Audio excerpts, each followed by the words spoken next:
together again. On the day we are together again, I will pull you in close like a hoop with no end. On the day we are together again, we will share the same table again. We will share the same table again. I will pass you the salt, the candlelight will bend when we share the same table again. We will walk around the block hand in hand. We will walk around the block hand in hand. We will stop for a snack at the taco truck stand when we walk around the block hand in hand. Someday we will go back to work. Someday we will go back to work. May we be among people who respect our work. Someday we will go back to work. I will write you a letter for now. I will write you a letter for now. Hope is a message that survives somehow. I will write you a letter for now. I will help the strangers I meet. I will help the strangers I meet. It is possible to get back on our feet. I will help the strangers I meet. To the healers who keep us alive. To the healers who keep us alive. A toast to your courage, knowledge and light. To the healers who keep us alive. And the ones we love who are gone. And the ones we love who are gone. We remember the stories and we sing the songs for the ones we love who are gone. And on the day we are together.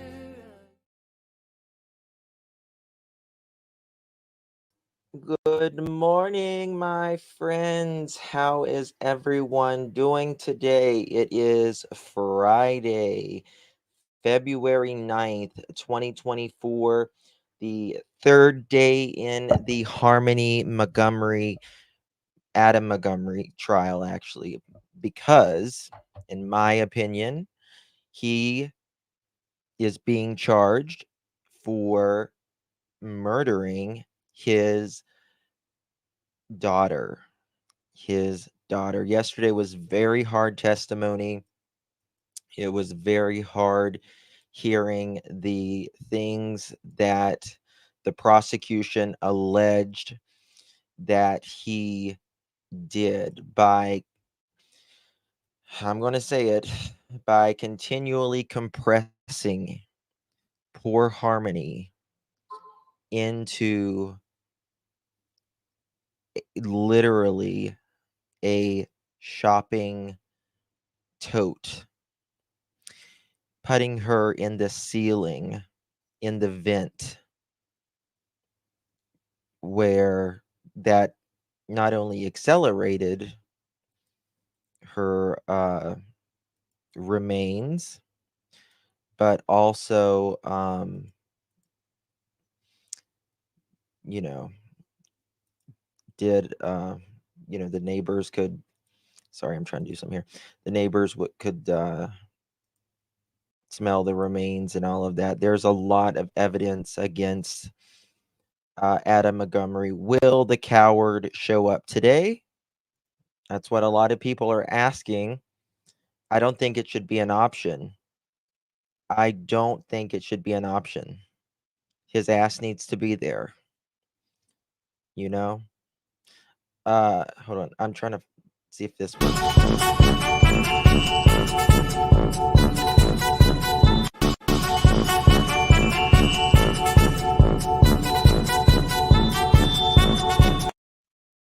Okay.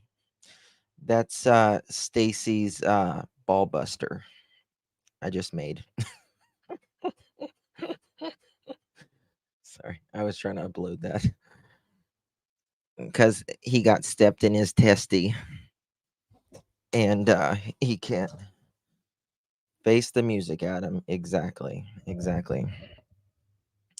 Guidance says, I agree, Justin. He should be there.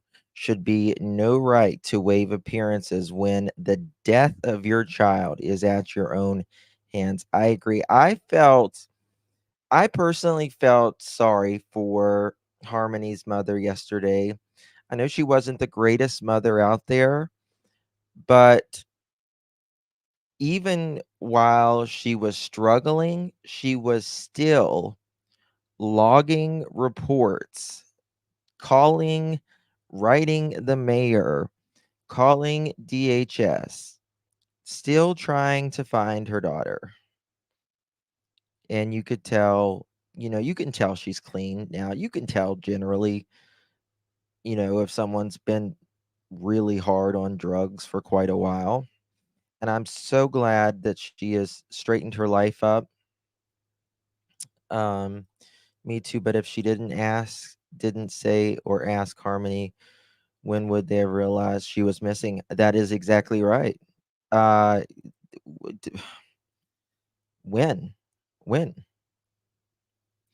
Good morning. Good morning to everyone. She was trying to better herself, and she was in another court when he was granted custody. He should have never, ever, ever been granted custody. Let's just face the facts. That should have never happened. We got about, when is this supposed to start? Let's see here. Let's see if they got the thing up. Montgomery disappeared in 2019. So we just need to find out where she is. I have nothing to say.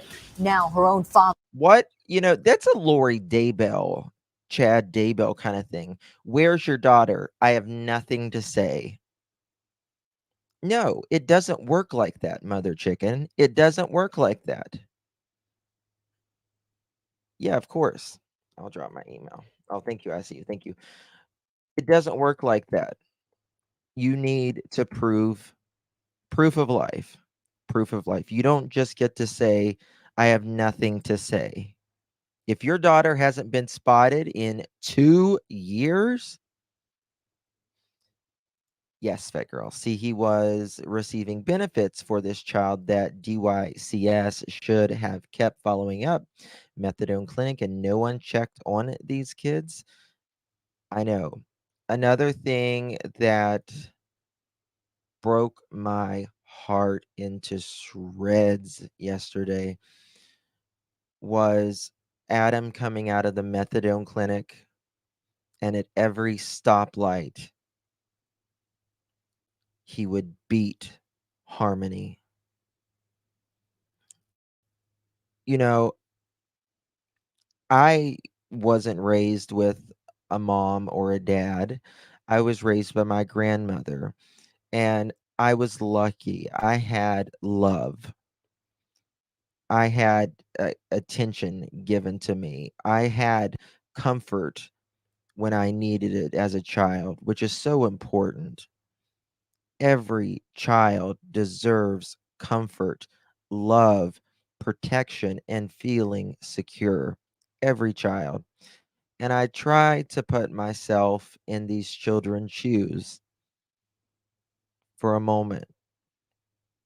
And I can't even begin to wrap my mind around a parent not only not giving you comfort, but hurting you, unaliving you. I mean, I can't imagine your parent turning on you and you look at the parent in the eye, your parent in the eye, and the one that you still love while they're beating you, not understanding what you did wrong because she peed herself. Well, Adam, you piece of crap, you didn't even have a roof over your daughter's head. You didn't even have a roof over your daughter's head. She was living in a car. It's not like she could have just got up and went to the bathroom. You was in a methadone clinic when she had an accident. And even if you have a home, kids that age can have accidents. It is beyond anything that I have ever, ever, I don't know. Looks like they got the cameras on, which is good. I really hope today. Why is this thing up here? I really hope today that things go a little smoother in the courtroom. It just felt like a little. What is this thing doing? Why is that thing there? It felt a little unorganized, but it can feel that way, I guess, because they're just getting this is going to be about 3 weeks long. They're saying it could be less, it could be more. We just don't know yet. Have no idea today who will be taking the stand, if Adam will be there, if he will not show his cowardly face again. I wished he would have faced Harmony's mother yesterday. Thank you, Faith in Humanity. It's very kind of you. Um, that is exactly right, Annette. I mean, most of us, would die for our kids, in, not even a question. Um, no words can describe what this monster did to Harmony. If anyone needs the death penalty, it is this one. To beat it all, Adam is so arrogant and cocky. He is so arrogant and cocky. Is he there? Let's see if he's there. Nobody there yet. Haven't turned the mics on yet. We'll wait for the mics. Um, absolutely dodging bullets. It doesn't matter if we're 100 and our kids are 70. They're our babies. And, the love for our children is a love that I call it the closest thing to God's love, because there's just nothing, there is no, there's nothing that compares to the love of your child. Um, yeah, how Adam grew up. That is one thing I haven't really looked at. Thank you, Opal. Appreciate you. Very kind of you. I don't know how Adam grew up, but I don't care how you grew up in that sense. Regardless, if you grew up, you know, wolves don't do that to their young, right? Wolves don't do that to their young. So why, you know, I get it. We usually are a product of our environment. I understand that. But just because we're a product of our environment doesn't mean you unalive and beat the hell, like he said, his words, out of your daughter, beating her. What did he say? Beating the hell or the brakes off of her around the house. She's a baby. Bingo. Exactly, Courtney. Exactly. I know that girl, me too. When Adam's uncle was at the stand explaining how he said bastard, yes. That was really powerful testimony in my opinion, Esther. Very powerful. You could sense the emotion. He did not want to be in that courtroom. I don't think he wanted to face the music. That's that was, Adam's uncle, and you could tell he loved harmony, and there was some definitely regret. Um, I have very little love left for my 40 years. Oh, I'm so sorry, heard it on the X. Um, I understand, kids they can be trying. They definitely, kids will try us. I understand that. It is just what it is. That is part of life. That's part of the human condition. That's part of them learning. Uh, especially as children. Adam should be made. Yeah, he should. Who is this Uncle Kevin? The Cumberland Bridge, he has effects from that. I believe this was a very tough court day for him.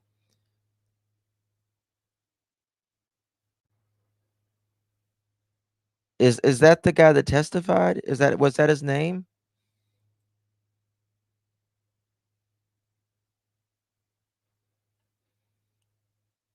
Adam's dad's brother. Oh, okay, yeah. Okay. Now okay, sorry. Okay. Gotcha. Good morning, true crime junkie. Good to see you, Gary. Finishing up my night shift in Oregon. Well. Um, it's supposed to take off at about 9 a.m. on the dot. They say mic should be turning on fairly soon. Did you guys, just a side note, have you guys seen that there may be a serial, it appears, in my opinion at least, a serial unaliver in Austin and a serial unaliver in on the East Coast? No worries, Shannon. Good morning. Good morning, Tar Heel. That they just found another remains yesterday in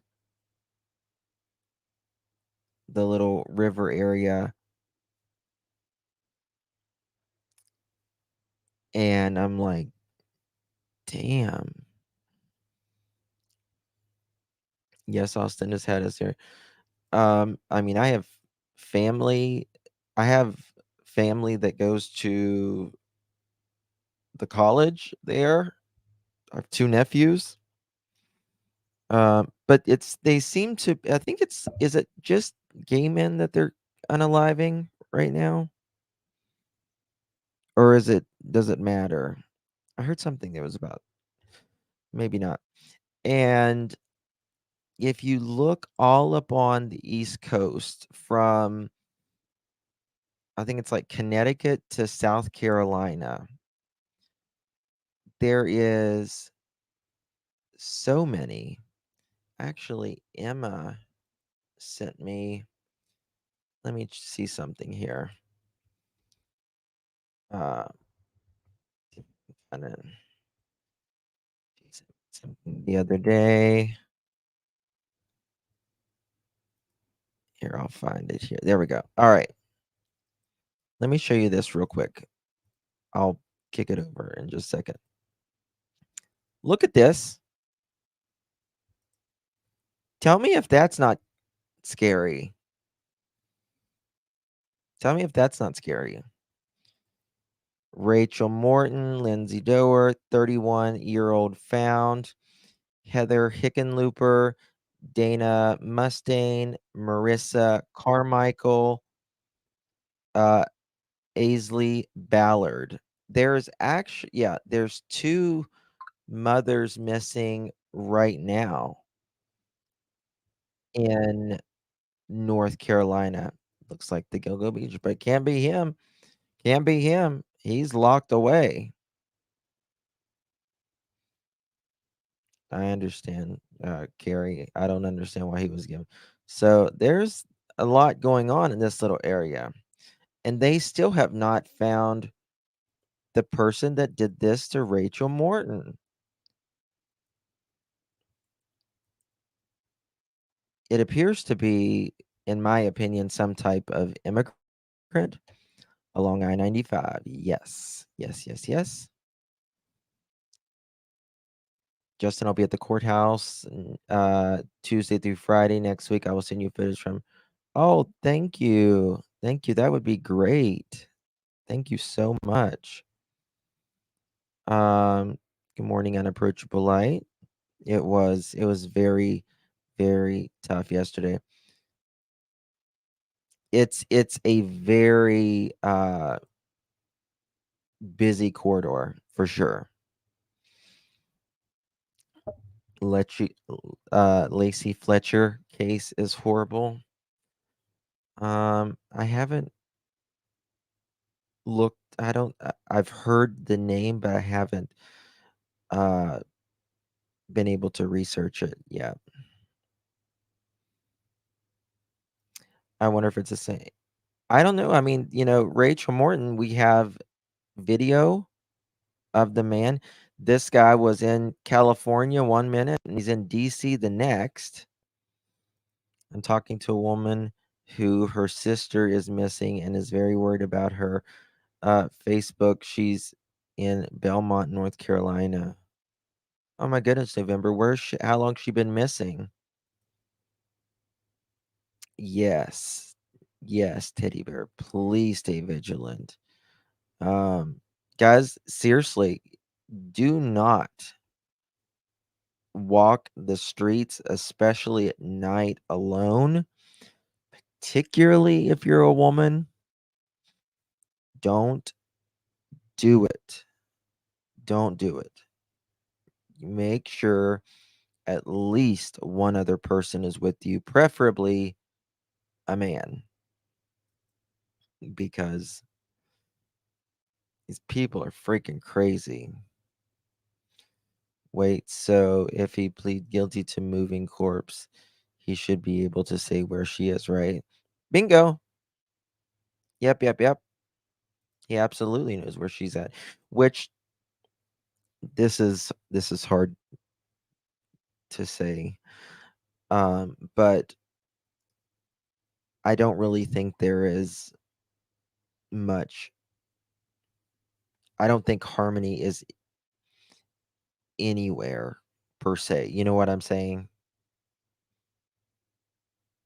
Madalena Kojikari. Yes.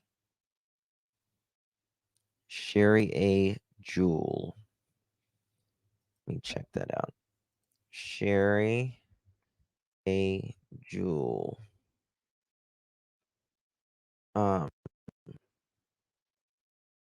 Missing. Officials looking for missing Gaston County woman last spoken to weeks ago. Sorry about that beeping. He's going to use that as a bargaining tool, monster. Don't know if Adam will be in court. He should be, in my opinion. He absolutely should be. He's a coward. He needs some exactly Canadian cookie. Good morning. He absolutely needs to man up. I have my CCW and keep my pew pew with me. Good. Good.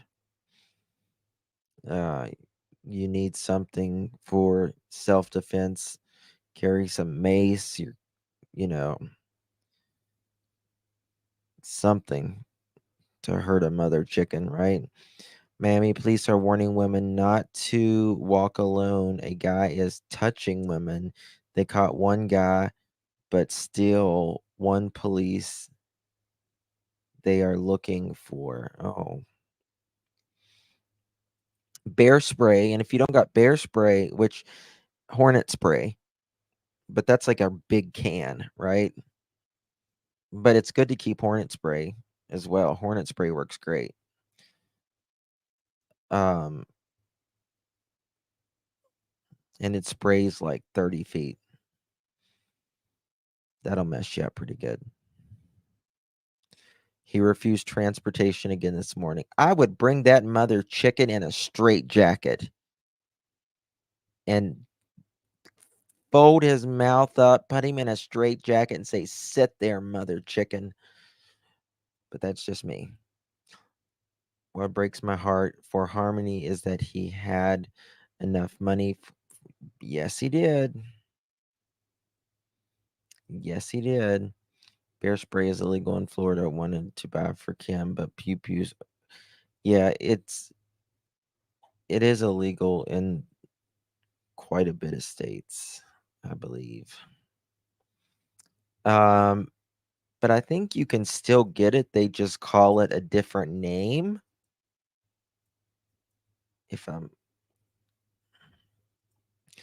Two officers were pew-pewed in Blount County, Tennessee last night. Really? I bet you JLR will be right there. Something even if it's a can of hairspray, something strong. Yeah. The thing about hornet spray is you don't want to get close to. Nope, hasn't started yet. Make sure me refresh, but it hasn't started yet. Nope. Still not. Trevor's going to be covering the good.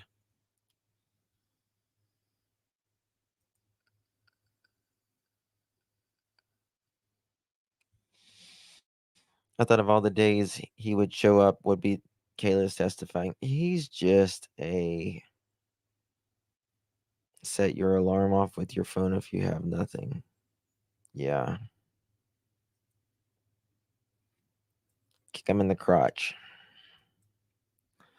Something. Nothing but bones left, Harmony, because if you listened yesterday, what he did to her is decomposed body, just bones left.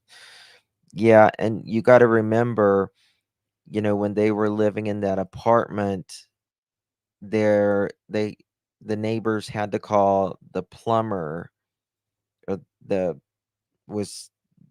plumbing was stopping up, right? Just so sad, man. So sad. People like it when I say pew pew. um what he did to her little body are things of nightmares are made. And the thing is, it's your daughter, man. Mother is the name for God in the lips and heart of little children. That's so beautiful. I'm not far from I'm saying it wrong. I say blout. It's not blout. I forget. Is it blunt? It's blunt. Is that the way it's pronounced?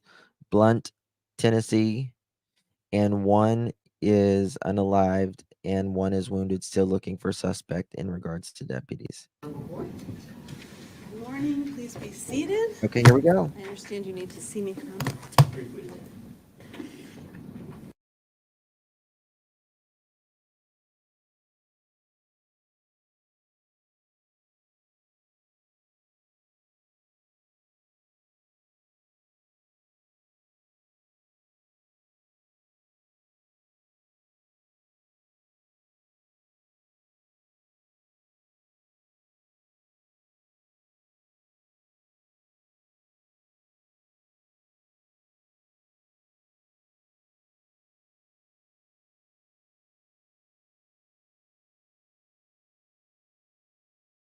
Nope. He's a coward. He refused transportation again this morning. Then bring him in a wheelchair tied down. I don't care if he looks like Hannibal Lecter. Bring him to the court. Put him in a diaper and let him piss himself while he's in a straitjacket. I don't care. Bring him here.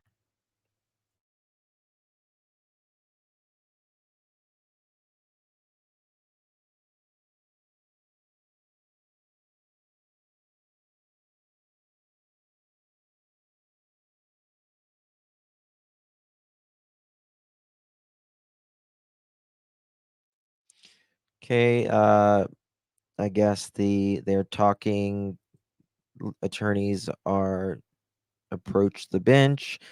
They are discussing something. It's a private matter, I guess. So, Flo Mama, good morning. Good to see you. Thank you for joining. I can't believe this judge allowed this. Yeah. Put him in isolation under the trial is over with a monitor. Something. Good morning, Susan. Heather Cameron, who's saying that? What did Heather say? They are saying he is refusing to come because he doesn't want to be strip searched. What?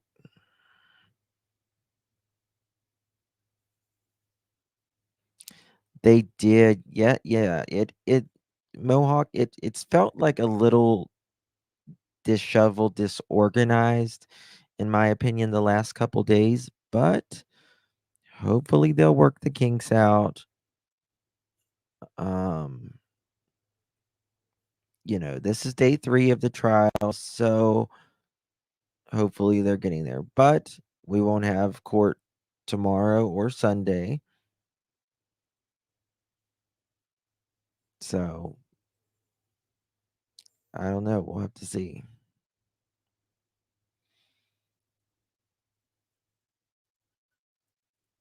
Yeah, make him sit. Um, I know he requested that if he did come, he wanted leg shackles, not hand shackles, which I wouldn't think they would hand shackle him because he's, you know, you're don't have to like be in your prison clothes normally.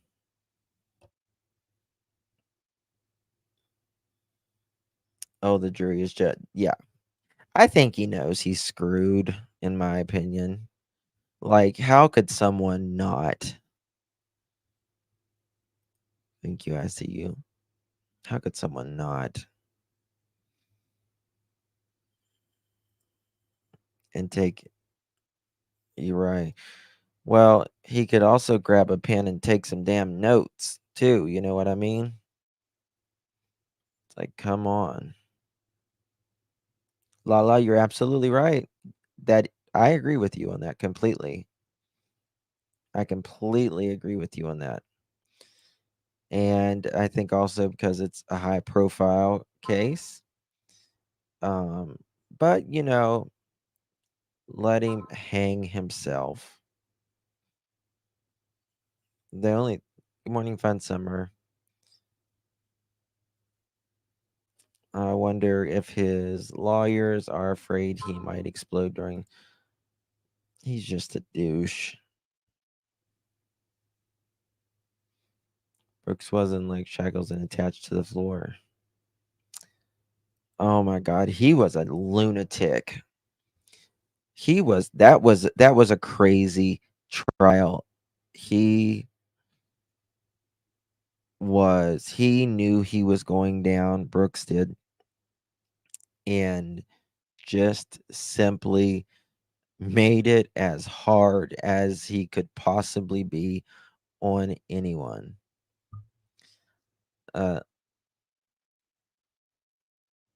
Let's see what she's going to say about Adam is thinking about her. You think so? You know, I've heard a lot of people say that when Kayla takes the stand just to intimidate her. His name, what was his name? Brooks. Oh God, he's the one who drove into that parade. He drove into that parade and killed several. What's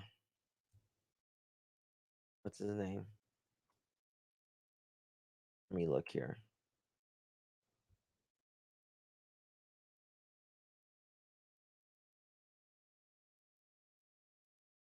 What was his name? Daryl Brooks. Daryl Brooks. All right, here we go. Just we'll leave her there. We'll bring the jurors in, and then we'll bring her in. Okay. All right. All rise for the jury, please. Jury is now entering.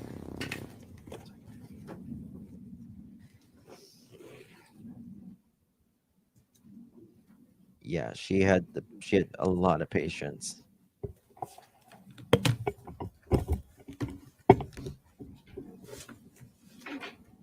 Oh. All rise.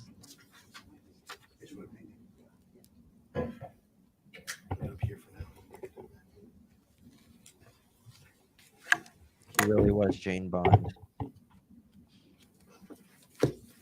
All rise for the jury.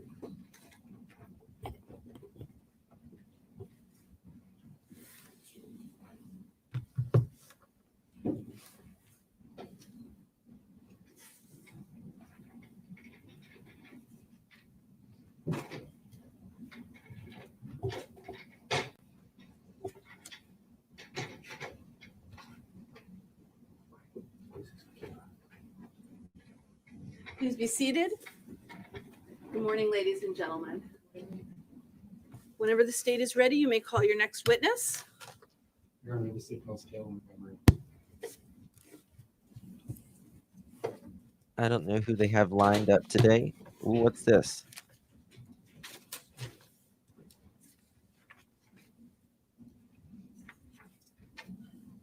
What are they doing? Okay, this is the next witness, I guess. I was wondering if they were bringing him.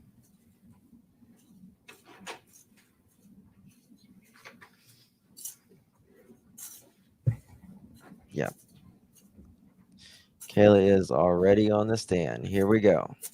Buckle up. Kayla, if you can just remain standing and raise your right hand.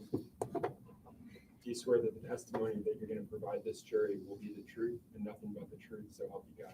I do. Can you make yourself some water there?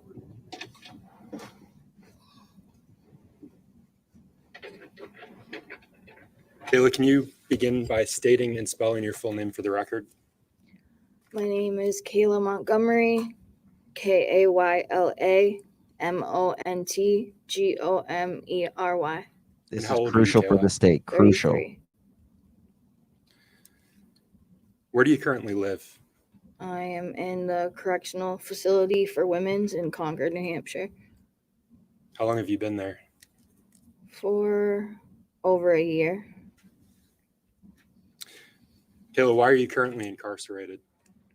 For perjury, for lying on to the jury about the whereabouts of where I was and where Harmony was. And when you say lying to the jury, was that the grand jury? Yes. Did you also lie to the police? Yes. Why'd you do that? because I was scared, and I was told by Adam to stick with that story, that I got dropped off at work at Dunkin' Donuts, where I no longer worked at that time, and to say that he was bringing Harmony to meet her mother, Crystal, and that he dropped her off with her. And then when he came pick me up from work, which I was not working there at the time, he didn't have her in the car, which that was a lie. That story that you just told, that was what you told the grand jury? Yes, It's what you told the police? yes, And was that in fact what happened? no, You said you've been sentenced for lying. yes, You're living at the prison. Do you understand the consequences of providing false testimony? yes, You do And now, since though. those lies, since your time in prison, have you sat down with investigators? Have you sat down with the Attorney General's office and provided additional statements? yes. How many times? About 4 times. How many hours? A couple hours at a time when they've came to see me, or I've gone out to the office to meet with them. Did you reach a plea agreement with the state? Yes, And that was on the perjury charges. yes, Other charges were dismissed, is that right? yes,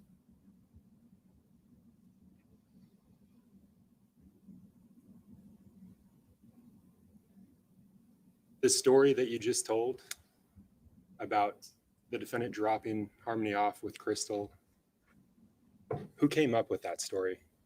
Adam. Why did you stick to it? Because I was scared for myself and my children that are also Adam's, and for him, because I didn't want anybody to get in trouble, and I was scared. Your Honor, may I approach? Yes. Kayla, you referred to Harmony Montgomery just now. How do you know her? She's Adam's daughter, and he started a year after we got together. He was working on getting custody of her, and he had to work to get custody of her. He wasn't just given her, and it took 4 years to get custody of her. And during those 4 years, we both visited her each week for a couple hours. Was she your stepdaughter? Yes, Showing this witness what's been previously marked as State's Exhibit 98 for identification. Do you recognize this? yes. Who's depicted in this image? Harmony and myself. And can you point to Harmony? And is there a date associated with this image? Yes, July 7th, 2019. And do you recognize this image? Yes, Is it a fair and accurate representation of Harmony on that day? yes. Who's the other person depicted in that picture with Harmony? Myself. Is that a fair and accurate representation of you that day? Yeah, Do you know who took this photo? I did. Your Honor, at this point, I'd move to strike the ID and mark as full State's Exhibit 98 Any objection? and publish. The ID is stricken. It's entered as a full exhibit and it may be published to the jury.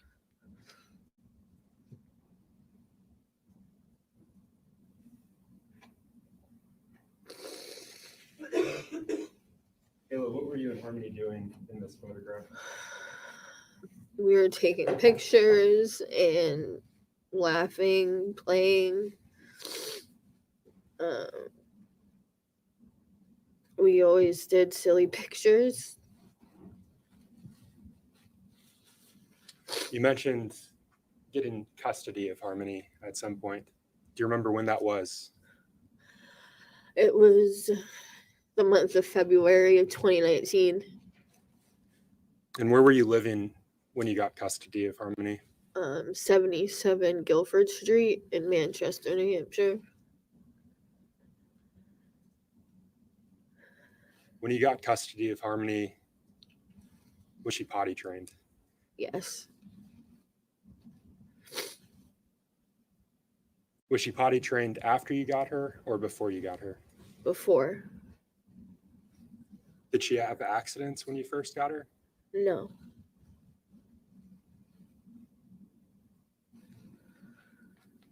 So you mentioned 77 Guilford Street. When did you move into that home? It was in 2018.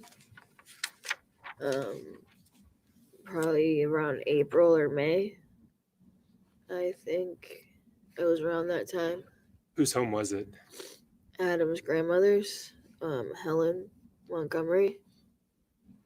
Did she live there with you at any point? Yes, when we were staying there in the beginning, she lived there. And in the beginning, who else lived there with you? Adam's uncle, Kevin Montgomery, Adam's brother, Michael Montgomery, and Adam's brother's girlfriend, Kayla. I don't remember her last name. Another Kayla, though. Yeah. And myself and Adam, and we had Seamus. How old was Seamus when you moved into that house? About to turn 1. Would you recognize that Guilford Street house if you saw it today? Yes. Yes.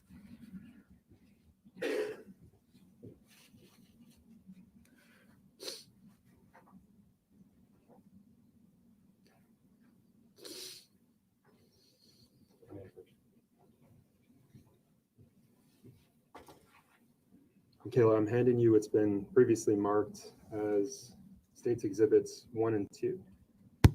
Can you look at those for me, please? That's the house. And this was Harmony's room. And do you recognize the items that are depicted in those exhibits? Yes. Are they fair and accurate representations of what's contained in those exhibits? Yes. Your Honor, I move to strike the ID and mark as full States Exhibit 1 and 2. They were already full. I think they are. Already I think they're already full. I move to publish, Your Honor. Yes, you may.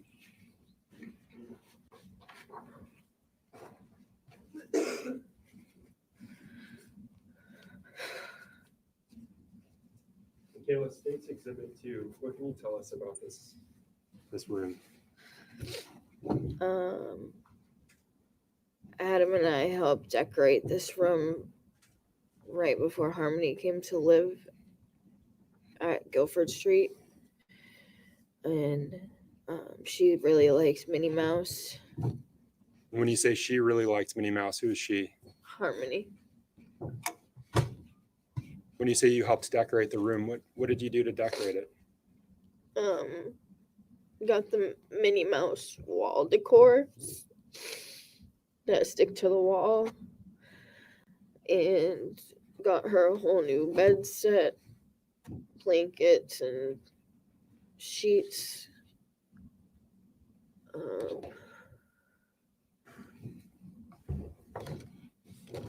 There's no bed in that photo, but was Harmony's bed in that room?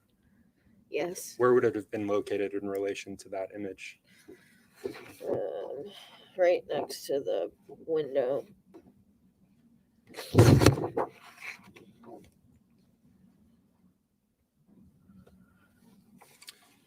And Kayla, whose room was that prior to Harmony moving in? It was Helen Montgomery's room.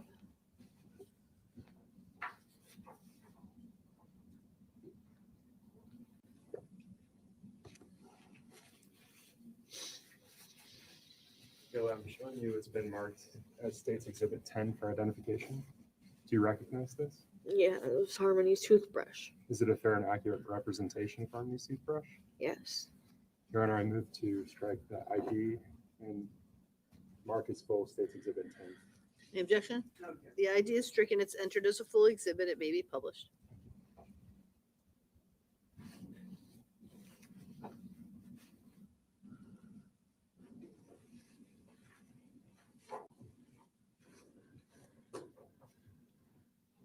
Kayla, you mentioned that Helen moved out and Harmony took over her room.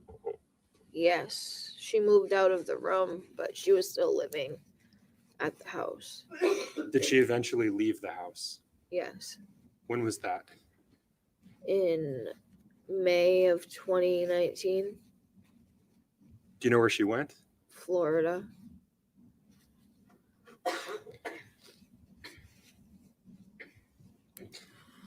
Kayla, I want to turn your attention to July of 2019. So several months after Helen moved out. Were you still living in the Guilford Street home in July of 2019? Yes. And who was living there with you at that point? It was myself and Adam and his uncle Kevin. And it was Seamus and our son Declan and Harmony. And his brother Michael and his girlfriend Kayla were still living there for a couple weeks until they moved out and went to Florida with her. You mentioned this earlier, but where were you working at that point in your life? I was working at Dunkin' Donuts. Were you eventually terminated from your work at Dunkin' Donuts? Yes, Why?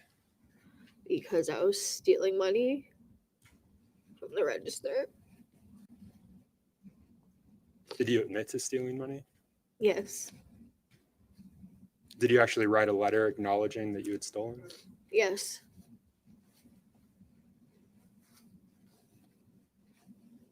Did you take responsibility for what you'd done at Dunkin'? yes.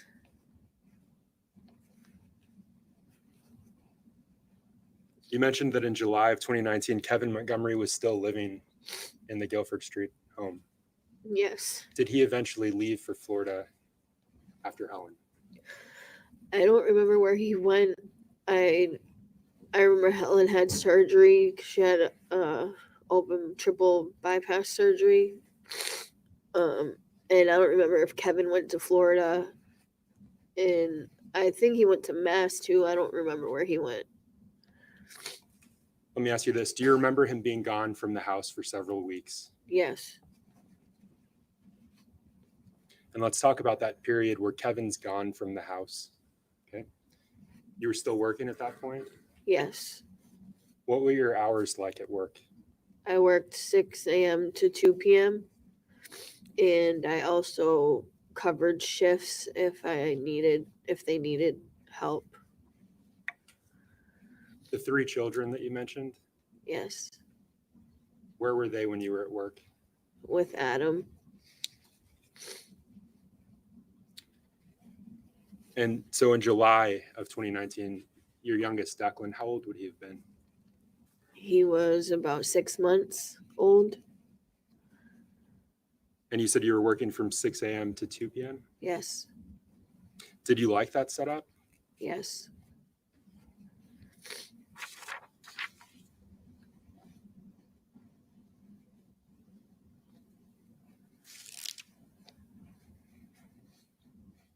When you would get home from work at 2 p.m., what would you do? What would your day look like? I would come back home and help take care of the kids and feed them regularly, get them ready for bed later. We'd watch movies or they'd be playing. You mentioned Kevin Montgomery leaving for some period. Yes.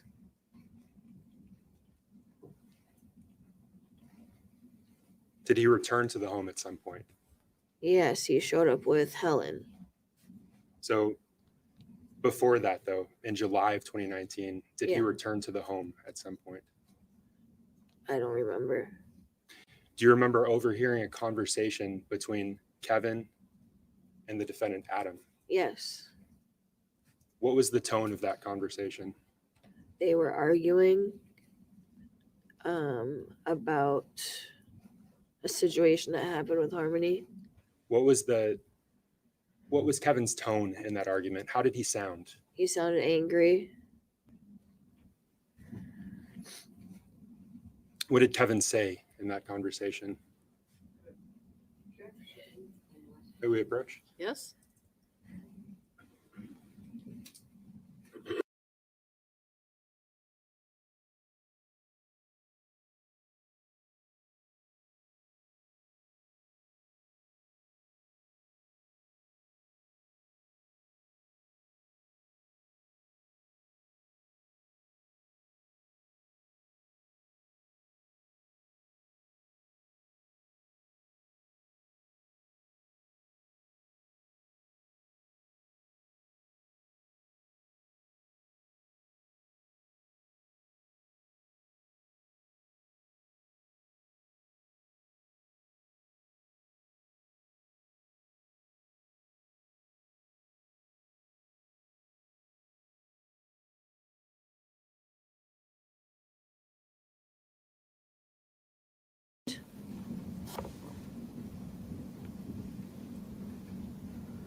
Kayla, you mentioned Kevin sounded angry.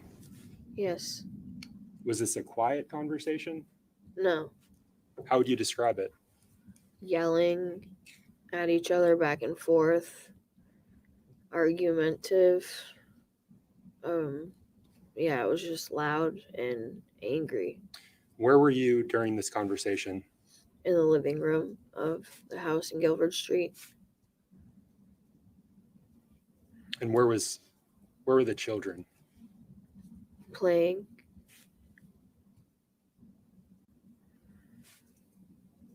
Did you understand what they were talking about? Yes. I know that they were arguing about a black eye that Harmony had, that I was told that. So the black eye that Harmony Yeah. had you seen that before that argument? Yes. And tell this jury where you saw that black eye. On the First time you side. saw it. It was on the side of her face right here. It was really red. It didn't really turn black and blue until like the next day. So the first day you saw it, when it was red, really red, how did you see that? Where were you? I came home from work and I saw her face and it was red, and I was told that. And let me stop you there. You came home from work. Yeah. So this would have been around 2 p.m.? Yeah. Did you have an understanding of where Harmony had been that day? Yes. And tell us where that was. She was at home at Guilford Street. Who was she at home with? With Adam and Uncle Kevin and Seamus and Declan. And when you got home, when you saw this injury, the redness to Harmony's eye, did you ask the defendant what happened to her? Yes. What did he tell you? That her and Seamus were playing and Seamus hit her in the face with the lightsaber by accident. After you heard that confrontation between the defendant and Kevin, did you confront the defendant? Yes, I asked him. And at that point, did he tell you a new story about this injury to Harmony's eye? No, it was the same. Well, yeah, he ended up telling me after. What was the new story he told you? That he ended up hitting her in the face because she covered our son's mouth because he was crying and he was in the bathroom. He went to the bathroom. Declan was crying and Harmony had her hand over his mouth, and he came out of the bathroom and saw that, and his lips were blue, or purple blue, and he hit her. Did he describe how he hit her? He smacked her in the face. Did he acknowledge causing that injury to her? Yes. Do you know a Demetrius Soros with DCYF? Yes. Did he come to the house after that interaction between Kevin and the defendant? Yes. Did you know at the time what the purpose of his visit was? Yes. What was it? DCYF got called about the children not being taken care of, and that Adam was abusing his daughter. When Mr. Soros arrived at your home, what did the defendant do with Harmony? He left with her. He grabbed Harmony and left with her. He grabbed her and left? Yeah. Did you have a conversation with Demetrius that day? Yes. In that conversation, did you cover for the defendant? Yes. Why? Because I didn't want him to get in trouble.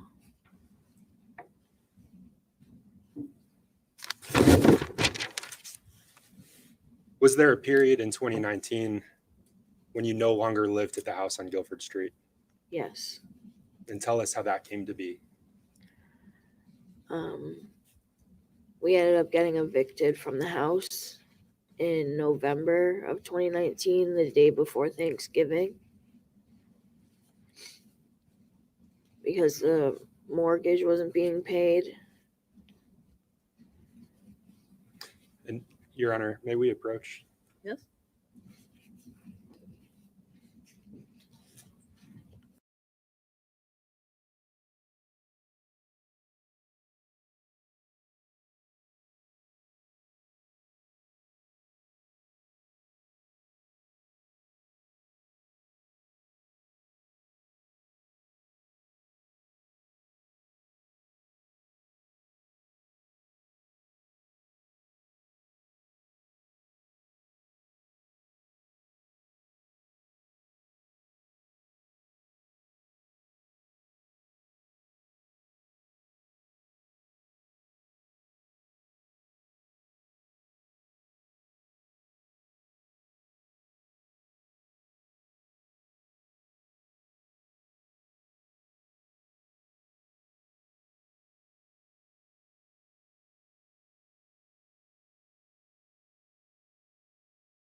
Thank you.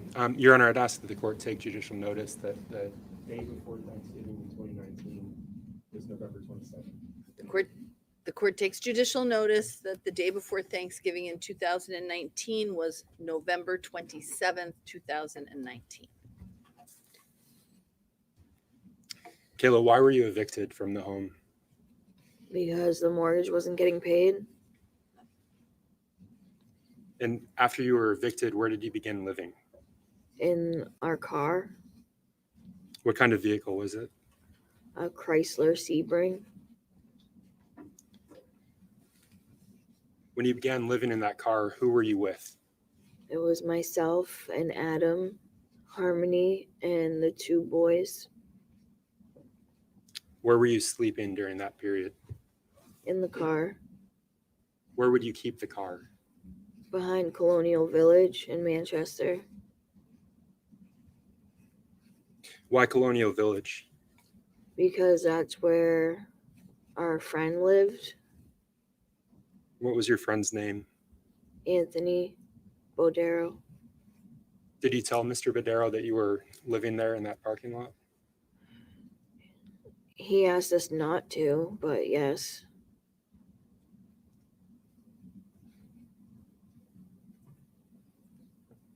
And so, can you just describe this sleeping arrangement in that vehicle for you and your family at the time? So Adam would sleep in the driver's seat. I slept in the passenger seat, and Harmony was behind the passenger seat, and the baby Declan was in the middle, and Seamus was behind the driver's seat.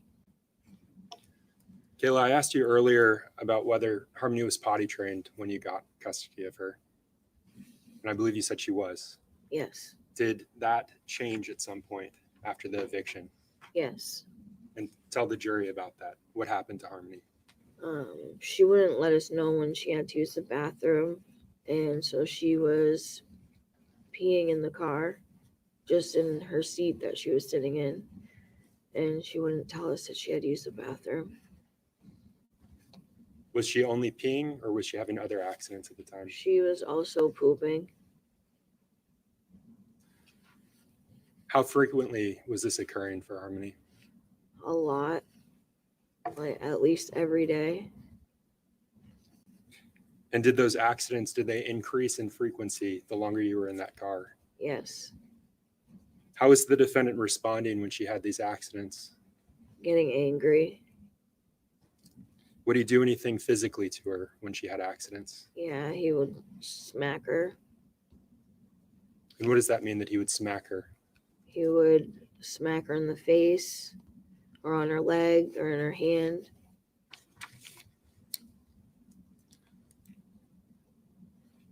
Were these soft smacks, No. hard smacks, or something else? They were like hurt, stung smacks, What makes you say hurt, stung smacks?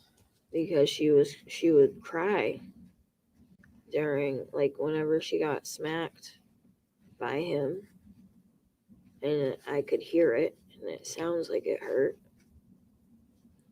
I'm sorry, you could hear the crying or you could hear the smack? Smack and the crying.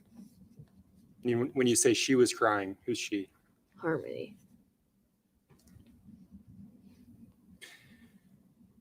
Those strikes, were they manifesting in any way on Harmony? Yes. How were they manifesting on her? The more accidents she had, the more he would get angry, and he would hit her repetitively.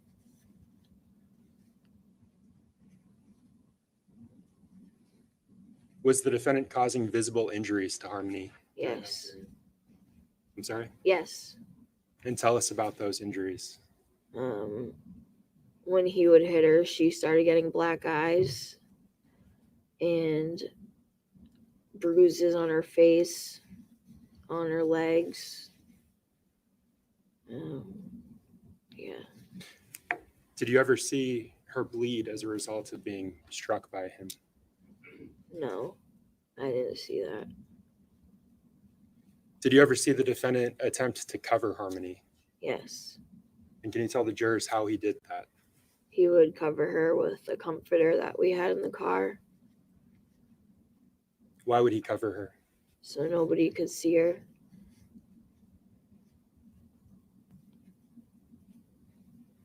How often would he cover Harmony? All the time. Anytime that we had interference with anybody, no matter who it was, Was this only when you went out in public, or was it when you were still in that parking lot, or both? both.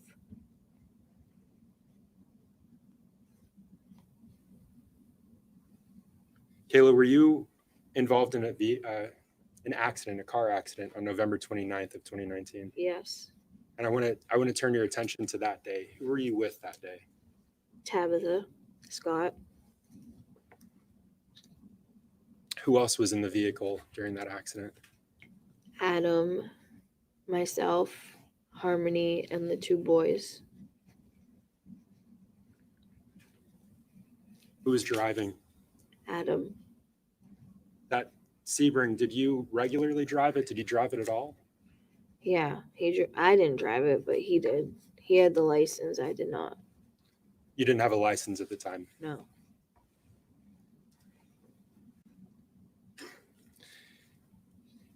So you said that Adam was driving, the defendant was driving the vehicle. Where were you in position to the rest of the people in the vehicle? I was sitting with Harmony in the back seat behind the passenger side, And where was Harmony?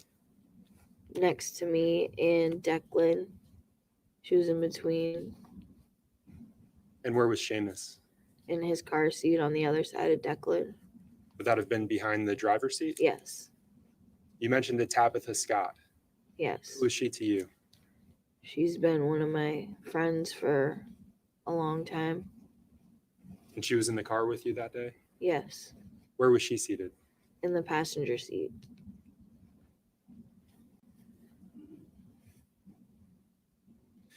And what was Tabitha Scott doing with you that day? We were going to get drugs.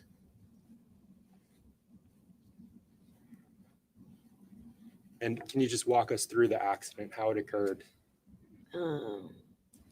There was a stop sign, and it was a intersection. There was a stop sign. It was a four-way intersection, and there was a truck that went through their stop sign, and we already had stopped, so we were going and ended up hitting that car, the truck. Did law enforcement respond to that accident? Yes. Did you see an officer? Yes. Were the officers able to see Harmony? No. Tell the jurors why not. Adam didn't want the officers to see her because she had black eyes. So she was covered with a blanket.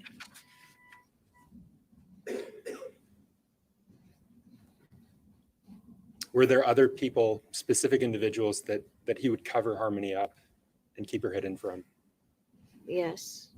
And tell us who those individuals were. It was Anthony Badero.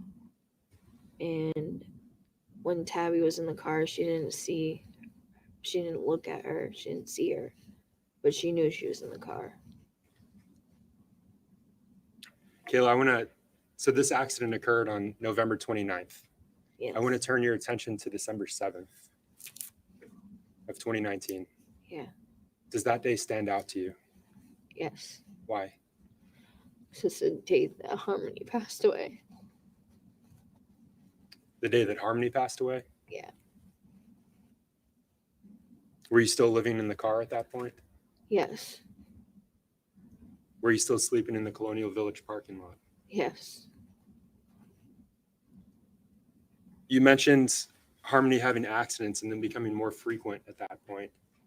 On December 7th, was she still having those accidents? Yes. And had they increased in frequency? Yes. Did Harmony have an accident first thing in the morning? Yes. And that would have been before you started your day?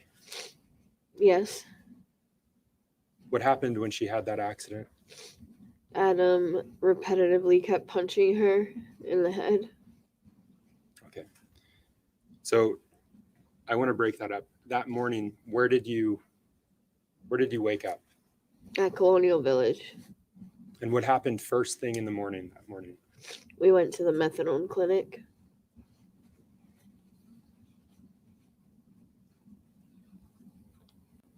And before you left for the methadone clinic, did Harmony have an accident? Yes. And what did the defendant do before you went to the methadone clinic? What did the defendant do to Harmony after that accident? He was yelling and screaming at her and punching her in the head.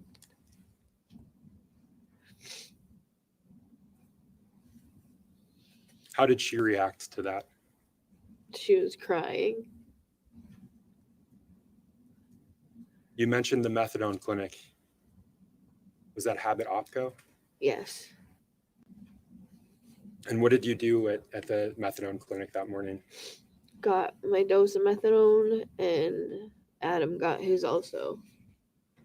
And do you remember who went in first? No, I don't remember who went first. Your Honor, may I approach? Yes.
Bill, I'm handing you what's been marked for identification as State's Exhibit 89. Okay. I'm just going to ask that you review the second page.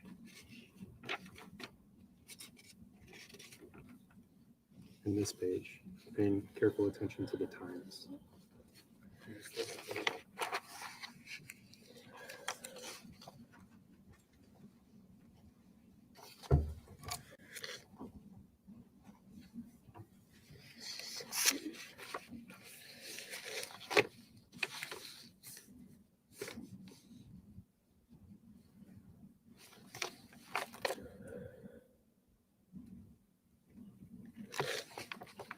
Okay. The item I just handed you, what is that? Our dose history from our the clinic. And that's Habit Opco. Yes. And having looked at those records, do you recall who went into the clinic first that morning? Yes, I did. What time was that at? 7:04 in the morning. And what time did the defendant go in? It was 7:09 in the morning. Your Honor, at this time, I move to strike ID of State's Exhibit 89 and mark as full. Any objection? Okay. The ID is stricken and entered as a full exhibit.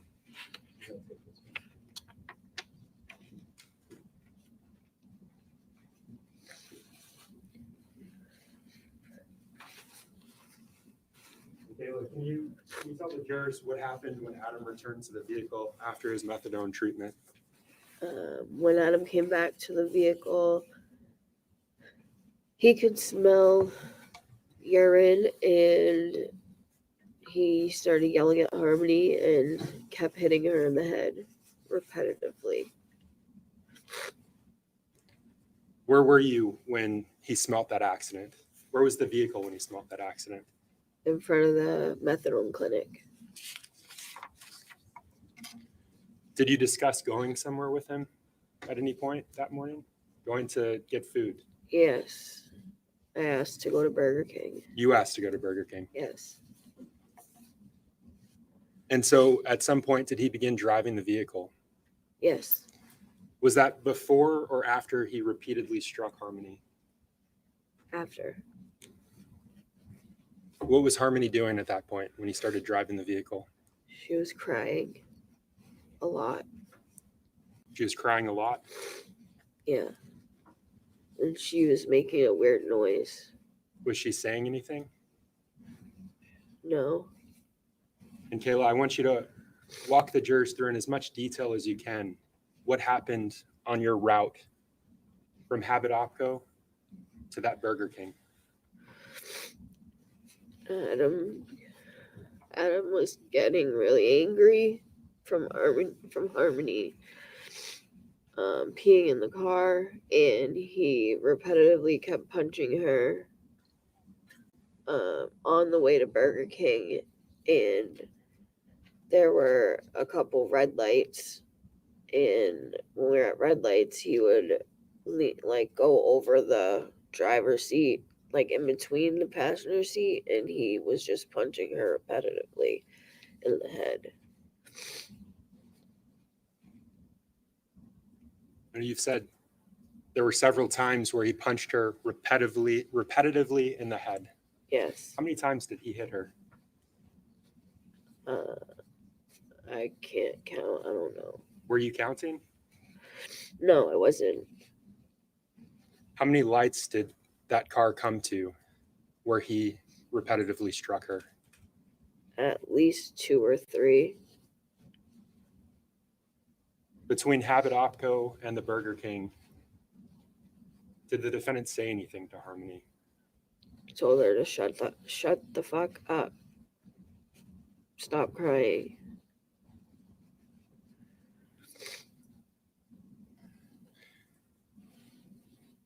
You said she was making a weird noise. Yes. Can you describe it? It was like I can't even describe it. It was like a moaning kind of noise, but crying. It was just weird. I can't explain it. Did you try to help Harmony while he was striking her? Yes. Tell the jurors what you did to help, to try to help.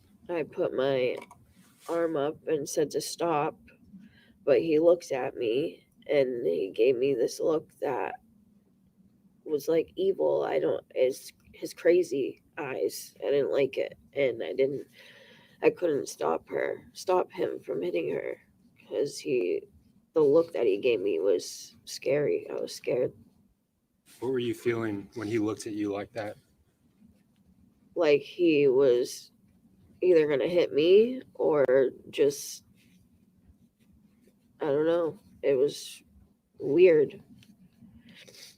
And that was like one of the first times that I've seen him look at me like that. Was it the last time you saw him look at you like that? No. And we'll talk about that more. But I want to focus on this drive. You said that Harmony's crying. She's making this weird noise. Yeah. Where was she in the vehicle?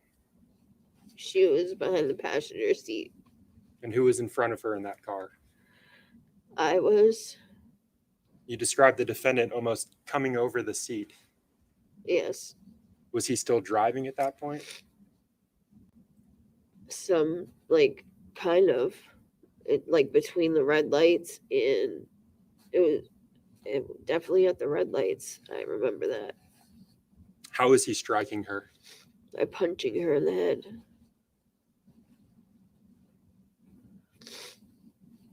Where were your other 2 children at that time? In the back seat. What were they doing?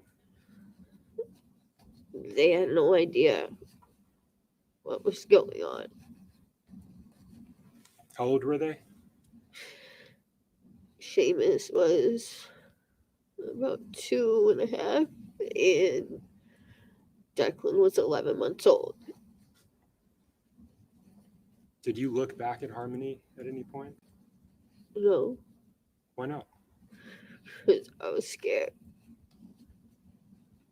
What were you scared of? If Adam was going to say something, or if he hurt her really bad, it was going to look really bad. You were scared of what Harmony would look like?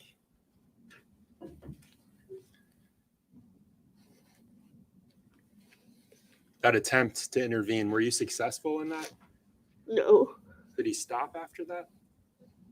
shortly after that, Shortly after that. Did he say anything to you when he stopped? he said he thinks that he really hurt her. And he felt something.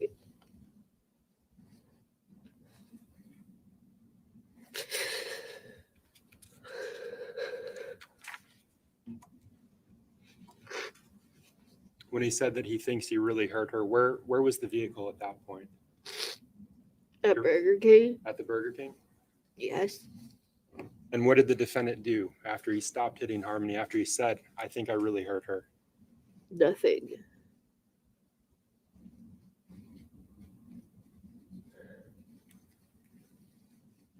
Did you order food from Burger King? Yes. Where was Adam when you were ordering food from Burger King? In the driver's seat. Did you go inside to the Burger King or something else? No.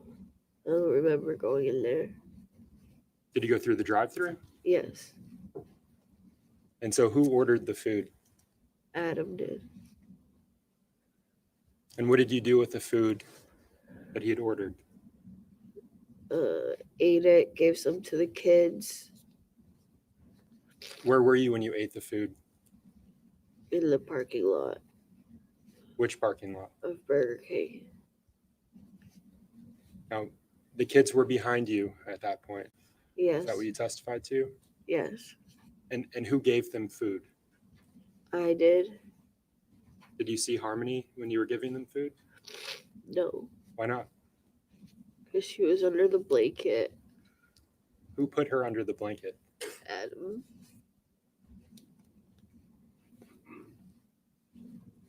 That's the same blanket that you mentioned earlier. Yes. The same blanket he would cover her with? Yes. Where did you go from the Burger King parking lot, Kayla? Went back to Colonial Village And how did you get there? with the vehicle, Adam driving. Was Harmony still under the blanket when you arrived at Colonial Village? Yes. And that moaning that you mentioned, that weird noise that she was making, was she still making it? No. How long did that noise that she was making last? I don't remember. It wasn't. I don't remember. I don't remember if it was too long. I don't remember if it was after we were at Colonial Village for a little bit or if it was before. That moaning, did it eventually stop? Yes. Did you check on Harmony at any point after the moaning stopped? No. Did Adam? No. Why didn't you check on her? Because I was scared.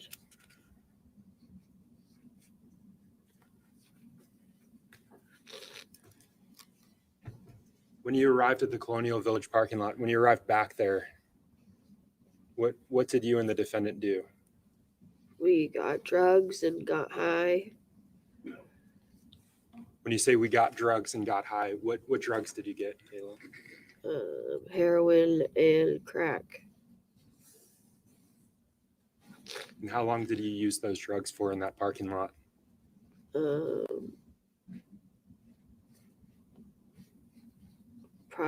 We were there for probably 10 or 15 minutes.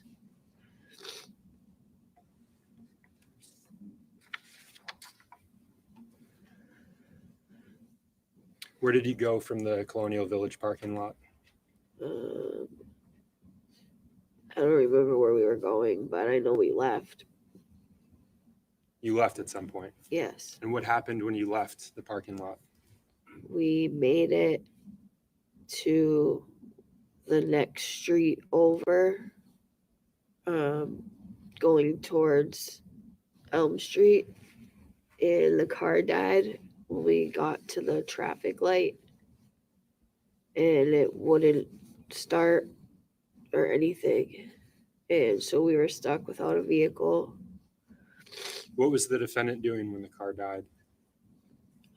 He was trying to get a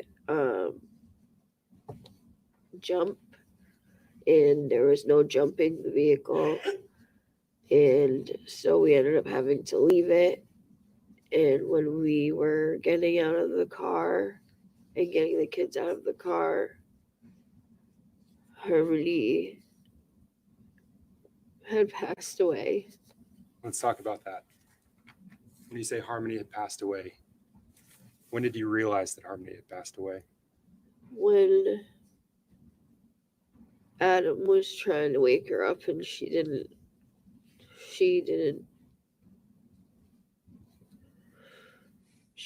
reply or anything. Was he saying things to her to try to wake her up? Yeah, he said Harmony, and he kept saying baby girl, like, and trying to budge her, and there was nothing. Was he touching her? Yes. What was he doing to her body at that point? Trying to figure out what to do, and getting all the kids out of the car. He took the duffel bag that was in the trunk, and and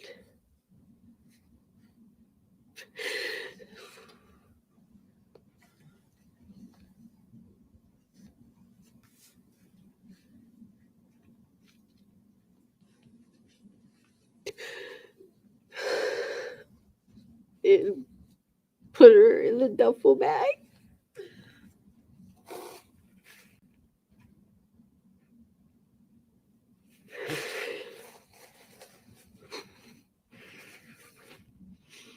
You mentioned this duffel bag from the trunk. Yeah. Had you seen that duffel bag before, Kayla? What was it used Yes. for? When we got kicked out of the house, we put clothes in there for everybody, and it was in the trunk of the car. Did you see him put Harmony in that duffel bag? Yes. How did he put her in there, Kayla?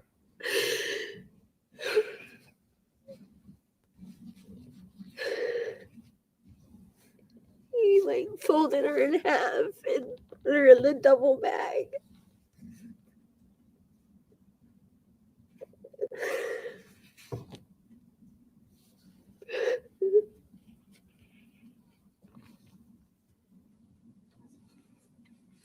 Did he call 911 at any point? No. Did you? No. And when you saw him put her in that duffel bag, did you attempt to get away, to run? No. Why not? Because they had the two other kids, and I was scared. Scared of? That something would happen to me or Adam and the kids. You said you saw him put her in that duffel bag, fold her up and put her in there. Yes. What did her face look like when you saw her go into that bag? It was all black and blue, and her face was puffy. Her eyes were puffy.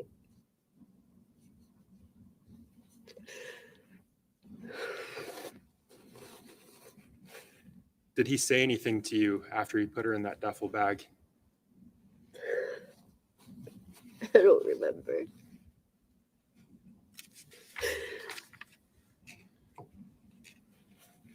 What did you do after he put her in the duffel bag?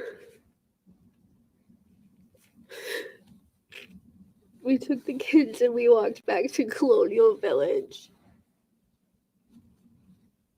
What did you do once you arrived at Colonial Village?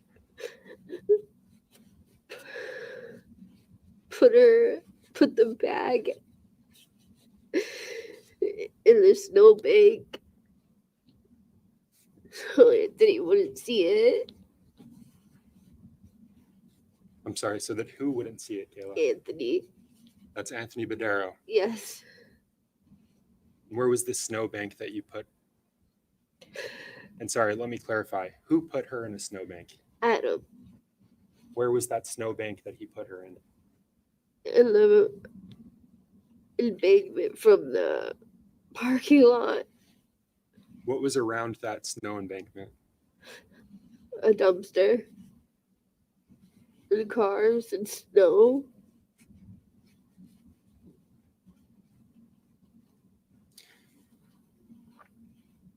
And you said he put it in there so that Anthony Badero wouldn't see. Yeah. What did the defendant do after he put that duffel bag in the snowbank?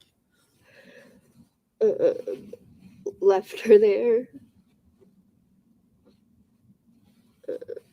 And we got a ride from Badero to get the stuff out of our car. And where was your car at that point? It was at that street. We ended up leaving it, and when we came to the car, it was already getting towed. So Mr. Badero gave you a ride back to your vehicle? Yes. Were you able to get belongings out of the vehicle? Yes. And who did that? Who got those items out? Adam and myself.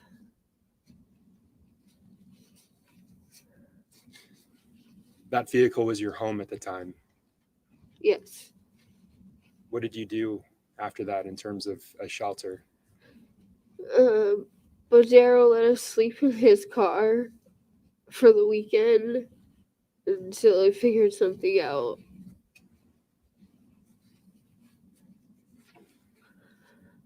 Just for the weekend? Yeah. Is that what you had asked him for? Or is that what he said, just for the weekend? That's what he said. And what kind of vehicle did Mr. Badero have? An Audi. Do you remember what color it was? Blue. Was it a car, a sedan, or an SUV? A car. And I want to talk about the time that you were living in that car that weekend. Where was Harmony's body at that point when you were living in Mr. Badero's vehicle? In the trunk of the car. And did the defendant ever move it from the trunk of the car to another location? Yes. Where would he put it? Near the dumpster. Why? So Anthony wouldn't see it. Was it cold outside at the time? Yes. You mentioned snow. Was there snow on the ground? Yes.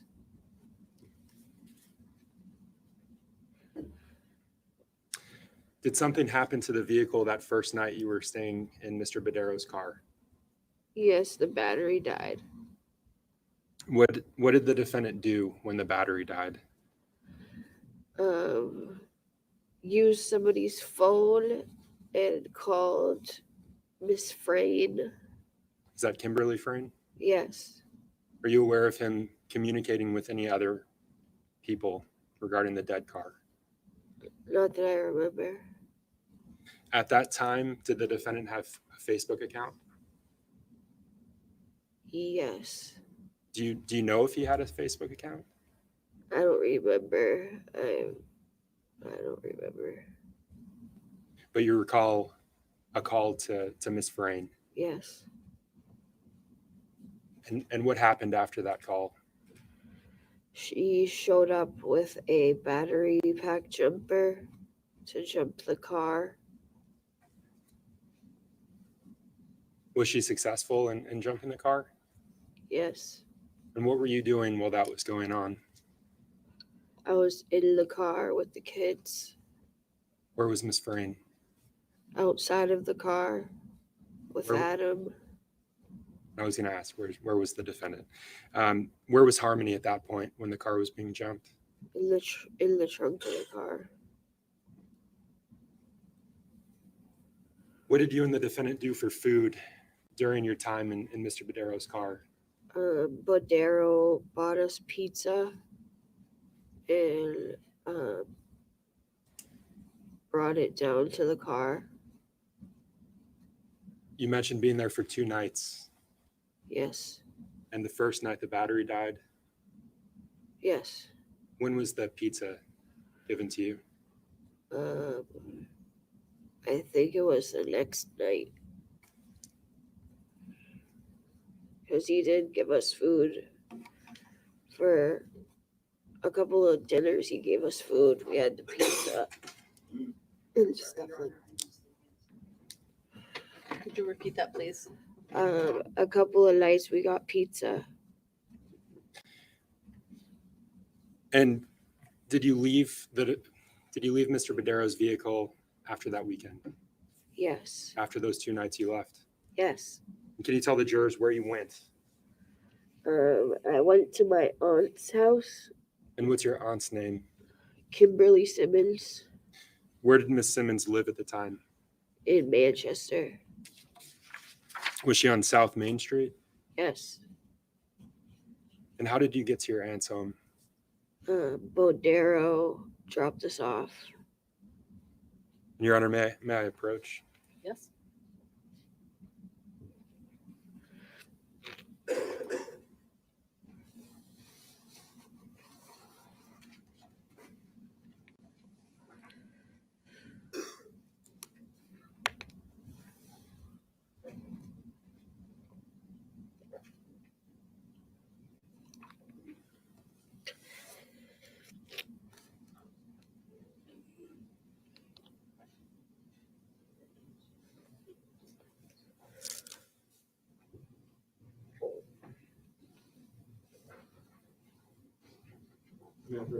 Yes, you may. So, Kayla, I'm going to hand you 3 exhibits, and I'm just going to ask that you look at the first one and look at what you need.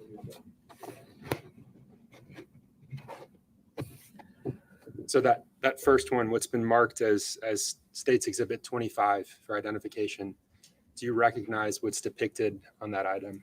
Yes. And can you tell the jurors what it is? It's the apartment that my aunt lived in. That again is on South Main Street. Yes. Is that a fair and accurate representation of your aunt's apartment? Yes. Your Honor, at this point, I move to strike ID and mark as full State's Exhibit 25. Any objection? No. The ID is stricken. It's entered as a full exhibit. Now, Kayla, when Mr. Badero dropped you, the defendant, and your 2 children off, where was Harmony's body? In the duffel bag. And who had that duffel bag? Adam. And what did he do with that duffel bag when you got to your aunt's house? He placed it under the porch. And you pointed at the exhibit just now. If you could just hold it up and show the jurors where you're pointing.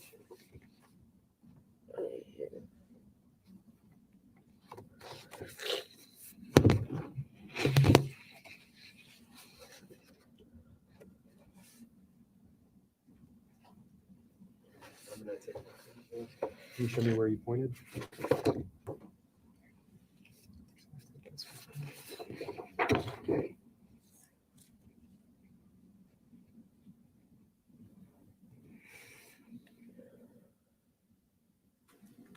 If you can take a look at it, exhibit 20, 26, and 27, what's been marked as ID for 26 and 27.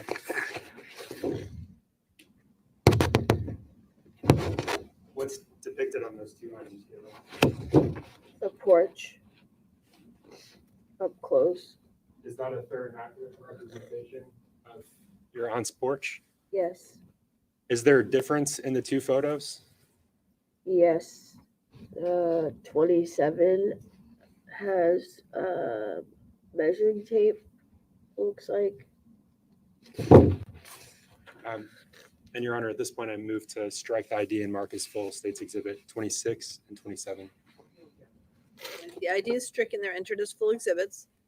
And I move to publish these to the jury. Yes, you may. You mentioned the defendant putting Harmony's body body in a duffel bag under the porch? Yes. Your aunt's home? Yes. This is the porch that he put her under? Yes. Did he go into the home that day, into your aunt's home? Yes. How long were you there for, Kayla? A few hours, because we were trying to figure out where to go. What was the purpose of your trip to your aunt's home? To talk so that she could talk to my mother, so that she'll let us stay at her place. What's your mother's name? Christina Lubin. So if I understand, you wanted your aunt to talk to your mother. Yeah. Did you end up seeing your mother that day? Yes. How did you come to see her that day? She came to pick us all up, myself, Adam, and the kids, the two boys, Where was Harmony at that point? in a duffel bag. And how did your mother pick you up? How did she arrive at your aunt's home? She came in her van. And what happened to that bag that Harmony was in when your mother came to pick you up? We put it in the van. And when you say we put it in the van, who put it in the van? Adam.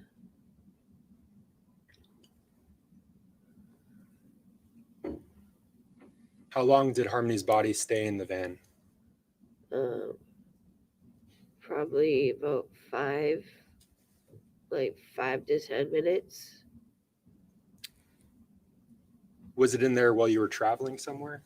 Yes. Where were you going? To my mother's place. Did the defendant keep Harmony's body in the van? For the drive, yes. What did he do with Harmony's body when you arrived at your mother's home? He took it out of the van and put her on the side near the trash at first until he figured out where to put her. And what did he figure out in terms of where to put her? There was a cooler in the hall walkway that the residents used to get in and out of the building, and it was on my mom's floor level in the hallway. And he put the he put the duffel bag in the cooler. And what was in the duffel bag at that point? Harmony. So he removed her from the trash. He put her in this cooler. Yes. Her body was still in the duffel bag at that point. Yes. Can I approach her? Yes, you may. And may I get it for you? Yes, you may.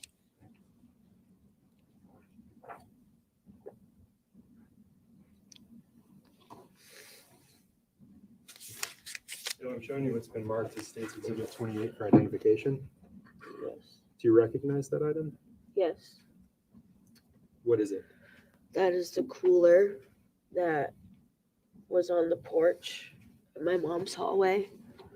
Is that a fair and accurate representation of the cooler? Yes. That's what it looks like. Yes. Your Honor, at this point, I move to strike the ID and mark as full State's Exhibit 28. Okay. The ID is stricken. It's entered as a full exhibit. And I move to publish. Yes, you may.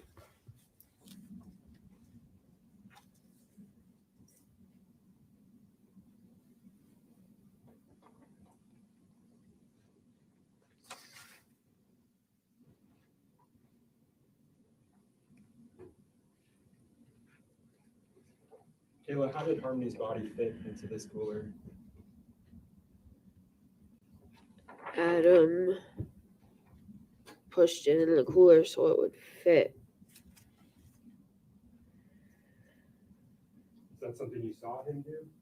Yes. Were there any noises when he did that? Not that I remember. How long was she stored in that cooler for?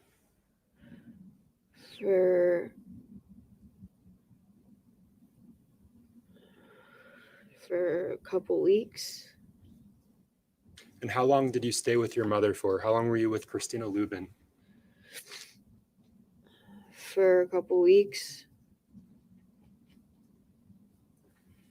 Did her body stay in that cooler for the entire time You were with your mother. Yes. Why? I honestly don't know. How often did you see that cooler when you were living with your mother? Every day, multiple times a day, Where was the cooler kept? in the hallway.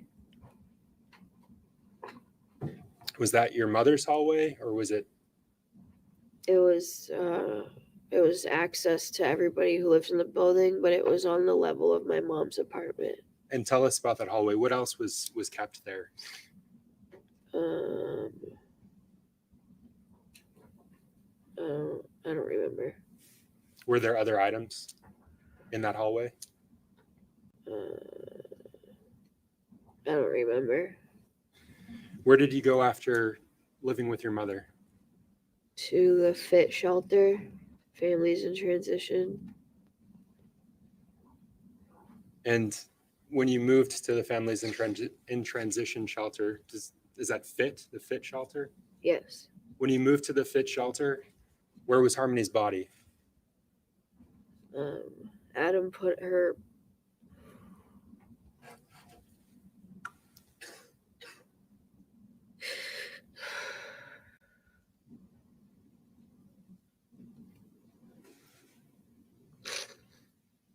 in the ceiling, in the vent of the room that we stayed in. What room did he stay in while you lived with the families in transition? The families in transition shelter, Kayla. It was the first room. It was room 1.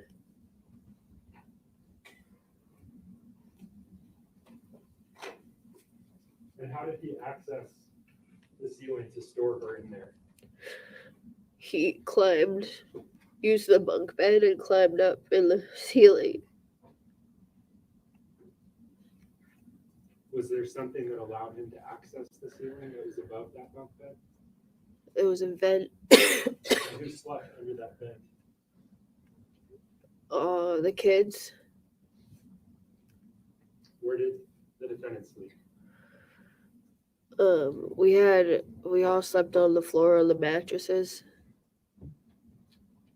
So, Kayla, I'm showing you what's been previously marked for identification of States Exhibit 30 through 34. Can you please look at each of these items in turn and describe what's depicted? This is the outside of the family shelter.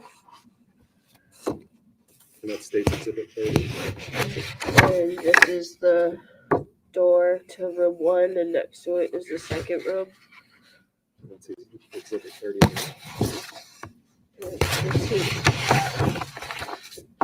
This is the room. I'm just going to ask to move it a little away from the microphone. Thank you.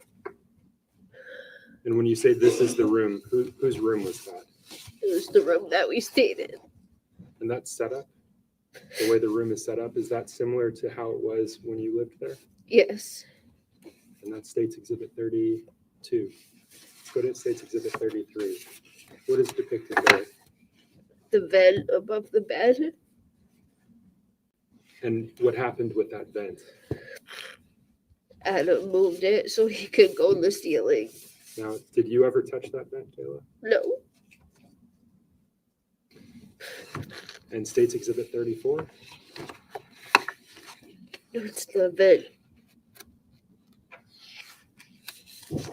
Are those fair and accurate representations? Is that consistent with your memory of what those items looked like? Yes.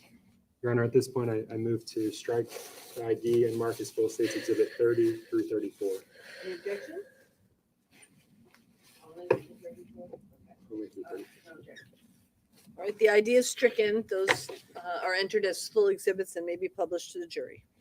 And so, Kayla, I'm holding up what's been marked, or what's been admitted at States Exhibit 30. What is this item? What is depicted here? The outside of the family shelter. How long did you live at this family shelter for?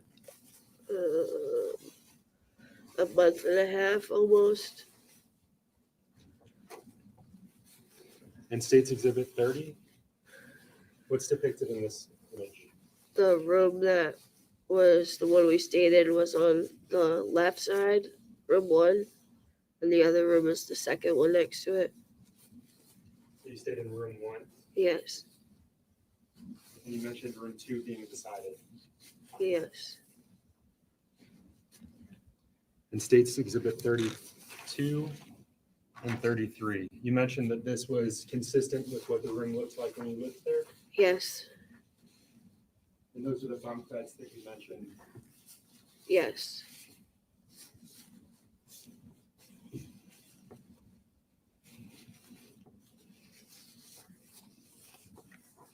And you said you could see the vent that was used in these images. Yes. And can you remind the jury what's in States Exhibit 34? That's the vent that he climbed up to and put Harmony in the ceiling. When you say he climbed up to the Harmony in the ceiling, who is he? Adam.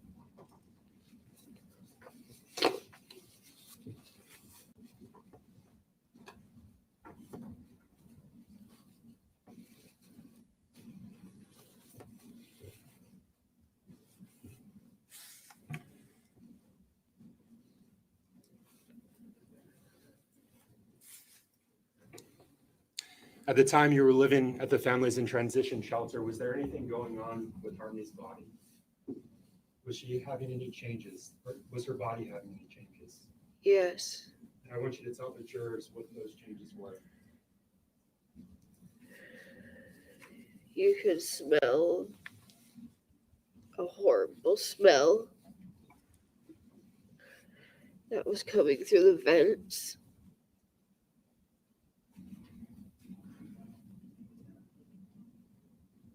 Do you remember that horrible smell? Yes. Did maintenance come at some point while you were living there because of that smell? Yes. And what happened when those maintenance workers came? Adam took her back down from out of the ceiling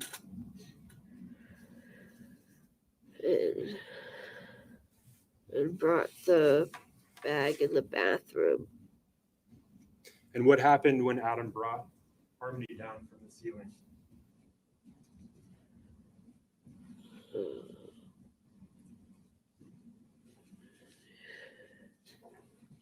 That she was starting to smell and there was fluid leaking.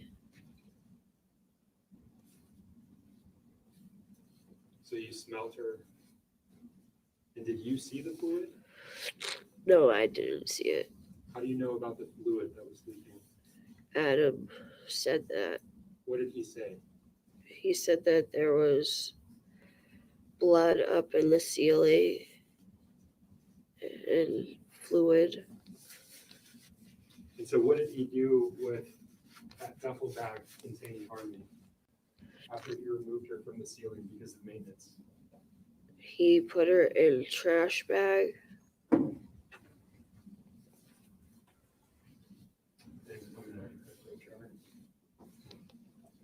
I'm showing you it's been marked as States Exhibit 52 for identification. Yes. Kayla, do you recognize the item that's depicted in this image? Yes. What is that? The CMC diaper bag.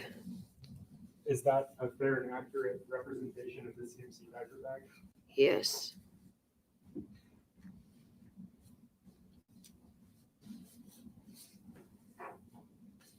And how about States Exhibit 53? Yes. Is that a fair and accurate representation Yes. of the item that's depicted? Yes. And what is that item? It's the bag that Adam put Harmony in. So you mentioned garbage bags that he put her in. Yes. What did he put those garbage bags into, if anything? He put the garbage bags inside that bag. So, Your Honor, at this point, I move to strike ID, strike what's been marked as ID and mark as full States Exhibit 52 and 53. An objection? And I move to publish, sorry. 52 and 53, the ID is stricken. They're entered as full exhibits and they may be published to the jury.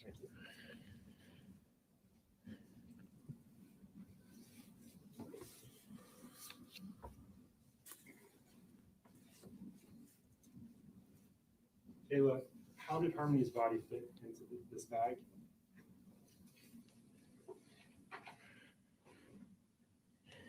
Adam squished her in it. Sorry, can you say that a little bit louder? Adam squished her into the bag.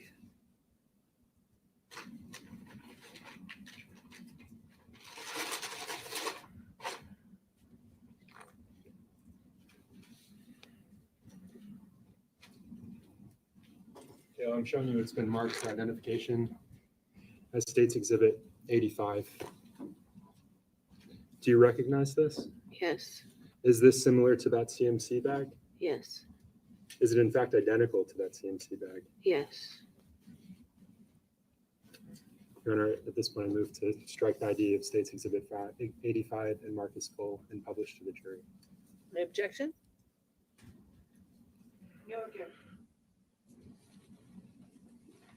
The ID is stricken. It's entered as a full exhibit.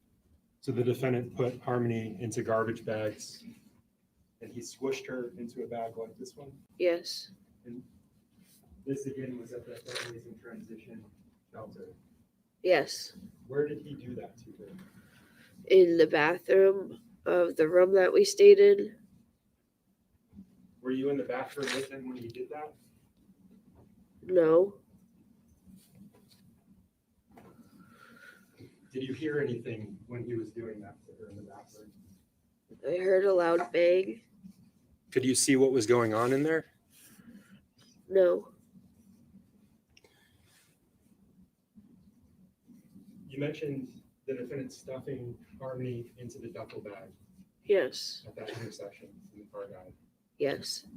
And then you mentioned him squishing her into this bag. Yes. Did she fill that bag, that CMC bag that you just saw? Yes. Her body filled that bag? Yes.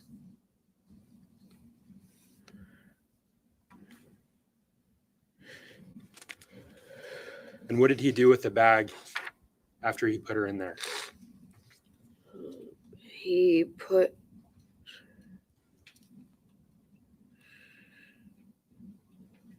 her back in the ceiling. You mentioned being at the Families in Transition shelter for a month and a half. Yes. During that time, did the defendant begin discussing disposing of Harmony, getting rid of her body? No. At some point, did he begin discussing disposing of Harmony, getting rid of her body? Yes. And what was his plan? What was his idea for getting rid of her? To use lime.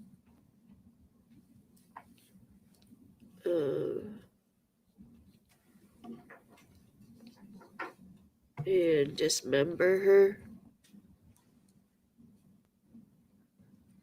What did he believe that lime would do if he used it on her body? Did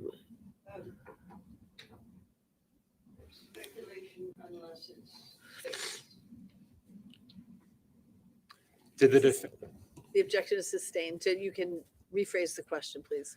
Did the defendant tell you what he believed lime would do if he used it on Harmony's body? Yes. What did he tell you? That it will help decay her body.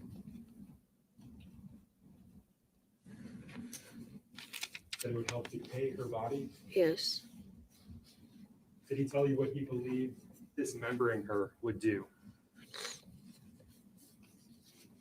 No. But he told you that that was his plan? Yes. Counsel, can you approach for just a minute?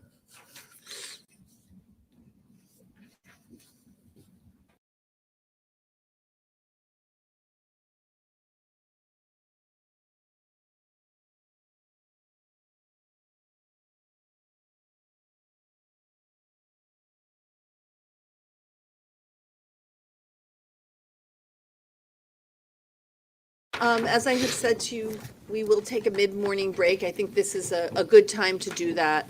I'm going to ask the witness for the moment, please remain on the stand. Ladies and gentlemen, I remind you, don't discuss the evidence that you've heard, this case with each other or with anybody else. Don't do any independent research. Don't look up anything on your phones.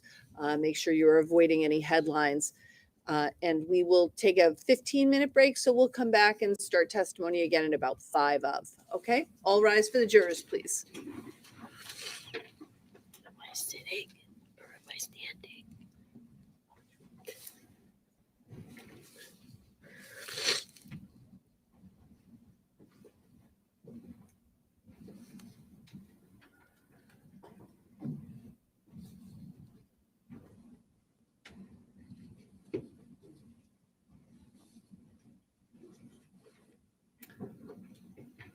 If the witness wants to use the restroom or have a drink of water, this is a good time to do that.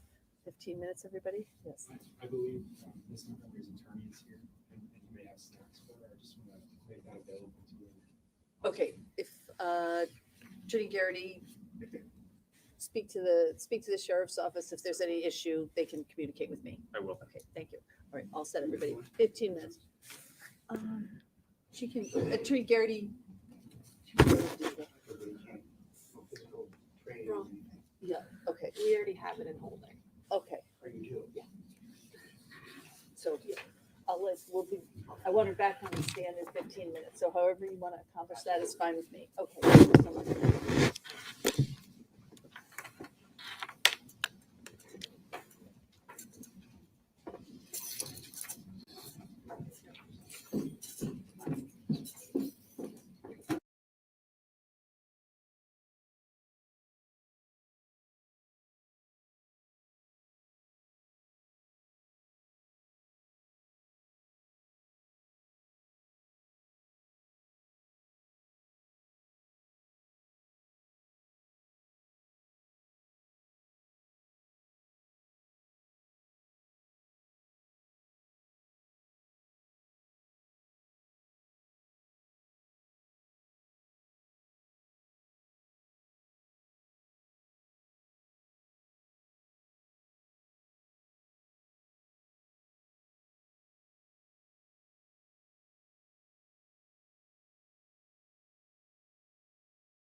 right, you can remain standing because we're going to bring the jurors in. Oh, do you want to get?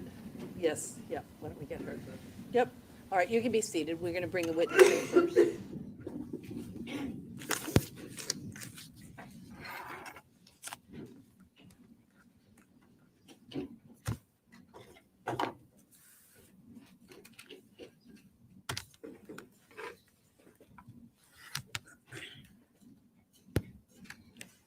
Just be careful of the wires, please.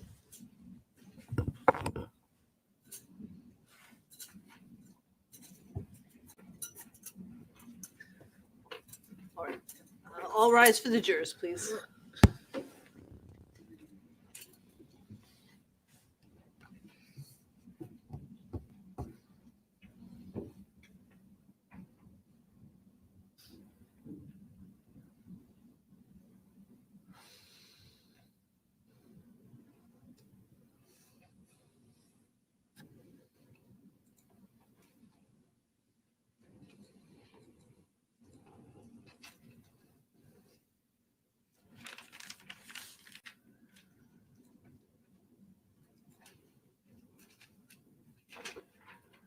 All rise for the jury.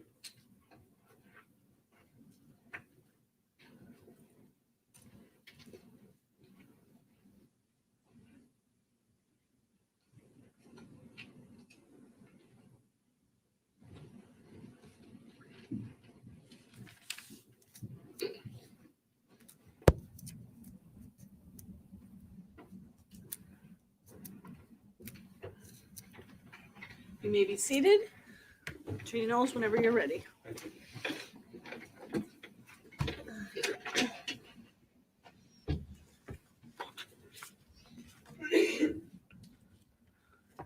Ms. Montgomery, I remind you, you remain under oath.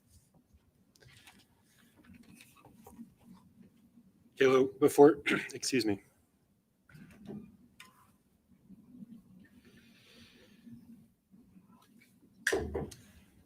Before we broke, you were telling us about your time in the fit shelter. Yes. And you mentioned the defendant taking Harmony's body out of that ceiling. She was still in the duffel bag. Yes. Brought her into the bathroom. Is that right? Yes.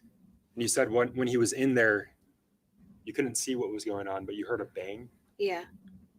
What was he doing to her? Trying to fit her in that bag.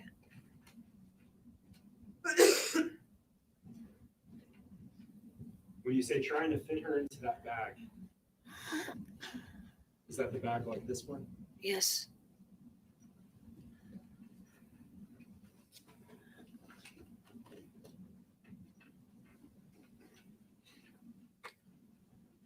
And you heard a bang while he was doing that. Yes. Did you hear any other noises? No. How long was he in the fit shelter bathroom trying to fit her into this bag? About a couple hours. You mentioned him putting her in garbage bags and then squishing her into a bag like that one. Yes. The duffel bag that he had initially put her in, what happened to that duffel bag? He got rid of it. Do you know what he did with it? I don't know what he did with it. But it was no longer, we didn't have it anymore. And was that after the bathroom? Yes. You said that Harmony's body was beginning to smell and that it was horrible. Yes. Did the defendant take measures to combat that smell? Yes. What did he do? That is when he took her down from the ceiling and brought her into the bathroom to put her in the garbage bags and to get her to fit in that bag that's similar to that one. And he asked me to bring the bag to his job. Where was his job at the time? Where was he working? At Portland Pie in Manchester. This is still while you were at the Families in Transition Shelter? Yes. How long did he work there for? 2 months. And you said he asked you to bring the bag to him at work. Yes. Did you obey? Yes. About how did you get there from the Families in Transition Shelter to his work? I walked And where was the bag at that point? in the stroller. How long of a walk is that from the shelter to his work at Portland Pie? About 10-15 minutes. Was anyone with you during that walk? My 2 kids. Why did you obey the defendant when he told you to bring Harmony's body in that bag to his work? Because I was scared.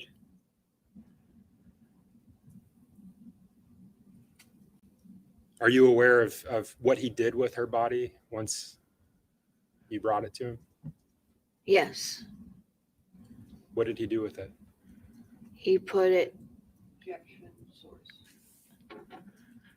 Sustained. If you would rephrase the Your question. Honor, you said you're aware of what he did with her body at his work at the Portland Pie Pizza Company. How are you aware of what he did with it, Kayla? Because he told me that he put her in the freezer. Was that the only time, to your knowledge, that he put her in the freezer, or were there more times where he brought her and put her in the freezer? That was my only time.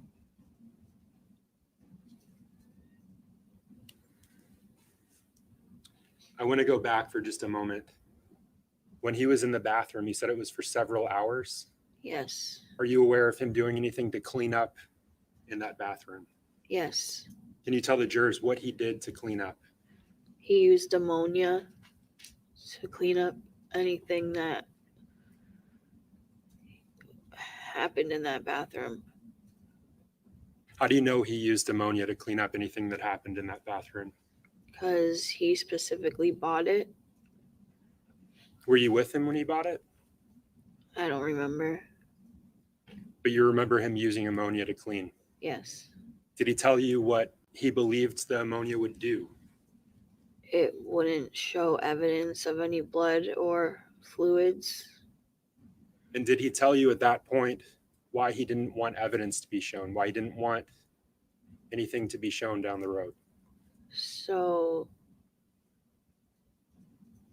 he wouldn't get in trouble and nobody could find anything.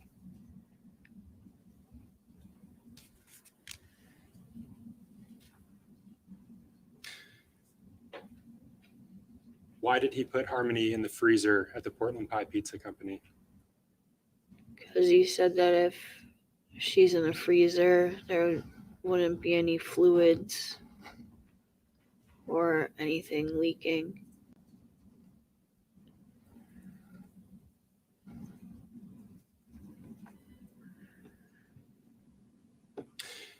At some point around that time, did you get tax returns, your tax refunds?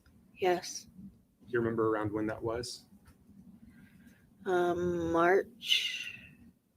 February or March, I believe, in 2021. So I still want to talk about the time you were at the fit shelter. Did you eventually leave the fit shelter? Yes. And where did you live after the fit shelter? Union Street in Manchester. Do you remember when you moved into Union Street in Manchester? Yes. What day did you move there? February 20th, 2020. And did you sign a lease agreement for that apartment? Yes.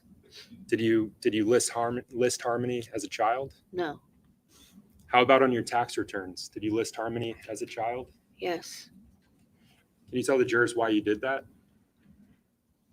Because she lived with us for 6 months or more, and Adam told me to leave her on there. Did he tell you why he wanted you to leave her on there? So that it would just show that we still had her living with us.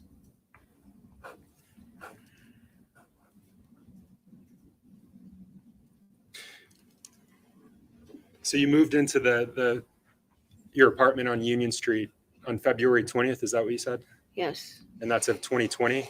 Yes. Where was he keeping Harmony at that point? In the refrigerator of our apartment.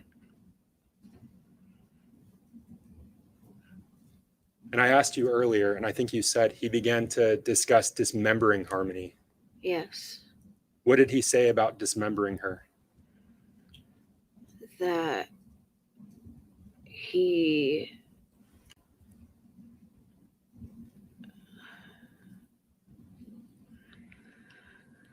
he just wanted to put her in, he would put her in pieces to get rid of her. And was that at the Union Street apartment? Yes.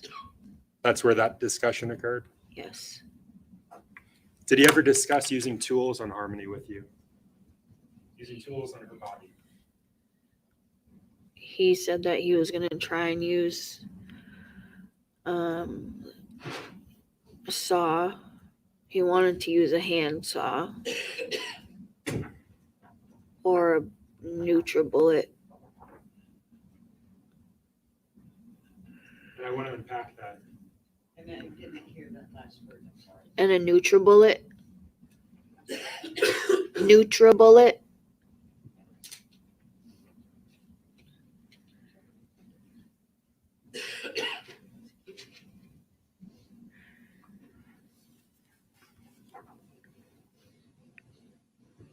Kayla, I'm showing you what's been marked as State's Exhibit 63 for identification. Yes. Do you recognize the item that's depicted in this exhibit? Yes. Can you tell the jurors what it is? It's a hand saw. It's a handsaw. Yeah. Do you recognize this handsaw? Yes. When the defendant discussed dismembering Harmony, using tools on her, Yes. is this a saw that he discussed doing that with? Yes. Is this an accurate representation of that saw as you remember it? Yes. Your Honor, I move to strike ID, mark as full, State's Exhibit 63, and publish to the jurors. No objection. The ID is stricken. It's entered as a full exhibit. So this is the saw that he discussed using to dismember Harmony's body. Yes. That discussion again occurred at the Union Street apartment. Yes.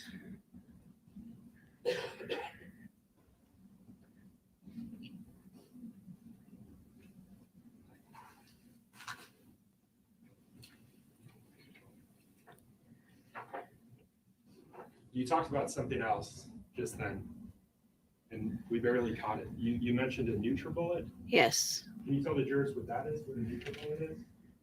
It's like a blender that you can make smoothies in or any kind of puree food item.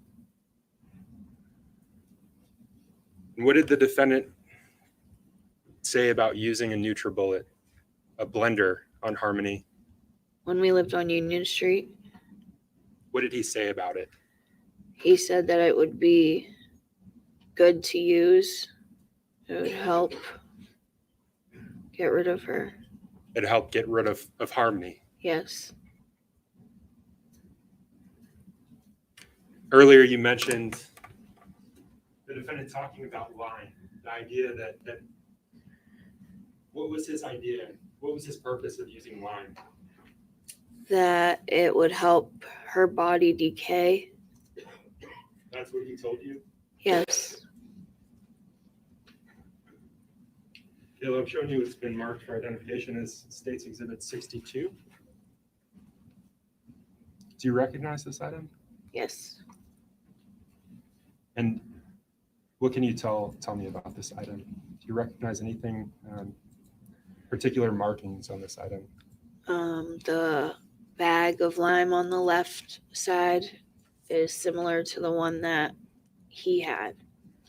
When you say it's similar to the one that he had, who's he? Who's the he that you're Adam. referring to? Adam. And is there a circle around that bag? Yes. And is there writing underneath it? Yes. Do you recognize that writing? It's my initials. Is this an accurate representation of the item that you circled and initialed? Yes. Did you write those initials? Yes. Did you circle this item? Yes. Why'd you do that? To let it be known that that's the item that was similar to the one that he had. Your Honor, I move to strike ID and mark as full and publish State's Exhibit 62. Any objection? No, Your Honor. All right, the ID is stricken. It's entered as a full exhibit and it may be published. Kayla, who were you with when you circled this bag of lime? Detective Dunleavy and Riley. Is that Max Redhill? Yeah, that Another one. detective? Yeah. So you were with law enforcement. Yes.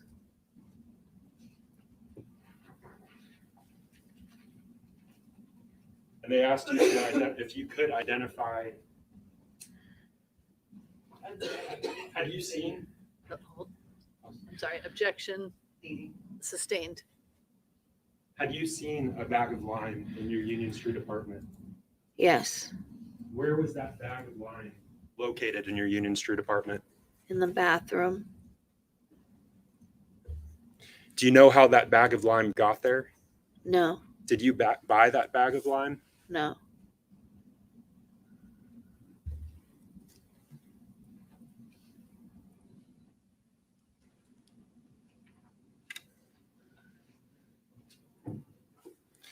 When you saw that bag of lime in the bathroom of Union Street, what was going on in that bathroom at the time? Adam was trying to de-thaw her body.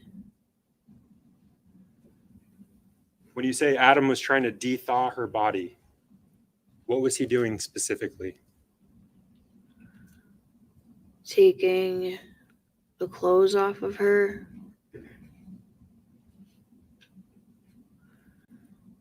And putting her in the bag of lime. And when he was trying to de-thaw her body, where was Harmony's body at the time? In the bathtub. And that's when you saw the bag of lime? Yes. Did you see Harmony's body in the bathtub? Yes. I want you to tell the jurors what you saw of her body in that bathtub. I saw Harmony in the bathtub, still folded together the same way that she was left in the bag when we took her out of the car. And she just looked like she had just barely any skin, like she was just a layer of skin and bone. And she was all bruised up.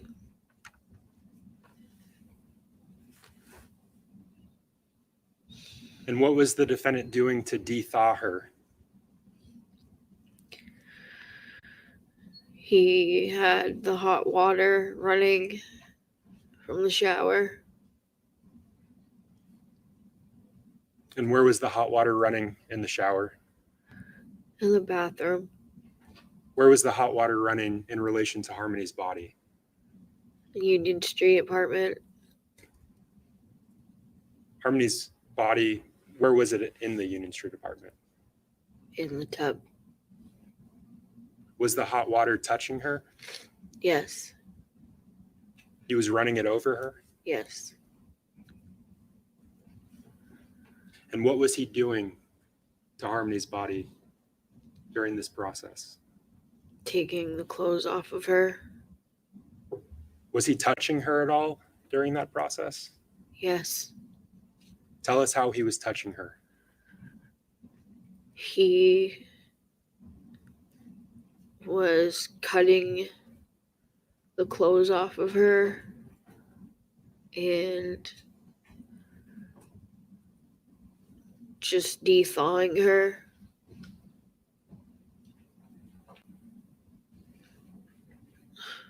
Did he tell you to help him at some point?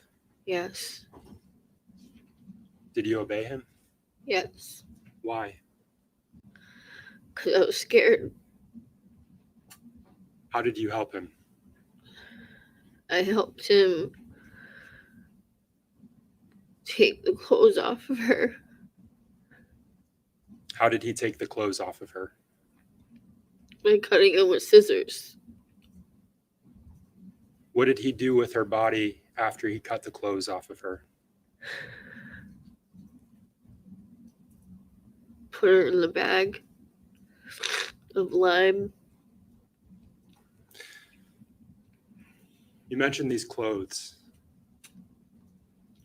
What clothes was she wearing when he put her into that tub? She had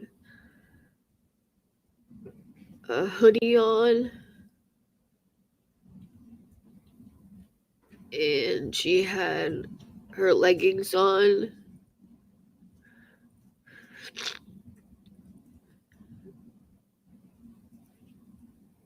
That's Did you leave that bathroom at some point while he was in there? yeah, Why? Why'd you leave the bathroom? because I needed to check on the kids, and I couldn't be in there anymore. And let's talk about that. What do you mean you couldn't be there in there anymore? Because I couldn't handle it. I didn't want to see anything.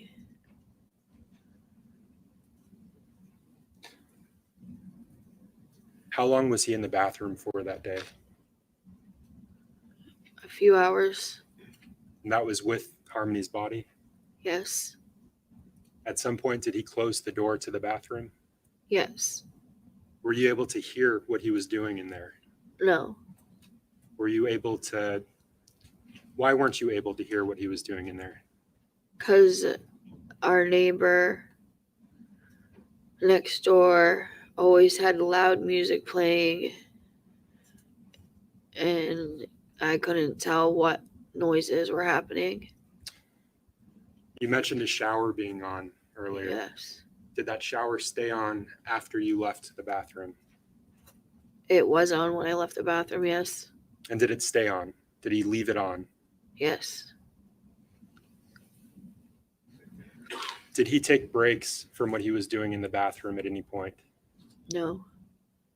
Did he leave the bathroom at any point? No. How many bags did you see in the bathroom with him? 3. And what was happening with each of those bags? He had lime in the bags. So one of the bags was a bag of lime. Yes. Was it a large bag or a small bag? The bags that he was putting them in were large trash The bags. bag that contained the lime, was that a large bag or a small bag? It was a large bag. A large bag of lime? Yes. You said that he was putting that lime into a bag. Yes. Was there anything else in the bag when he was putting the lime in? No. Did you see Harmony's body go into the bag? No. What happened to Harmony's body after it was in the bathtub? It was in the CMC bag. What did he do with the CMC bag? Put Harmony in it. What did he do with the lime that was in the bathroom?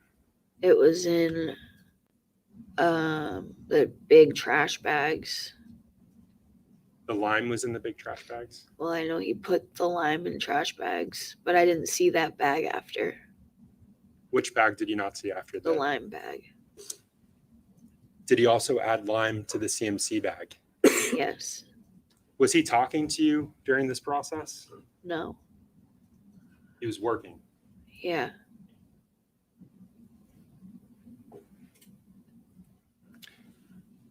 At any point, did you see him remove Harmony's body from the bathtub? No. You mentioned earlier that he put Harmony's body back into the CMC bag. Yes. How do you know that he did that? Because he put the bag back in the freezer after. You mentioned garbage bags. Yes. What was he doing with the garbage bags in that bathroom? He had the big garbage bags put in the CMC bag and had the lime in the bag.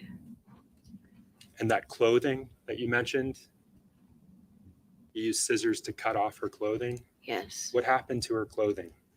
What happened to Harmony's clothes? It was put in a trash bag. Was anything else put into that trash bag with her or with the clothes? Not that the duffel bag.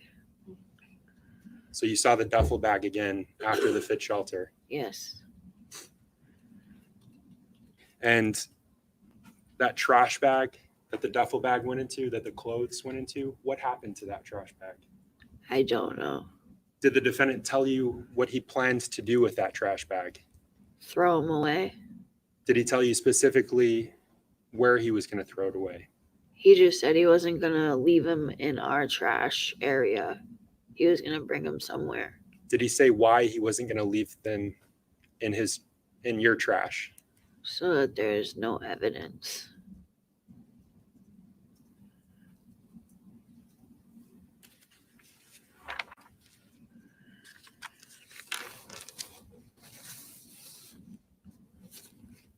Do you recall telling investigators that when you saw Harmony in the bathtub, the defendant was squishing the liquids out of her? No. You mentioned earlier the defendant talked about dismembering Harmony. Yes. Did he do that in the bathroom? I don't know.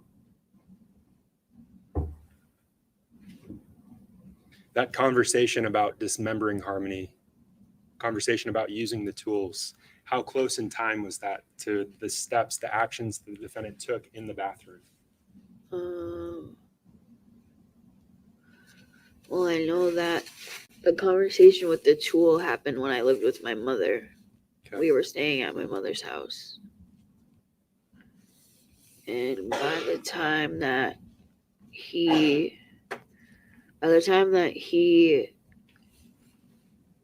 was trying to, I don't even know what he did, but it was a few months after. You mentioned earlier that the defendant squished Harmony at the fit shelter. He squished Harmony into that CMC bag. Yes. You said that her body filled that bag. Yes. How was he able to add lime to that bag if it was full of Harmony's body? I don't know. You don't know what he did in that bathroom. No.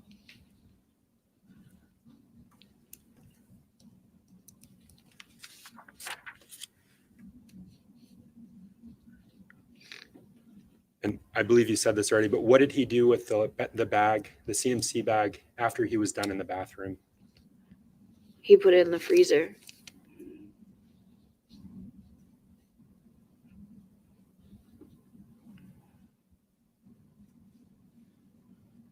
Did the defendant ultimately dispose of what remained of Harmony's body? I don't know. Did he get rid of her body Not then. at some point? Yes.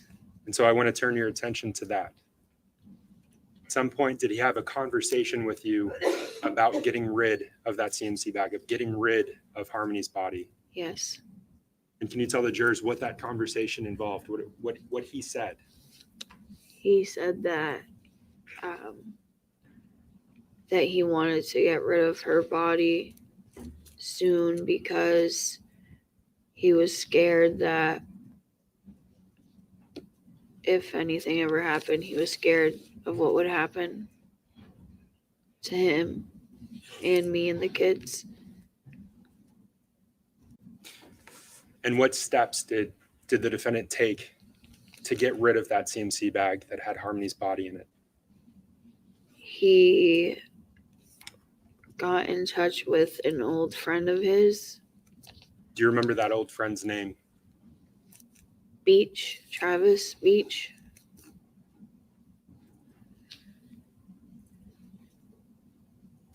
Did you know Travis Beach at the time? No, Had you met him before? no. Do you know how the defendant got in touch with Travis Beach? I don't know who reached out to who, but I knew it was about selling a gun.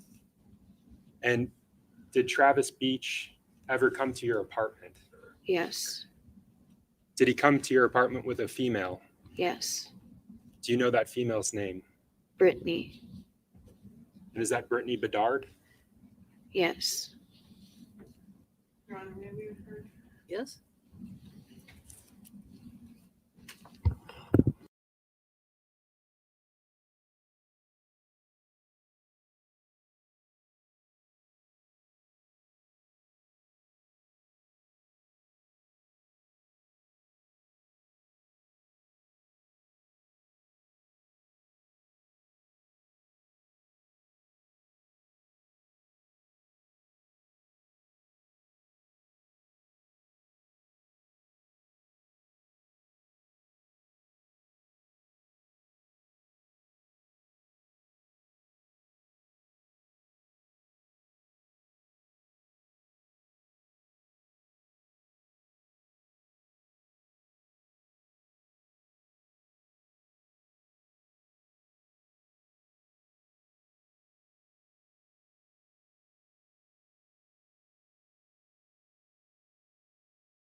You may proceed.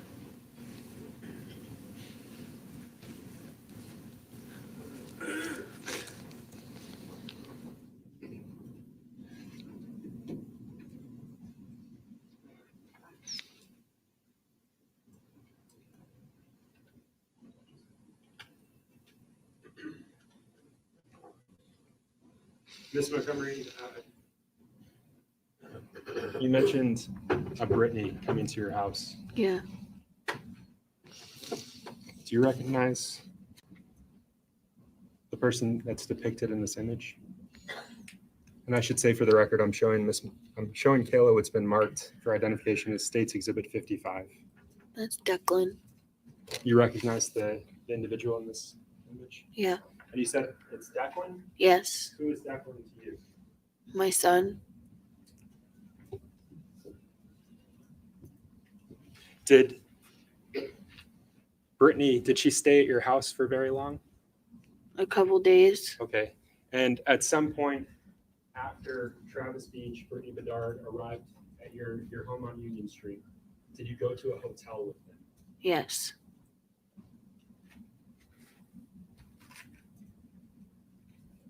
At some point after they came to your house that day, when you went to that hotel with them, did you become aware of a U-Haul? Yes. And what was the purpose of this U-Haul? So that Adam can use it to dispose of Harmony's body. Do you remember the name of the hotel that you stayed at? The Econolodge. And you mentioned not having an ID, not having a license. Whose name was that Econolodge room under? Brittany. Did they stay at the Econolodge with you? Yes. And were they in the same room as you, or a separate room, or something else? Separate room. When did you first become aware of the U-Haul? Adam had talked to me about having her rent a U-Haul to use. Did Adam tell you why he wanted her to rent a U-Haul to use? Because she has a license. And to have it in somebody else's name. Why did he want that U-Haul rental in someone else's name? So that they can't prove that Adam rented it.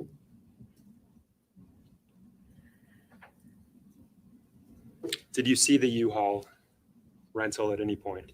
Yes. Can you describe the U-Haul rental for the jurors? The rental U-Haul was a van. Like a van that like people that do painting would use. So it was a rental van. Yes. And I want to back up for just a moment. You said you were at the Econo Lodge Hotel. Was Harmony's body with you in that hotel? Yes. Where was that body? Where was Harmony being stored? In the fridge.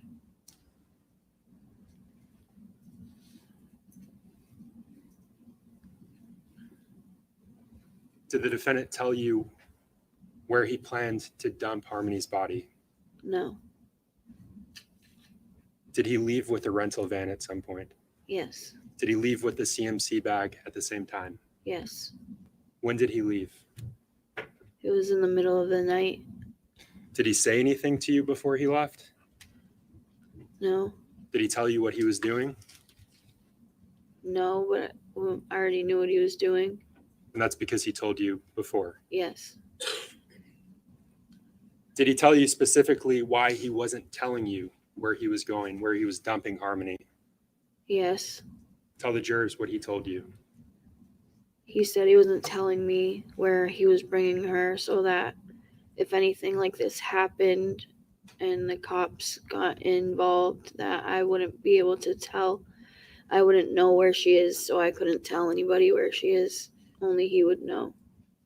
Kayla, where is Harmony's body? I don't know. Kayla, where did he dump Harmony? I don't know. Did he return to the hotel room? Yes. And when did he return?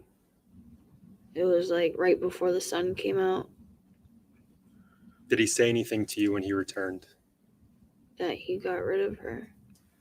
That CMC bag, the one that he squished Harmony into, Yes. was it still with him? No.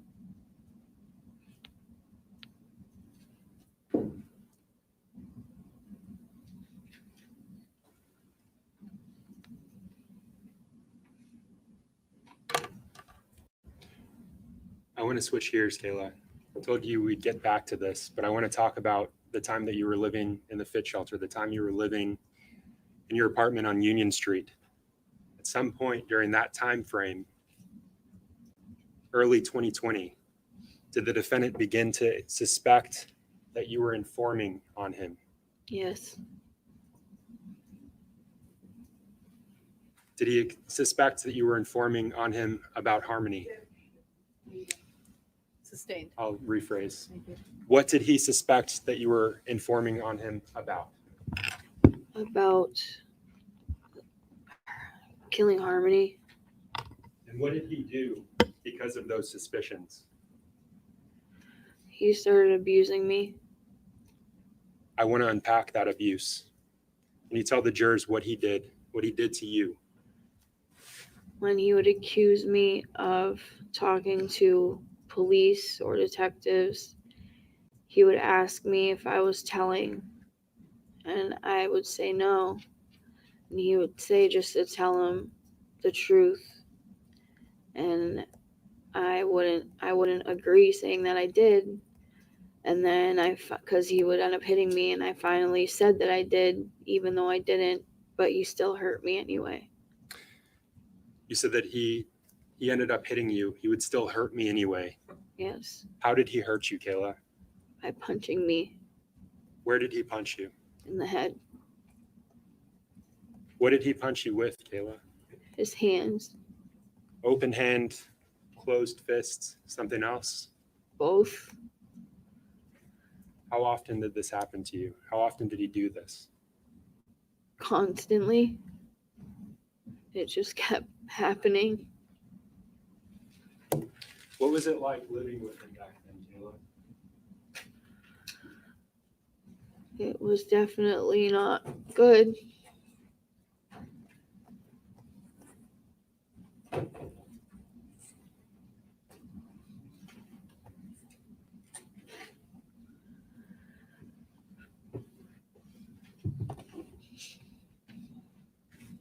Do you recognize what's depicted in what's marked as States Exhibit 99, Kayla?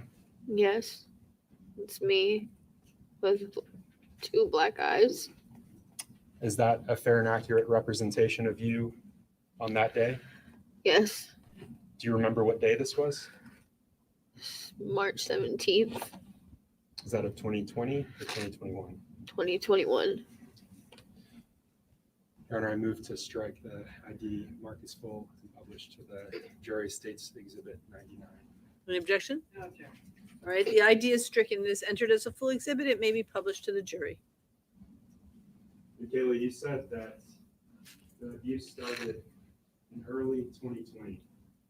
Yes. You said that this photo was taken in March of 2021. Yes.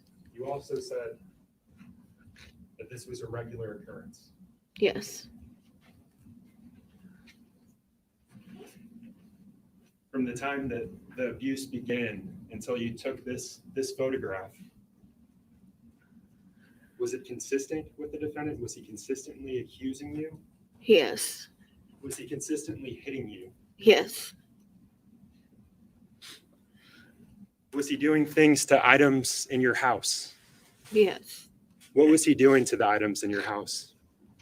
Destroying everything. Why- Breaking a lot of stuff. Why was he breaking things, Kayla? Because he thought that there was microphones in the house. And I was telling on him. And thought there was cameras. You said that he would hit you, that he would hurt you.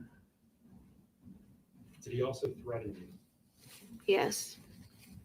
Tell the jurors what he said would happen to you.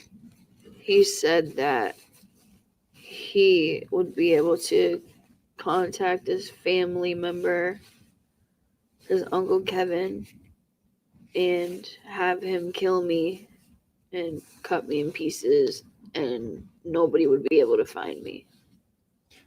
Did he say why that would happen? Why he would have that done? If I ended up telling on him Telling on him about what? about Harmony being murdered.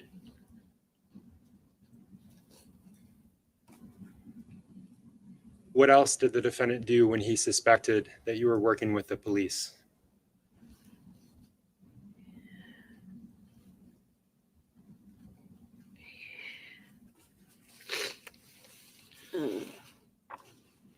He was very abusive. During one of those incidents, do you recall trying to call someone for help, trying to get help? Yes. And Kayla, let me ask you this. Do you know someone named Roseanne Smith? Yes. Who is Roseanne Smith to you?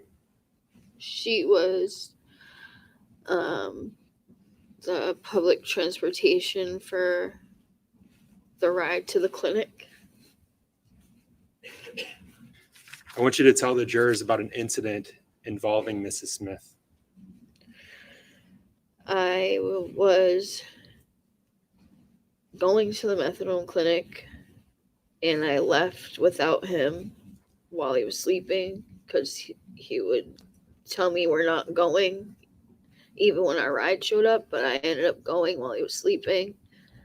And I was getting dropped off and I had a black eye, and Rose saw my black eye, and I asked her if I could use her phone to call somebody so I could call my mom or somebody to help me.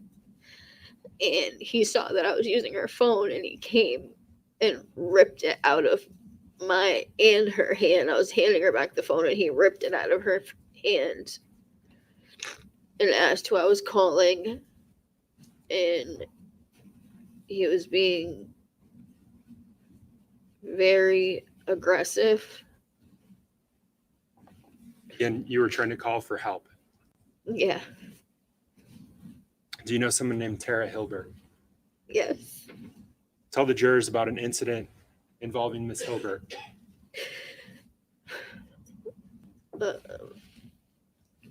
Adam would tell me that I couldn't leave the house, and I ended up leaving and running out of the house, and I had my daughter in my arms, and I ran to Tara's apartment, which was right next door, and asked her if she could call my mom. And then Adam came out and followed me and put me in a chokehold and said to tell her to not call my mom, to don't make that phone call or else he's gonna hurt me. Kayla, why couldn't you leave the house? Because he thought that I was trying to tell on him. And let me ask you this, Kayla. When you left the house, were your two small sons still in the house with him? Yes, Why did you only take your daughter? because she was in my arms. I was already feeding her and I just ran. I just ran out and to find help and I could go back and get the kids. The image that I showed you, you described having bruising, black eyes. Yeah, Does that day stand out to you, Kayla? yes, Why does it stand out to you? because that's the day that I took the kids and left. Are you still married to the defendant? Yes, When did you get married to him? on Harmony's birthday in 2017. Do you remember that day, Harmony's birthday? Yes, What day was it? it was June 7th.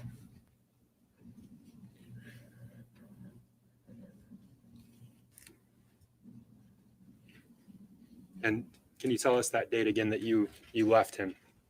It was March 17th, 2021.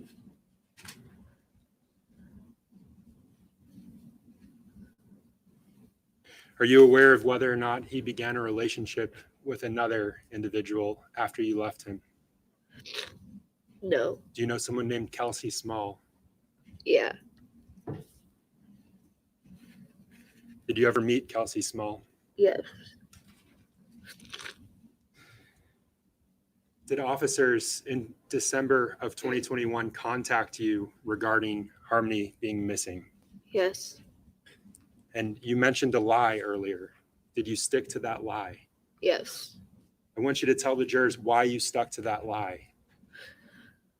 Because Adam told me to just stay saying that lie. And so when they contacted you in December of 2021, you gave them that lie. Yes, And after they left you, did you contact Adam? yes. What did he say when you contacted him? He said not to say anything and to say I want a lawyer and don't tell them where he is. Where was he at the time? In Maine. And did you tell him to get back here? Yes.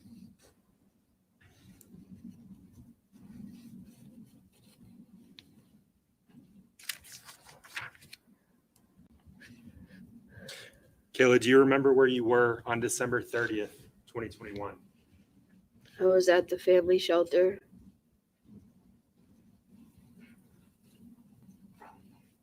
Do you remember going to a Walmart that day? Yes.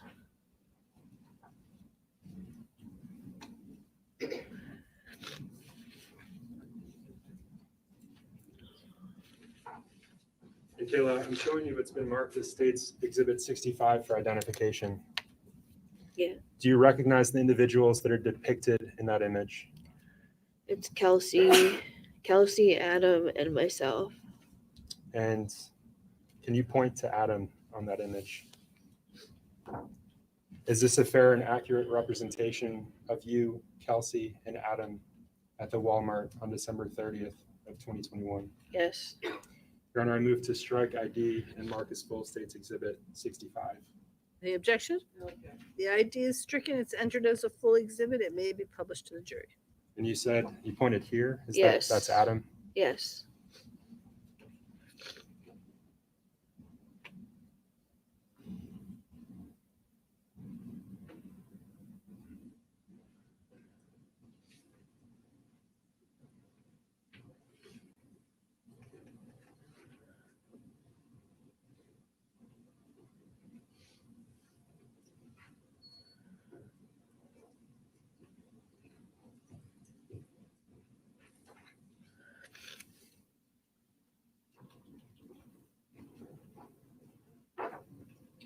Kayla, I'm showing you what's been marked for identification as State's Exhibit 90.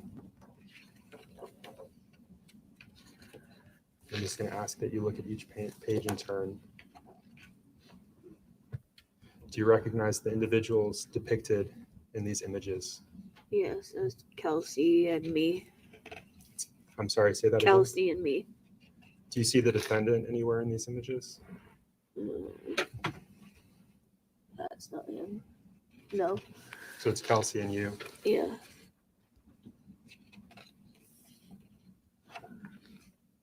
Again, is this the images that are depicted here accurate representations of you and Kelsey that day? Yes. Your Honor, I move to strike ID and mark as full State's Exhibit 90.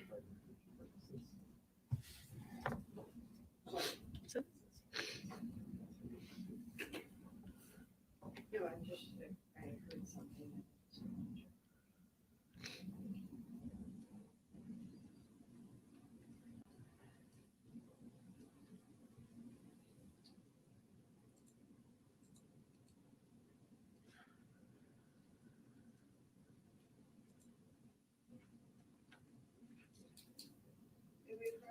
Yes.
you go to the Walmart to do?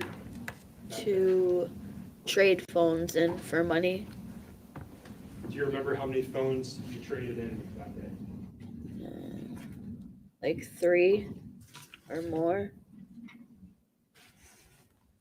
Whose phones did you trade in? Mine and Adam's, and I don't know who else. And can you remind us, who were you with at the Walmart that day? It was myself, Kelsey, and Adam.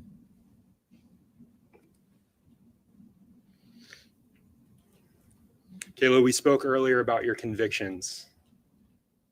Yes. Was that actually part of a plea agreement that you entered into? Yes. The testimony that you've provided today, what is your testimony based on? Actually being there? Is it based on the truth? Yes.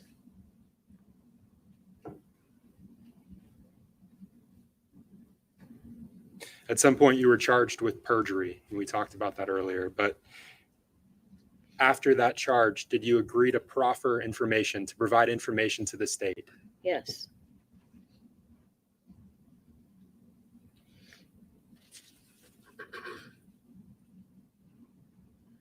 What was the sentence that you received for your charges, your perjury charges? I got a 3.5 to 7 suspended, and then I got a 3.5 to 7 with 1.5 off my minimum.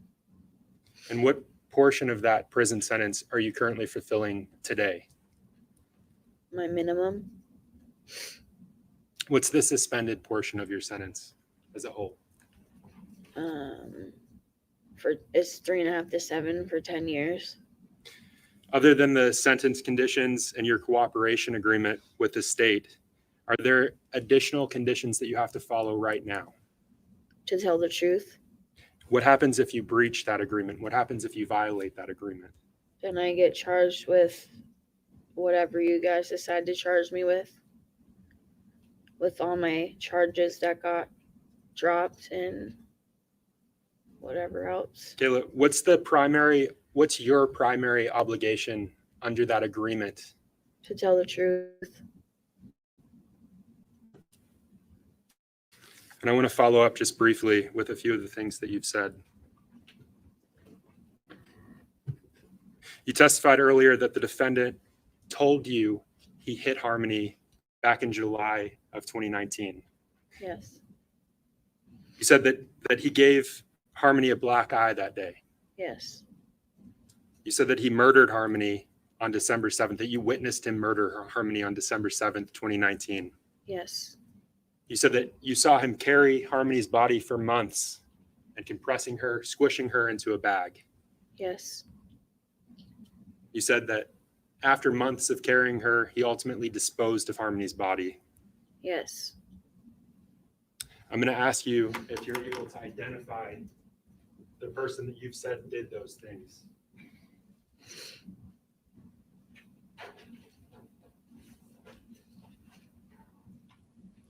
Kayla, I'm showing you what's been published as State's Exhibit 101. Do you recognize the individual that's depicted in this image? Yes. Who is that? Adam Montgomery. Is that the Adam Montgomery that you refer to as abusing you for those months and months? Yes. The same one that you said gave Harmony a black eye, confessed to giving Harmony a black eye. Yes. The same one that beat Harmony to death, that murdered her in the Sebring. Yes. Kayla, at any point, did you pull Harmony out of the Sebring and stuff her into that duffel bag? No. At any point, did you fold her in half as you described the defendant doing? No. Did you walk her to Badero's? No. Did you take her and put her in the ceiling of your room at the Fit Shelter? No. Did you smush her into a CMC bag like the one I showed you earlier? No. Did you compress her further and add lime to her in the bathroom of your Union Street apartment? No. Did you put her in a U-Haul van and dump her somewhere? No. Who did those things, Kayla? Adam Montgomery.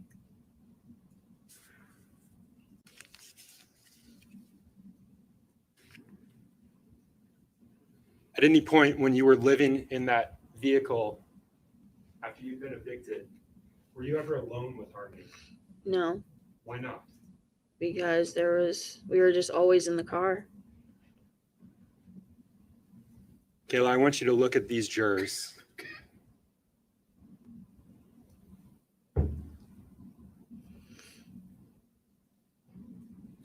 Kayla, did you kill Harmony? No, I did not. Did you beat her to death? No, I did not. Were you alone with her when she died? No, I was not.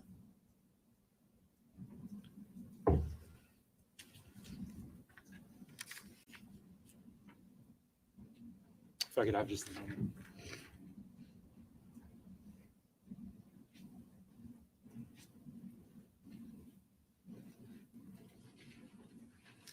Kayla, thank you. I have no additional questions for you. All right. Council, I think this is a good time for the lunch break. So ladies and gentlemen, we're going to take an hour lunch break now. So please return at 1:05. I remind you, do not discuss this case with anyone, not with each other or with anybody else. Don't do any independent research. Do not drive by any locations. Do not look at any headlines or other media about this case. Your obligation is to decide this case based exclusively upon the evidence that is presented here at trial and the law as I will give it to you in my instructions. Ladies and gentlemen, we'll see you back here after the lunch break. Thank you so much for your attention this morning. Ms. Montgomery, I'll have you stay right there for the moment. All rise, please. You can stand if you wish. Okay.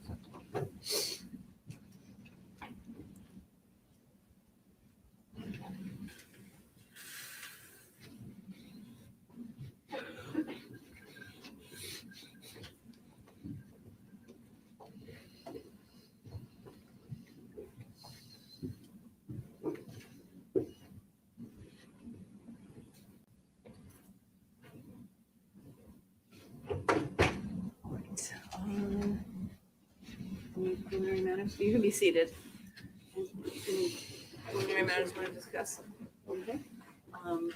All set this afternoon? Okay, if you need to see the court for any reason, please just let me know. Thank you. Thank you.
Hey everyone, just give me 1 second. 1 second, please.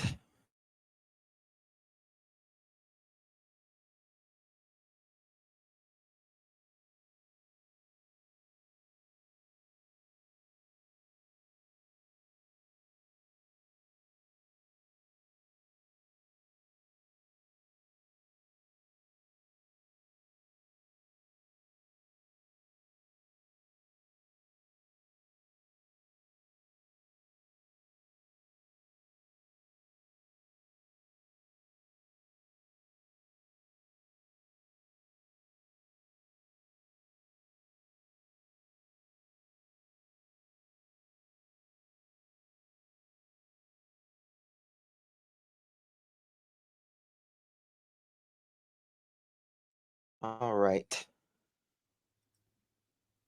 Let's see. Can anybody hear me? Trying to fix something.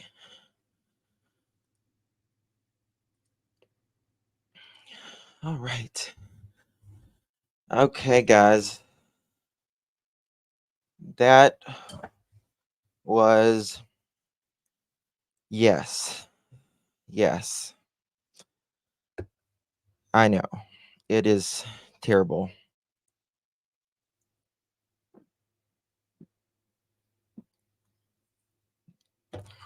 I don't think I'll eat the rest of the day. That's something. Um how long did they say it was going to be, an hour lunch? That was really hard. You know, the the yesterday when they were talking about harmony in the ceiling, I thought this is probably as bad as it's going to get. Boy, was I ever wrong when they talked about Harmony taking her to where Adam worked, putting her in a freezer, and then bringing her back home, unthawing her.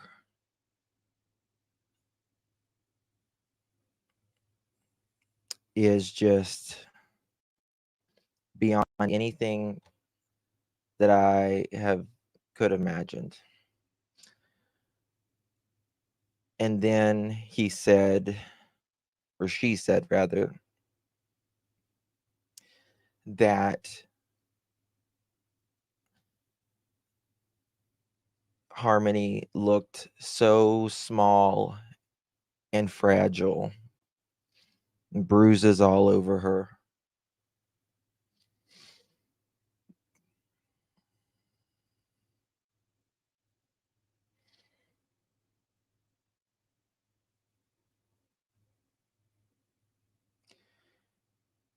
And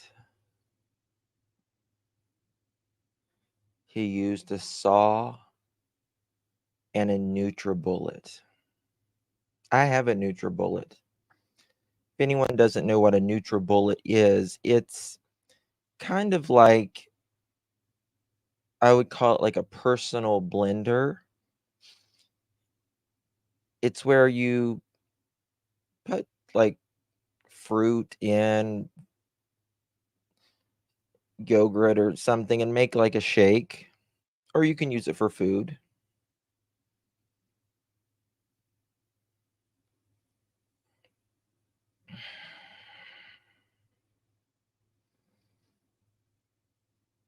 Yeah, like a single shake. And that surprised me because he would have had to have used, I mean, he was really, really trying to dispose of her if he was using a NutriBullet. I'm nauseous as fuck right now.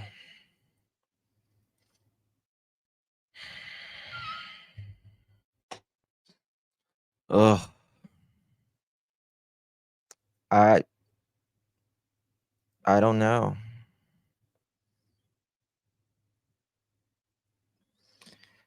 Uh, she said he used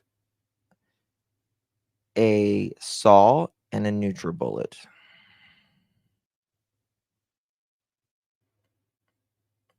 Yes. Yeah. 105. Thank you, Sharon. She walked that baby to Adam's job. She lied. Yeah, she did lie about that.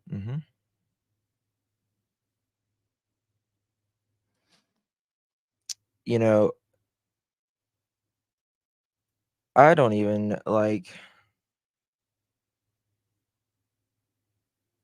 made it sound like he was defrosting a chicken.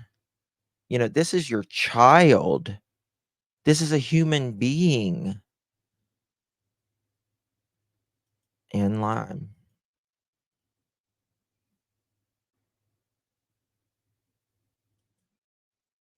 This is even too graphic for a movie.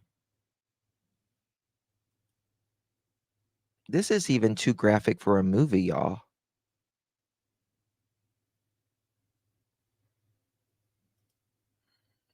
It's what she was to them. A monthly check. She saw her in a bathtub. Yeah.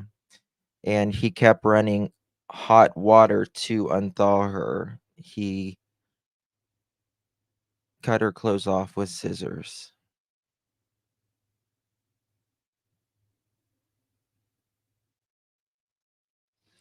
They let her off because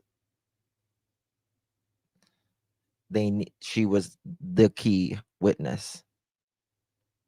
If they hadn't have had her, guys, I know a lot of people have a lot of disdain for her. I know that. And I understand completely. What she did was equally not just about as atrocious. But this case would not be where it is today if it wasn't for her. She was an eyewitness.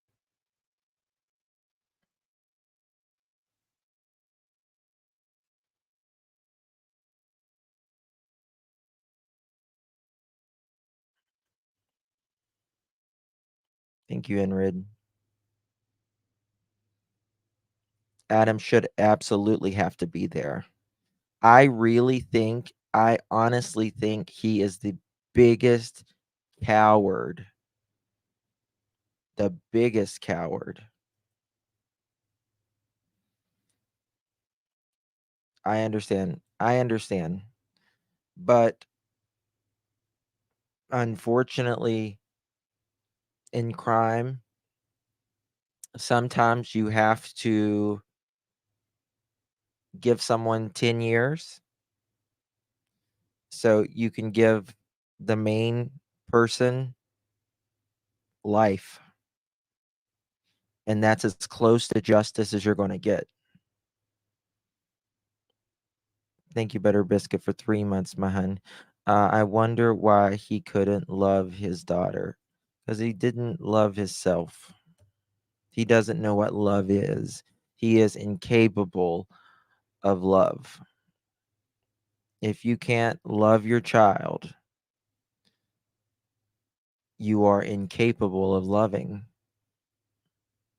You are incapable of loving.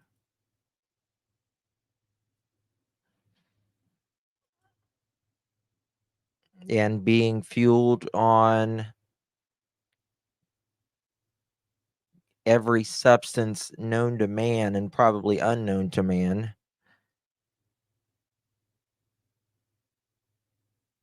that didn't help.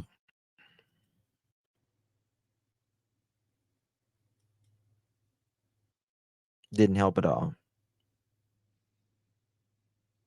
Manchester's full of drug crimes, homeless, Most likely those in the area would not come forward if they no. No, people in the streets like that, listen, they're not going to tell. They're not, most of them aren't going to tell. Because you tell, somebody's going to find out and your ass is going to be dead too. He is an absolute monster.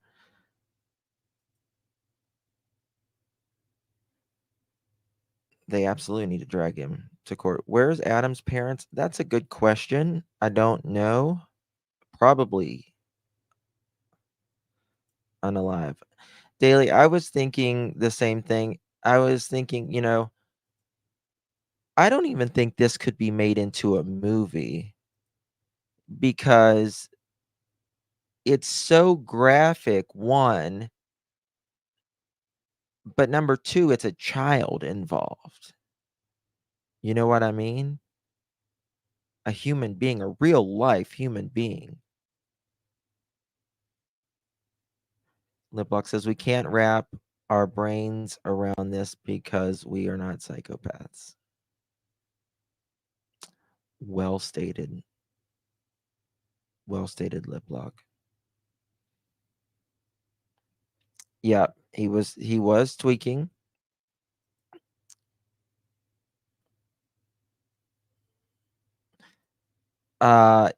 He is so arrogant and so cocky.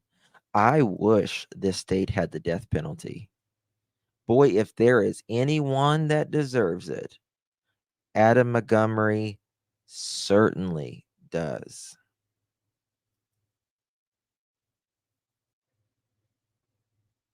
If there is anyone that deserves it, Adam Montgomery deserves the death penalty and then some.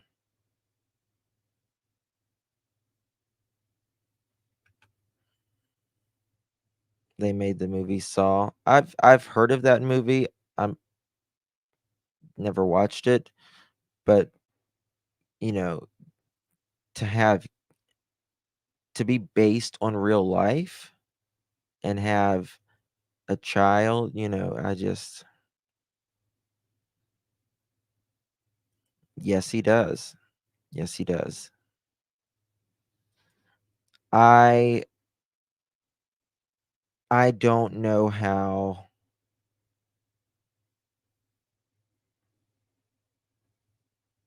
people sleep at night. Court is back in 105, I think it is. You don't do scary movies anymore?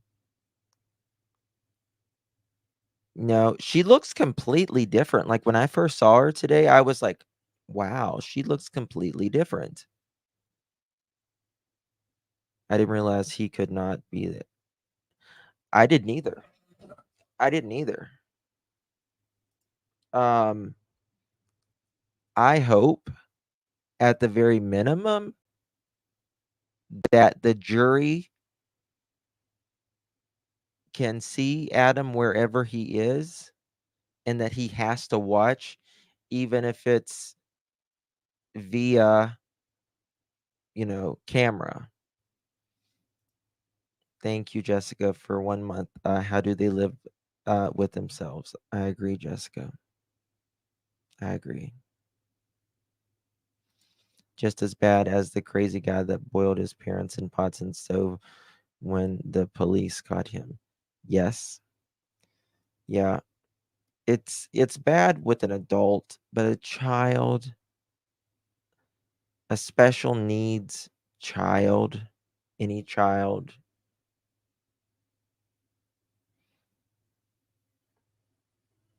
Read up on why he's supposedly not there.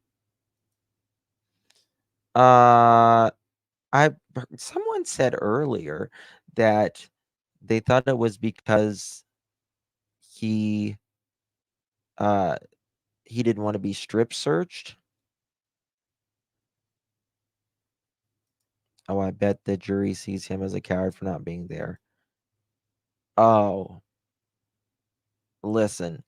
One thing in my opinion, when the jury goes to deliberate, I don't think it's going to be a long deliberation at all. At all. I think it is going to take. Yeah, she couldn't see in one eye and she had some stuff. He refused to be searched. What a bitch he is.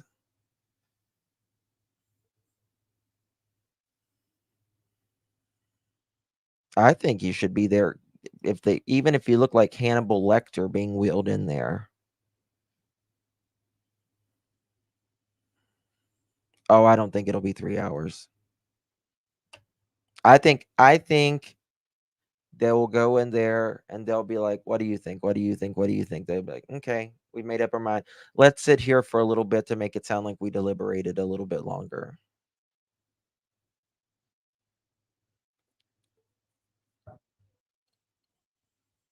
That would be my guess. Now, this is a real life monster in real life. He will. Mhm. Refusing to be searched. What an excuse for not having to be there. You know what, Adam? You unthawed your daughter and stripped her of her clothes while you had her in a bathtub unthawing her.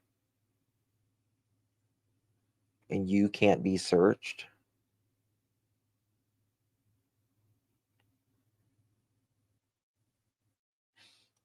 Yeah, 15 minutes, probably. She even ate immediately after Harmony was struck.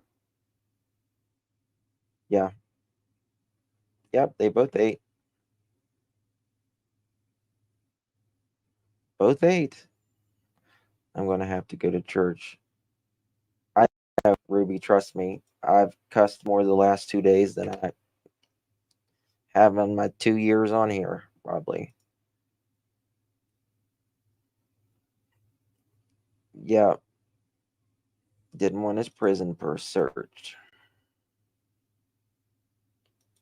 Exactly. When is it a choice?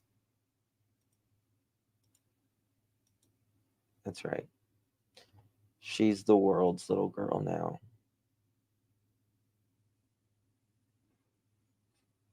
Yeah. Pleading guilty to abuse of a course and falsifying evidence. They're going to be guilty all the way down, anyways. Exactly. Did the jury believe her story is the question? Yeah. I mean, she has lied before, but I appreciated the state saying that, you know, what happens here if you lie today? Well, her ass is up the creek without a paddle, pretty much. So I appreciated that. Kayla will probably cry buckets during the cross. The cross examination is going to be interesting. They're probably going to paint her to look like she actually looks. But I think they're going to blame her more than they are Adam. 1 second, y'all. 1 second.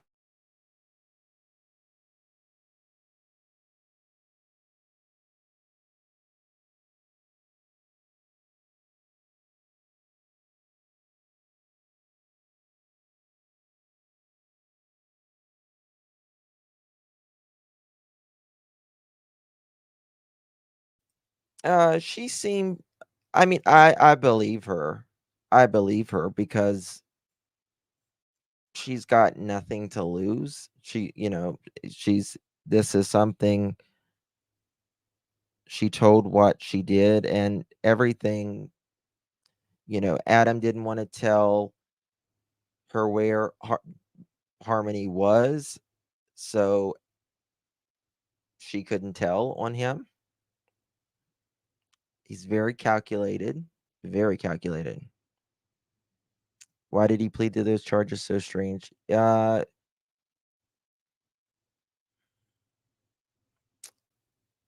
don't know.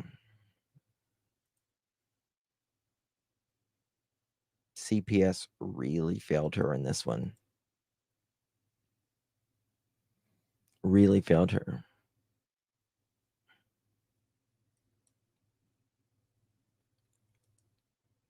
I've been trying to watch the trial as I love Harmony. It's horrible. Yeah, I never thought it would be this bad. I didn't think it would be. I knew it was really bad, but I didn't think it would be this bad. And we're only in day 3. We're only in day 3. Um, I think she's telling the truth, but I feel she should do time as well for knowing what he did. No, mommy of 5, I completely understand what you're saying. And she's doing what, 10 years? But the problem is she was a real in life key witness. And I don't think Adam, I don't think they don't know where Harmony is. They don't know, she's in a lot of different places. Like, he's not going to tell. Yeah. Thank you, Cassie. Yeah. Yes. I feel for the jurors really bad. Really bad. Now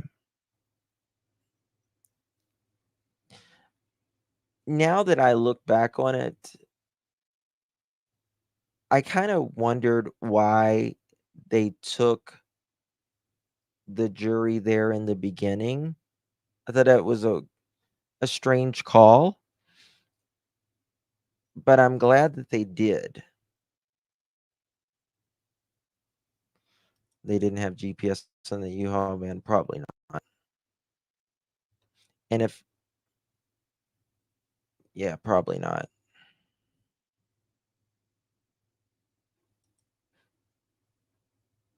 That they are. Yeah. I don't know if he'll be in general population, though, to be honest with you, because it's such a high profile.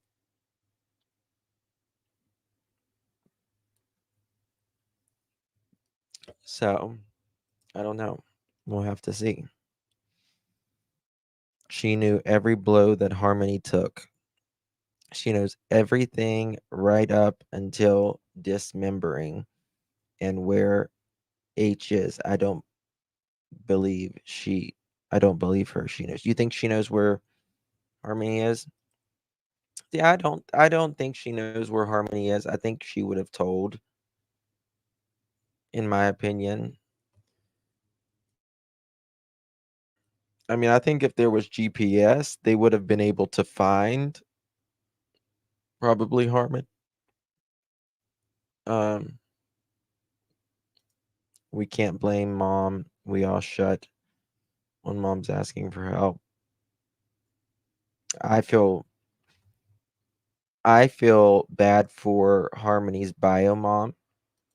She made a lot of mistakes. There's no doubt in it. But she also wrote the mayor.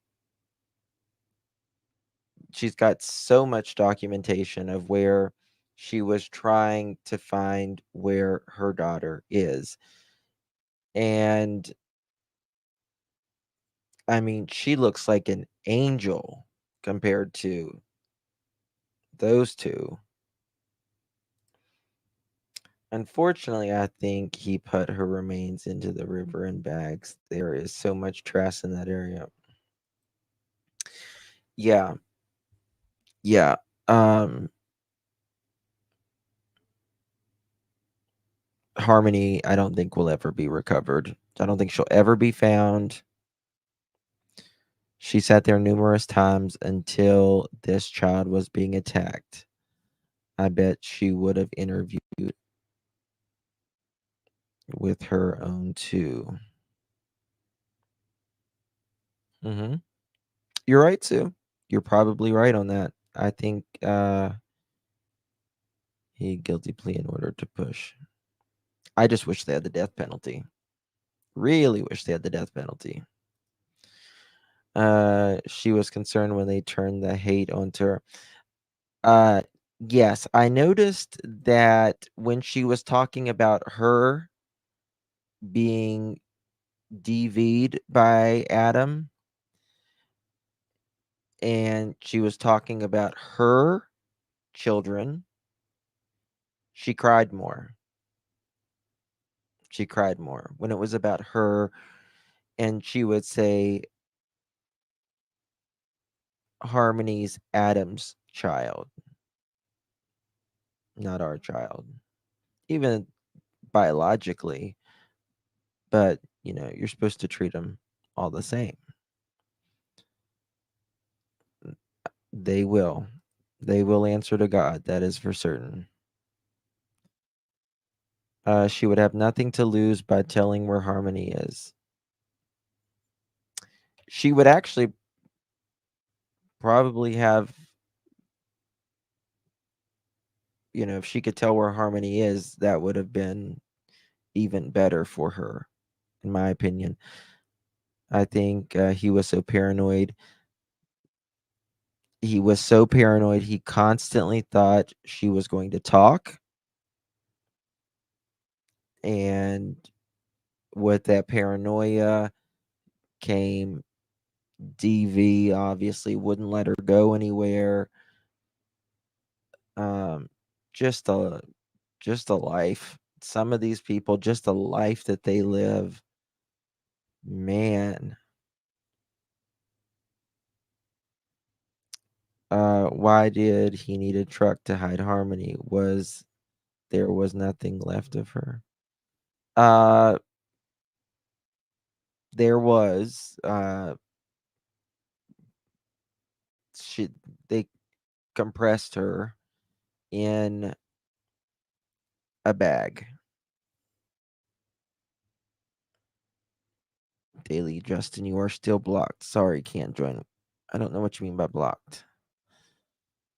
Um,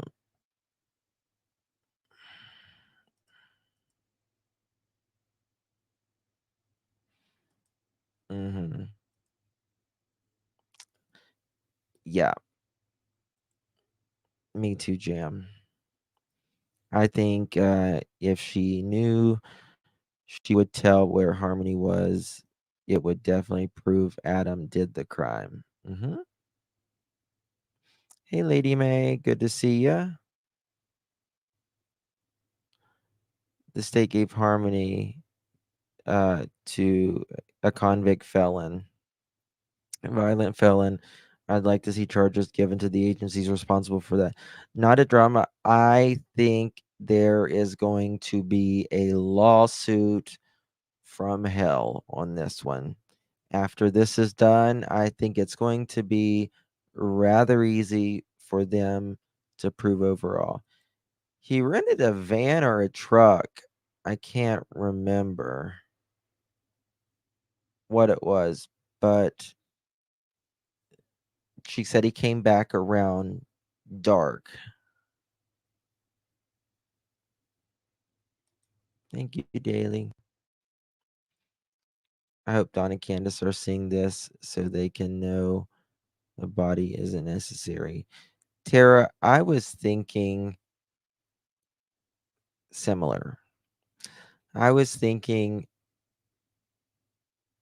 I wonder if Don and Candace, like, if they would sit and watch this, I would like to see their reaction. I would like to see their reaction. Because I believe Don and Candace know where Summer is. The WMUR updates are Crystal Story is crying hard now. Her anguish is not noticed by jurors. They are focused on Kayla Montgomery. Mm. Thank you for that, Opal. I wish it was first degree too. But there was no premeditation, right? Like premeditation is if, for instance, you go to Lowe's or Home Depot first and get the shovel and the garbage bags and everything, and then you commit the crime. So that's just how the law system works.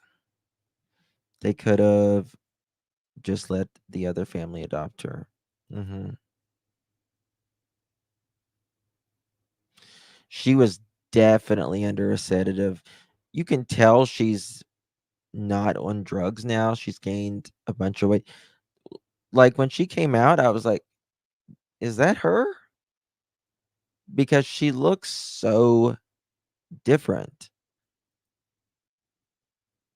Just like Sincere and Classic West, whose bio mama wasn't to blame. Those babies still haven't been found. Yes. Carla, I know they took Sincere and Classic away, gave them to this other couple that abused them and unalived them when this would have probably never happened with the bio mom. She kept saying she was scared. How the hell do you think Harmony felt? Thank you. Thank you, Ashley. Thank you so much. Exactly. I say this all the time. How do you think these kids felt? They're kids. They don't even know. They don't even understand. No matter which one did, they are both monsters. They are definitely both monsters. Me too, Carla.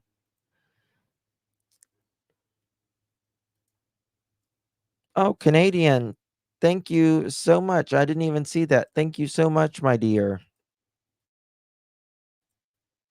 If you was one that was gifted the 5 memberships, please give our beloved Canadian a big, big thank you. Canadian Mama Bear, thank you so much for gifting 5 memberships. I love. Thank you, Jessica, Butter Biscuit, and Jessica.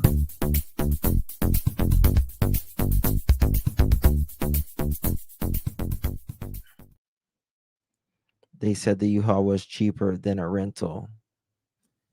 U-Haul,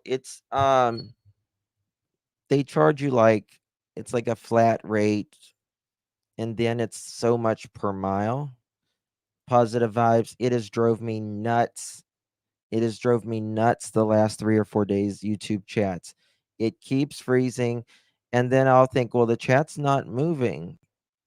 Like, there's nobody chatting, and then I have to refresh it, and then I miss people, they say hi to me or whatever, and then I think I'm ignoring them, and I'm not ignoring them. I just don't see it. Um, it's so frustrating. It's happening to a lot of people. It did this a while back too. Uh, Vans and pickups are $19.90 a day through U-Haul. Yeah, $20 a day, and then it's so many dollars, so many cents per mile or something.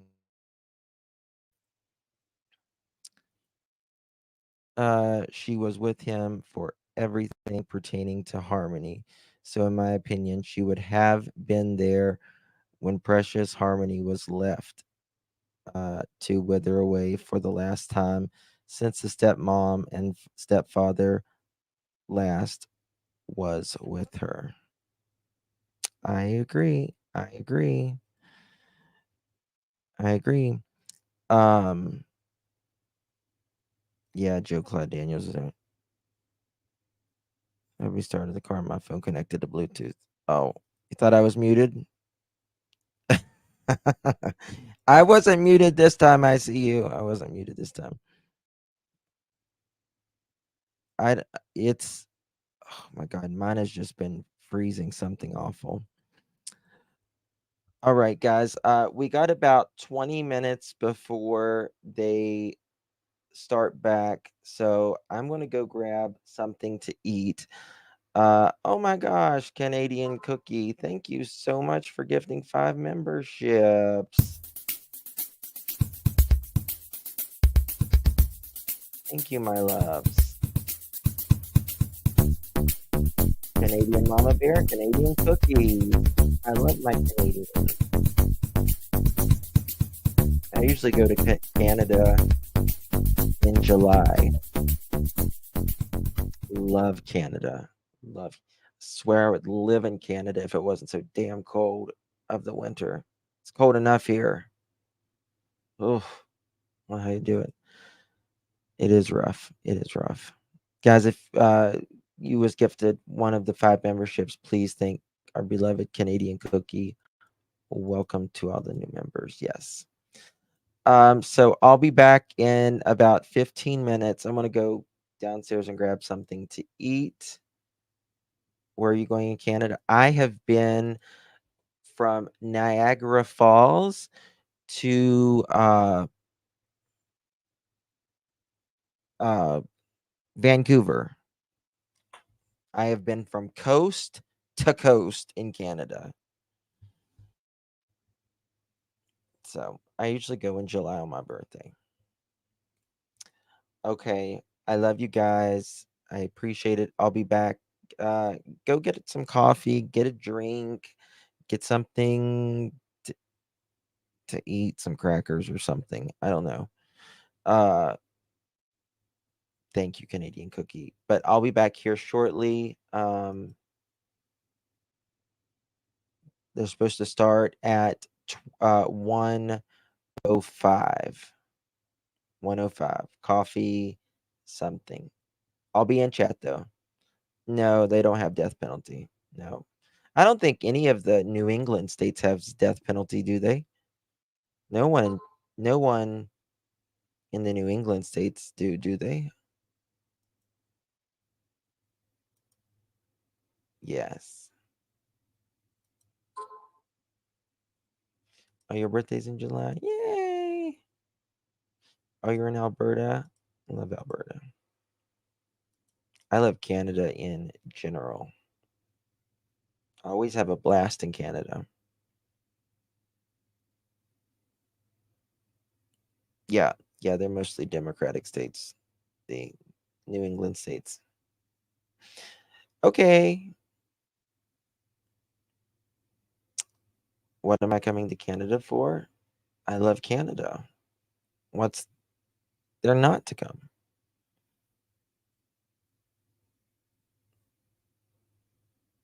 I don't know. It's just kind of been a tradition of mine. All right. I'll be back, guys. I'll be in chat, though, the whole time. Love, loves.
You can be seated.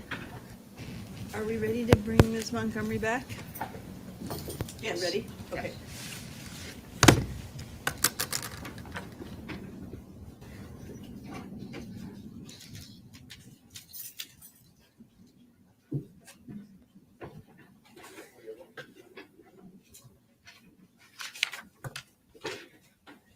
Court's back in session.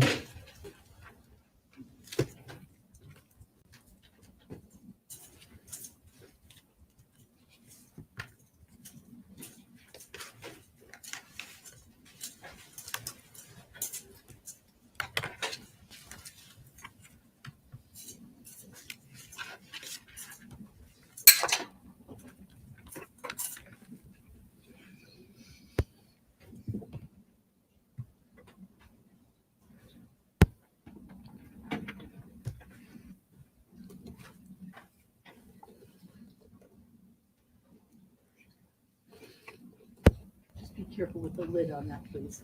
All right, is everyone ready for the jury? Yes, Your Honor.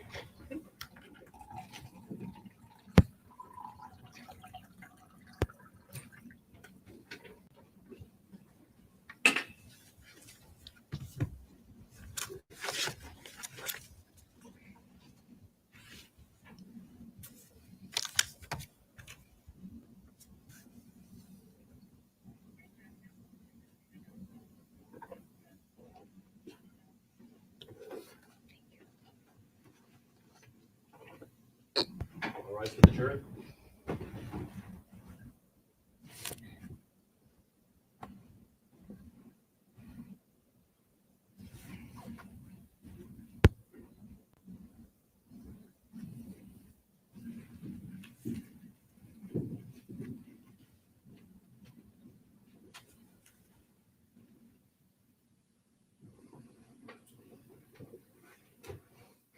You may be seated. Ms. Montgomery, I just remind you that you remain under oath. Thank you, Your Honor. I'm going to have a lot of questions, but I do want to go back to some of the stuff that you said at the end and make sure I understand. I think you said that you were never alone with Harmony once you were evicted. Right. And I think you said pretty much the whole family unit stayed in the car. Yes. And that was from the time that you were evicted. Yes. And I think you also said something about from the time that you were evicted, every time you were in public, Harmony had to be under a cover. Yes. Okay. And you talked about an accident that was on November 29, Yes. and that's the day after Thanksgiving, Yes. a couple of days after you got evicted. Yes.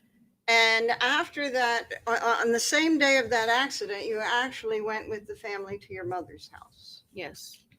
And so you, Harmony, Declan, Thank you and so much, Seamus Renee. were there with your mother and her boyfriend my and love. Adam. Yes. You were not in the car at that time. No, we were inside the apartment. And Harmony was not under a blanket. No. And on December, what is it?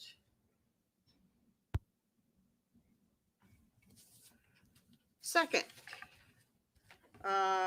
you and Adam got in another bit of a fender bender, right? Yes. And that was out near Market Street, right? Yes. And the kids were not in the car that time, right? I don't remember. You don't remember that they were not in the car? I don't remember if they were in the car or not. Okay. So do you remember talking to the police about that traffic accident Yes. and telling them that you thought, where'd it go? That Harmony was being babysat by Tabitha Scott Yes. because Harmony and Declan and Seamus were not in the car that accident, right? From when I was being told, asking to remember that. I beg your pardon? I was being asked that question before, Uh-huh. and I said maybe they were being babysat by Tabitha because I didn't remember if they were in the car or not. Okay. You couldn't remember who might be babysitting them, either your mother or Tabitha, right? Right. Um, So I don't remember not having them in the car. okay. If I showed you a copy of the police report on that accident, would that help refresh your recollection of whether or not the kids were in the car? Yes.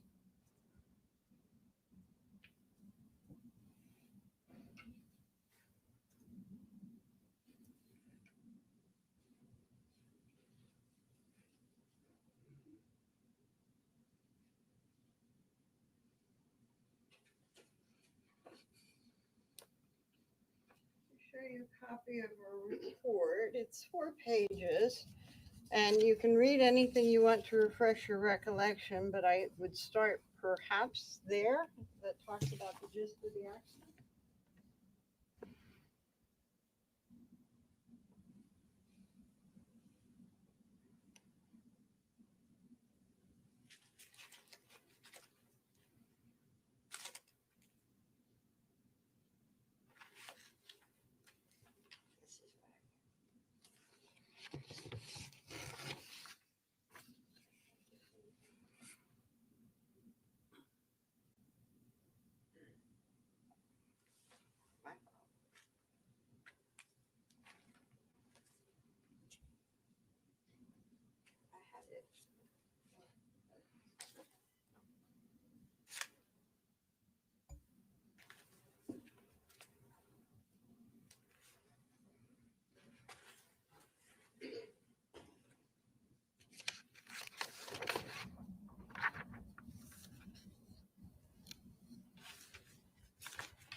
Okay.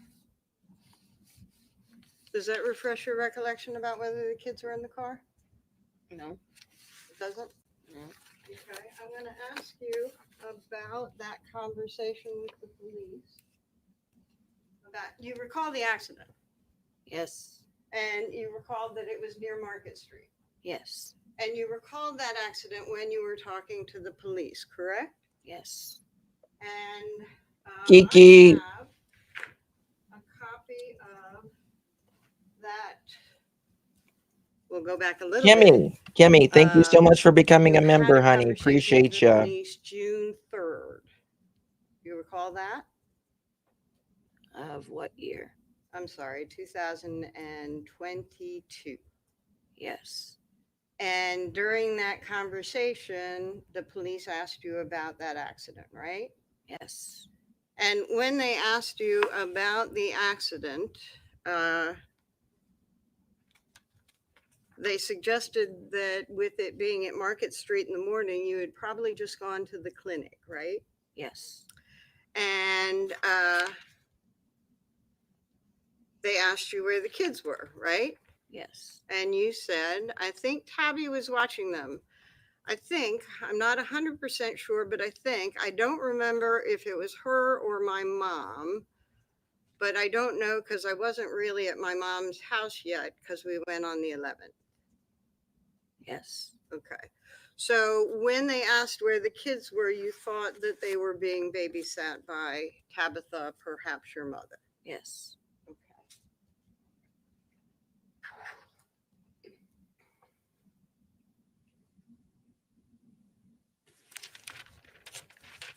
So I'm going to start with actually probably this investigation.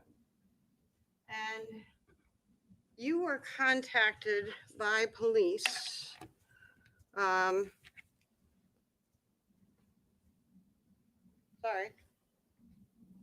A little mixed up, but you were contacted by police in December of 2021, right? Yes. But there had actually been information in the media about looking for Harmony Montgomery, right? Yes. And you had actually seen things in the newspaper about Crystal Sorey wanting to find her daughter. Yes. And then when the police came to you, they wanted to talk to Adam about his daughter, right? Yes. And at that time, you and Adam were separated, right? Yes. You were living in the shelter. Yes. This was your second time at the Fit shelter, right? Yes. And Adam was in Maine, right? Yeah. And when they talked to you, you told them that as far as you knew, Adam had taken Harmony to his mother's, right? Her mother's, yes. I'm sorry. Thank you. And you said that you thought Adam was in Maine, Yes. but you didn't give them a way to get in touch with him. Right. But you got in touch with him. Yes. And you said for him to come back to Manchester. Yes. You said that he needed to deal with this too. Yes. And you said that you were not dealing with it by yourself. Yes. And you said, this is not my fault. Yes. And Adam came when you contacted him. Yes. And he came to Manchester. Yes. But he came to Manchester with a woman, Yes. Kelsey Small. Yes. And you two had been separated since March of 2021. Yes. Actually, St. Patrick's Day, wasn't it? Yes, that's when I left. You left and you called the police. Yes. And Adam got arrested, right? Yes. And he was in jail for a while, right? 30 days, yes. And you said he was going crazy, right? Yes. That he started going crazy and accusing you of all sorts of stuff. Yes. And he actually struck you. Yes. And you called the police. Yes. And you stayed with your mom for a little bit after that. Yes. And then you were back at the shelter. Yes. But you did have a place and the shelter was fine with you being there. I didn't have a place. You had a place at the shelter. Yes. Sorry. Okay. And you contacted Adam. Yes. You contacted him quite a bit while he was gone, right?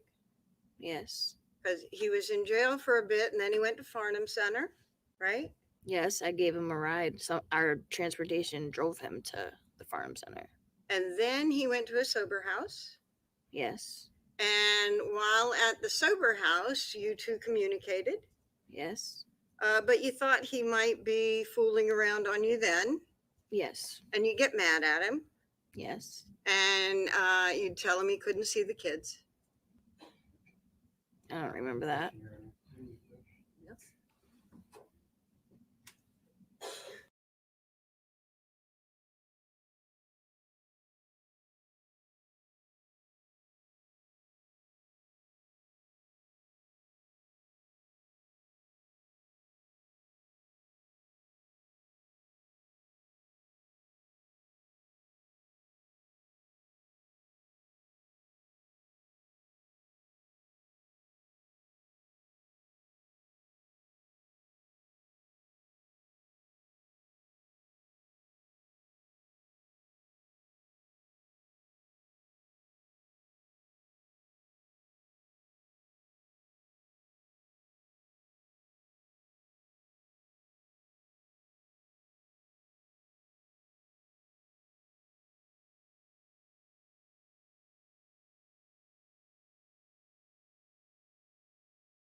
So sometimes you wouldn't let him see the kids and sometimes you would.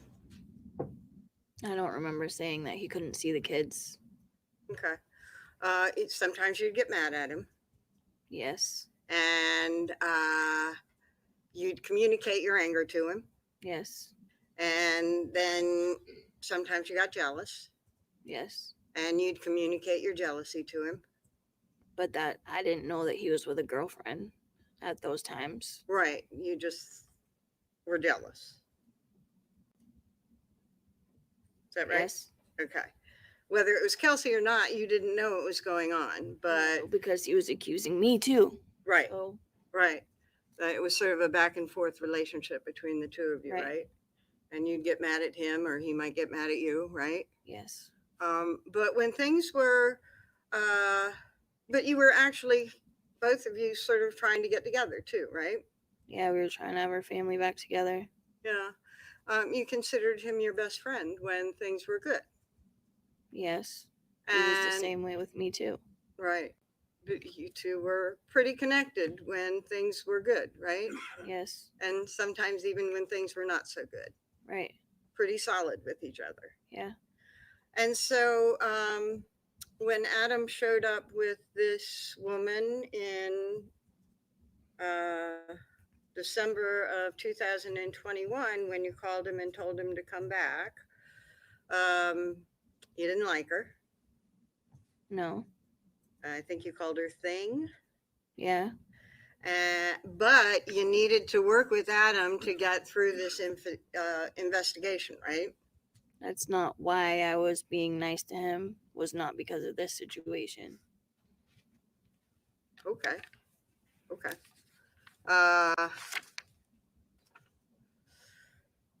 The police talked to you before you told Adam to come back, but they talked to you after you told Adam to come back too, right? Yeah. And you would tell the police that he took Harmony to his mother's. Yes. And one time they asked you to come in to the police station and talk to him. Yes. And you did go into the police station and talk to him, right? Yes. You went in voluntarily, right? Yes. You said that you didn't need a lawyer. No, I never said that. You said you talked to him without a lawyer, right? I said I wanted a lawyer, but that didn't happen. Oh, But I felt like I was doing the right thing. because you wanted to do the right thing? Yes. So you went to the police station to do the right thing for the investigation. Right. And you went to the police station to do the right thing for Harmony. Right. And you went to the police station and told them that as far as you knew, Adam drove Harmony to Crystal's. Yes. So you went to the police station to do the right thing, which was to lie? No, that's not what I said when I went to the police station without a lawyer. Okay. Do you recall that after you talked to them for a very long time, they gave you a chance to pull your thoughts together and be alone and maybe write down what you wanted to say? Yes. And that you did take that time to write down what you wanted to say to them, right? Yes. And they came in and you handed them the note, right? Yes. And they read the note, right? Yes. And they read it out loud for the record. Yes. And they had you sign the note, right? Yes. And in that note, you said, I don't know what happened. No clue. I just know he left to bring her to meet her mom to give Harmony to her after he dropped me off at work in the morning. Yes. And you wrote, I'm done talking. And you wrote a little bit more. And then you said, I can't help anymore. I'm sorry. I can't help you. Look at me, however. And I actually can't read it. To show you a copy of Exhibit A2 for ID and actually ask you what it says. Can you give me that word? You can look at me, however. And I'm asking you if you said this stuff, if you need to refresh your recollection, you can, okay? Okay. So you said, I'm sorry, I can't help. You can look at me, however. Think of me, however. You just need to get him to talk because I can't get him to say anything to me. He won't tell me anything. So he obviously did something and isn't saying anything to me. And if he isn't telling me, how am I supposed to help you? I'm done talking. I'm on a little more for other stuff that I won't say. Okay. Okay. Is that what you wrote for him? Yes. And you were done talking, right? And I remember it saying I want a lawyer. You did, right? In that Yes. letter. Yes. And you said that you were done talking and you were getting your lawyer and you wanted to go home now, please, right? Yes. So, Your Honor, I'd like to offer this as as a full exhibit. Any objection?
She is definitely,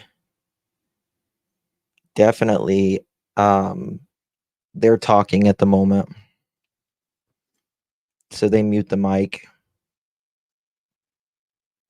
She's definitely had something they've given her for anxiety.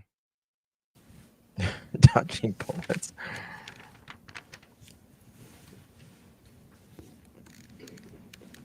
So essentially, you were pointing the finger at Adam having done something wrong, not you, right?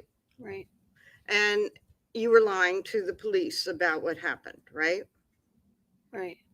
And you were giving them a lie that pretty much gave you, made you look completely innocent. Yes. Okay. And then they came to you another time Yes. while you were at the fit shelter. Yes. And they wanted to ask you about Adam, right? Yes. Because they actually saw you and Adam talking outside of the fit shelter, and Adam had just walked away and they came up, right? I don't remember how that went, but I guess. Okay. Pretty much right after Adam walked away, they walked up, right? I don't remember that. Okay. When they told you that they wanted to talk about Adam, you just sort of smiled at him and walked away, right? Yeah. Okay. And when the officer asked you to come to the police department, you said you'd already told him everything, right? Yes. And that was a lie as well, right? Yes. And then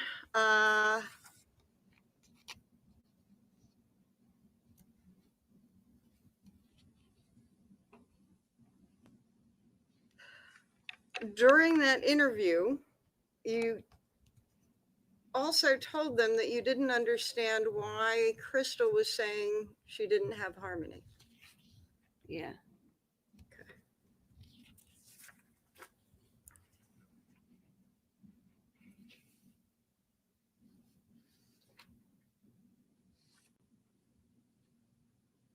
And in that, and what you told the police back then was that you didn't have a clue what had happened, right? Right. And again, you are distancing yourself so that you have no fault in this, right? They can't blame you. That's not what I was doing. I was doing what I was told to do the whole time. Okay. Well, Adam got arrested on January 5th, right? Yes. You got arrested on January 6th. Yes. You knew that Adam was arrested, right? Yes. And you were arrested for something that eventually became a theft charge, right? Yes. And after you were arrested, you were incarcerated. Yes. You were incarcerated for several months. Yes. And you wanted to get out. Yes. You worked very, very hard to get out, right? Yes. You worked very hard to get into rehabilitation shelters and the like in hopes that you could get out to the shelter on bail. Yes. And it took a long time, right? Yes. I think it was May 6th you finally got out. Yeah, it was 4 months. Pardon? 4 months. Okay. So May 6th is about right? Yes.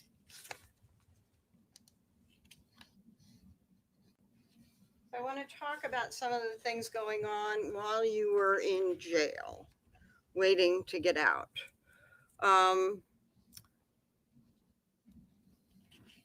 Adam, by the way, you knew was not out on bail, right?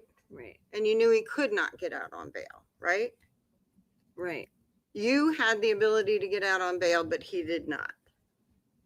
I didn't know he didn't have a chance to get out on bail. Okay. I didn't know what was going on with him. Okay. What do you mean you didn't know what was going on? I didn't know what his situation was with either getting out or not getting out or trying to get out. I had no idea. Okay. You were sort of following events while you were incarcerated, right? Not really. Okay. You were following what was going on with Adam while you were incarcerated, right? Overruled. I don't know. Okay. Do you remember talking to people about the fact that Adam was still talking to Kelsey on the phone while he was incarcerated? Yes. Okay. So, and you were saying, you know, I have ways of finding things out, right? No. Okay. We'll get back to that in a second.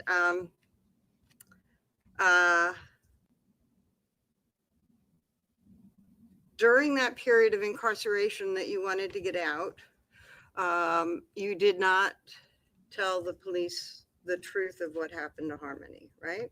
Right. You didn't tell the police how Harmony died. Right. You didn't tell them when she died. Right. You didn't tell them anything truthful at all, right? Right. And then while you were in jail, you sort of thought about your own trouble and maybe how to get out of trouble, right? Not just my own trouble, but okay. What do you mean? I don't know how to explain it. You thought about missing the kids, you mean? Their trouble too, because they didn't have their mother? Yeah, and Adam. I was still thinking about Adam too. Okay. You were thinking about Adam, weren't you? Yeah. And while you were thinking about how to get out of trouble, you sort of wrote some of your thoughts down on paper about how to get out of trouble, right? Not how to get out of trouble, just what I was thinking. Yes. About what you wanted, while you talked about betraying Adam, right? Right. To get what you wanted, right? No. Okay.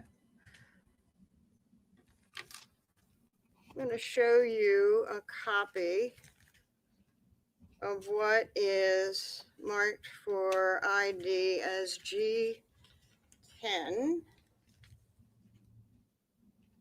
Let's see if you recognize these writings.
You finished? Yeah. Do you recognize those writings? Yes. And those are writings of your thoughts that you put to paper about what you wanted to betray Adam, right? No. They are my thoughts. Yes. Well, let's go. One of the things that you wanted was one last time with Adam, right? Right. You wanted one last time to maybe kiss him or make love. Yep. And what you didn't write was that you wanted protection from Adam, right? Right. What you didn't write was that you were afraid of Adam, right? Right. Because you didn't want protection from Adam, right? I wasn't thinking about that. Okay. You just wanted to be with him one last time before you, as you put it, betrayed him, right? Yes. Yuck. And That's so. having one last time with Adam before you talked to the police, you felt like he would understand and he would love you back, right? No, I'm thinking about the conversation that him and I had before About the kids still having their mother okay. when this situation occurs. She's so Right. And that he mischievous. would take everything Yeah, so that I could be with the kids. right. You two talked about that and what would happen. And you both agreed that you were the mother. You were more important to the kids, right? Stepmom. Right. That you were the mother of his children, right? Right. And you needed to be there for his children, Right. right? And you needed to be around more than he needed to be around. No. You actually wanted him to not be caught, right? Yeah, I didn't. Pardon? I didn't. And you wanted him to No, not be she blamed didn't. She for didn't the death unalive Harmony. It wasn't Right. her. because he It was didn't Adam. do what you said he did. He did do what he did. Okay.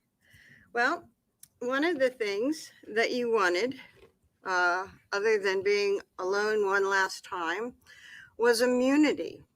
Immunity for everything, the charges you were facing and what you were about to say, right? Right. And it's what you were about to say about Adam, right? Right. You weren't going to say anything about you if you didn't have to, right? I was going to say everything. Okay.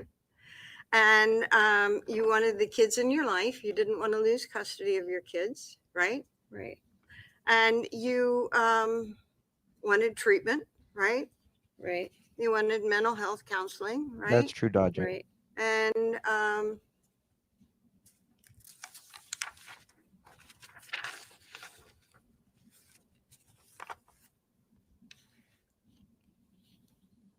immunity from everything. Where did you learn about immunity? For Adam told you about immunity? Yeah. And this is things that you're going to talk to your lawyer about? Yes. Okay. And you thought that you want to see what the AG has to offer, but you don't want to end up being screwed yourself by them, right? Right. You didn't want them to play games with you and then you would get fucked in the end, right? Yeah, because that's what Adam said that they would do. Okay. It was all Adam, right? I am my own person, but yes. Okay.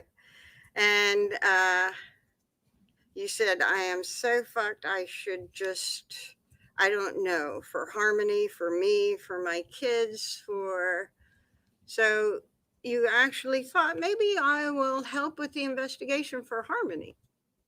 Yeah. And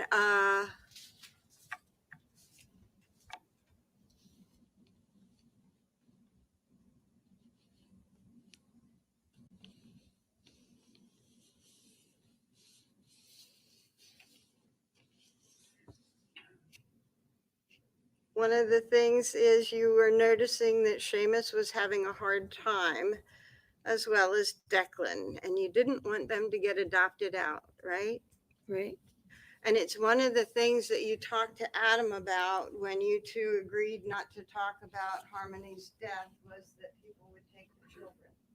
Right. And you didn't want people to take the children, right? Right. And you would rather hide Harmony's death than have the state come and take the children from you, right? That's not what I was thinking. Okay. But you two talked about it and how important it was for you to be there with the kids and for them not to take the children, right? Yes. And it is a conversation that you and Adam had after you discovered Harmony's death. Yes. And it is something that you agreed to after you discovered Harmony's death, right? Yes. And Adam did agree to take the fall after you discovered Harmony's death and had that conversation. Yes. And as you said, when you two were in sync, it was about as tight as it could be, right? Right. Best friends, do anything for the other. Right.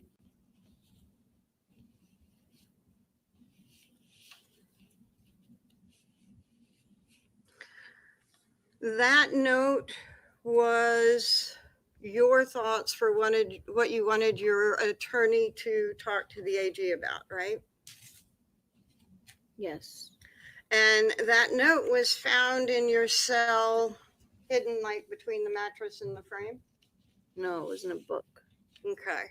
But it was found during a regular cell search, right? Yes. And the COs asked you about that note. Yes. And you said that you wanted to talk to the AG. Yes. Right? And when you hoped to talk to the AG, those were the conditions that you wanted to get. Yes. And you did not have a conversation with the AG in January, right? No. Didn't have a conversation with the AG in February, right? No. Didn't have a conversation with the AG in March, right? No. But you did get a subpoena for the grand jury. Yes. And you understood what the grand jury was. Yes. And you did get out May 6th, right? That Yes. was before the grand jury, right? Yes. And you still didn't talk to the AG before you went to the grand jury. Right.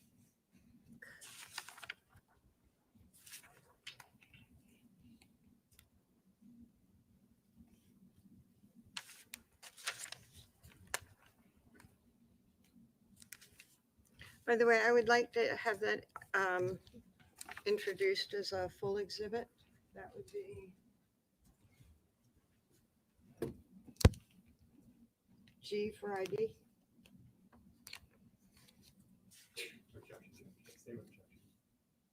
Coach?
Uh, no, it's nothing wrong with your sound. They are talking to the judge at the moment. They have to go up and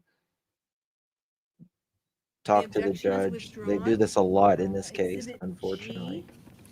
G, the ID is stricken. It is entered as a full exhibit.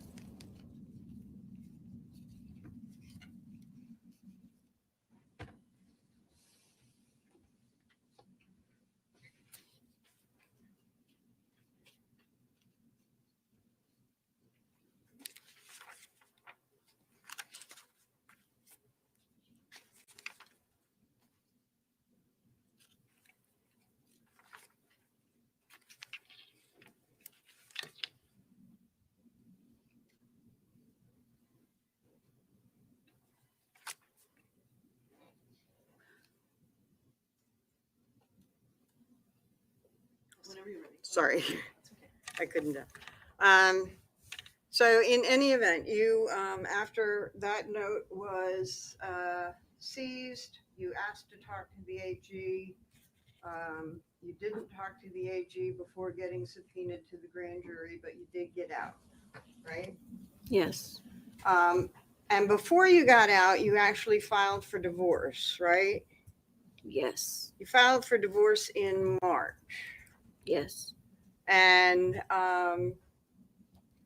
You were done, right? As hard as it was, yes. Okay, done. He was in your past now. Not really, but But your future was about you now, right? yeah, tried. Okay. And you went to the grand jury in May of 2022, 22. May 20th, actually, right? That sound right? I didn't know it was in the same month that I got out, but I thought it was around that time between May and June. Okay. If I showed you a copy of the front of the transcript of your testimony, would that help refresh your recollection about when it was? Yes. Okay. And this is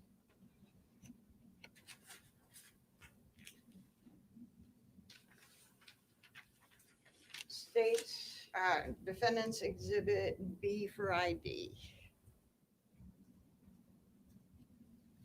Does that refresh your recollection? Yes, please feel free to check through the transcript to make sure it's correct and that it's you. I remember I remember going to this, yes. Okay. And looking at it doesn't refresh your recollection about the exact day, but it seems like around the, Yes. okay.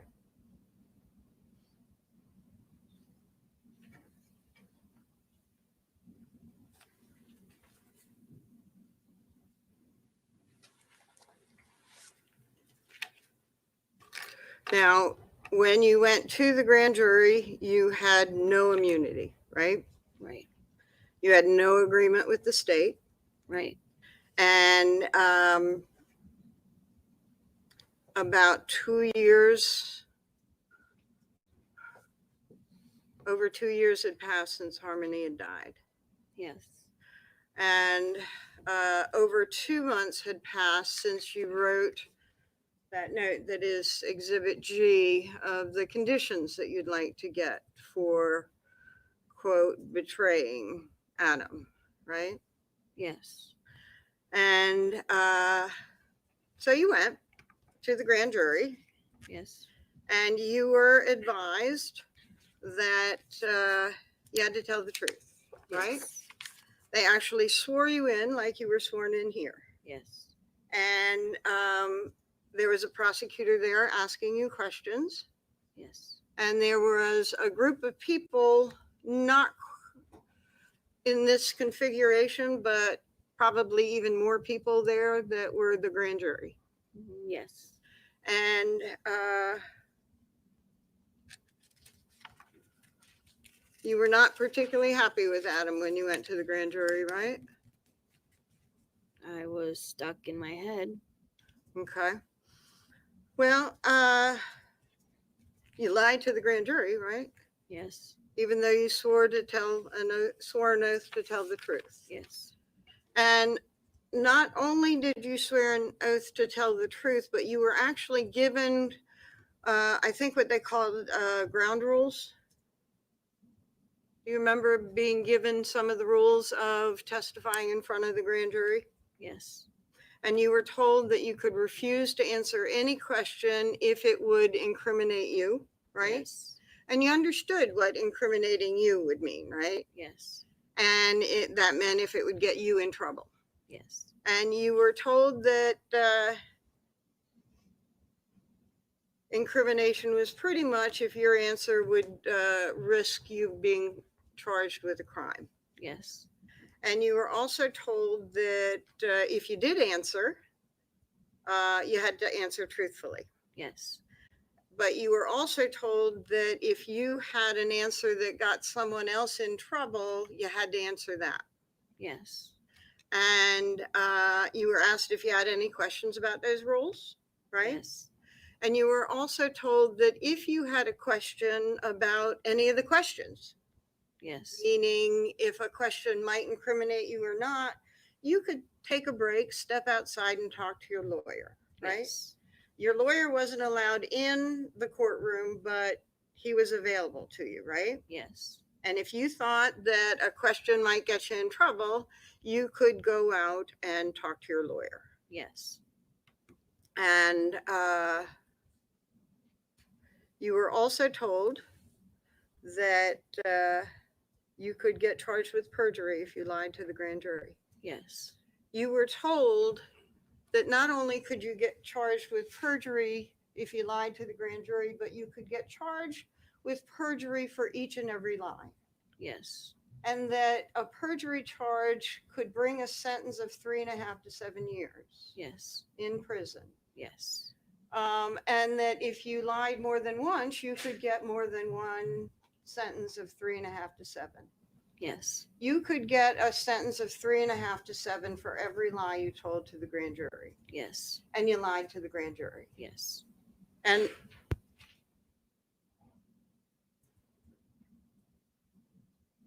you lied more than once. Yes. You lied more than twice. I only got 2 counts of it, so I don't remember lying more than twice. You do not recall lying more than twice to the grand jury. Right. You think you only lied twice to them. Yes. Okay. Let's go through what you talked to the grand jury about. They actually talked to you. The prosecutor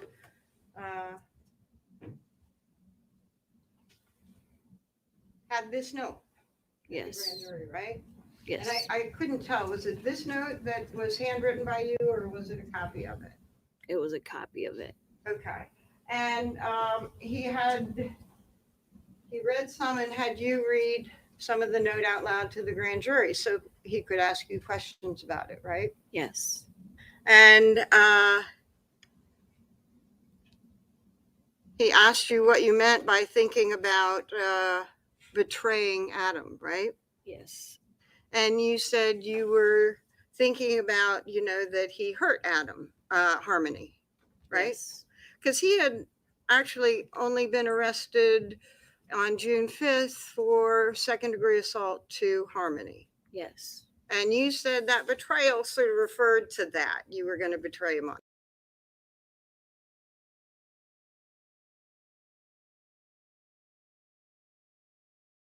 One sec.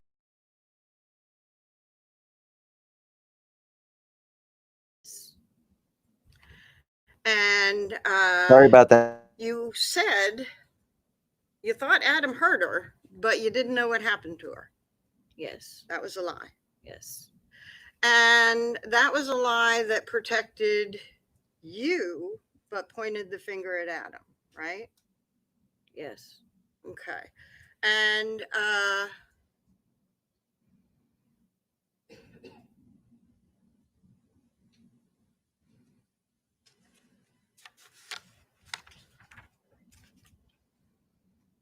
you were asked about physical abuse by Adam, Yes.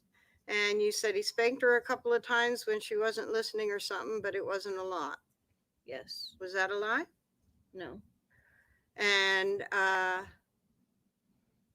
Yes, dodging bullets. I when agree. they asked, well, what is it that you're talking about betraying him? You said, well, he verbally abused her by putting her in a corner and spanking her. Yes. Was that a lie? No. Okay. Hey, Soul Shine for Jesus. You told the grand jury that the last time you saw Harmony was 2 days after Thanksgiving, 2019. Yes. Was that a lie? Yes. You told them that Adam dropped you off at work because he was bringing her to her mother's. Yes. Was that a lie? Yes. And you said all the kids were in the car. You were going to work and everybody was fine. Yes. Was that a lie? Yes. You said that you worked in the morning. You knew it was, they asked you about your shift and you said it was 6 to 2 at Dunkin' Donuts, right? Yes. And that was the truth for when you worked at Dunkin' Donuts, but it was a lie for 2 days after Thanksgiving, right? You didn't work at Dunkin' Donuts 2 days after Thanksgiving. Right.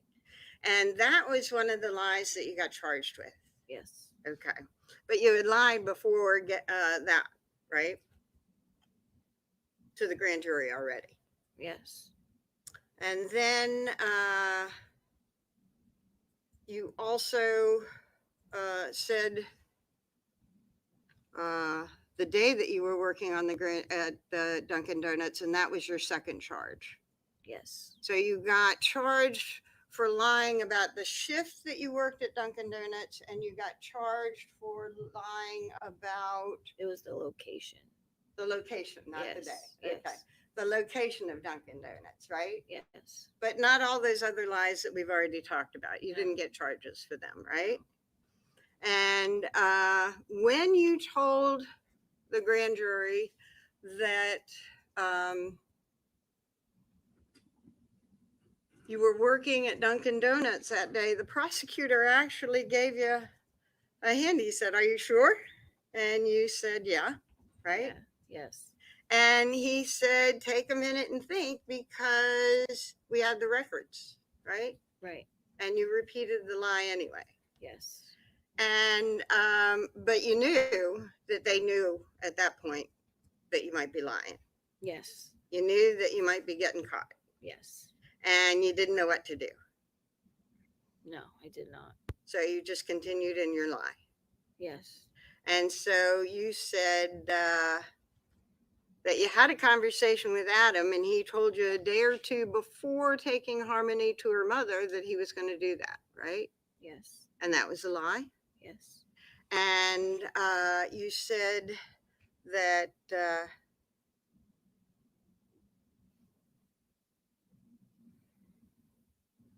you figured he gave her to her mom because her mom, Crystal, had a place. Yes.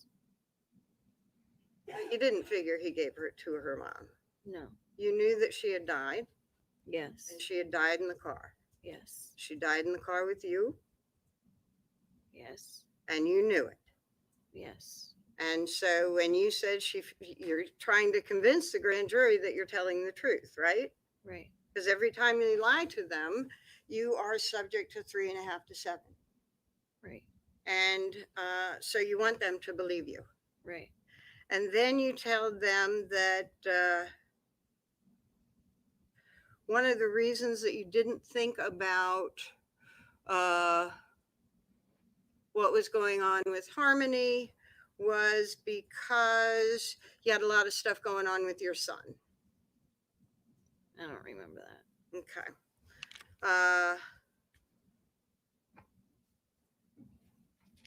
You said that one of the reasons that Adam brought Harmony to her mom was because she had already been through so much with the state that he didn't want her to live in the car anymore, and she could live in a better place with Crystal.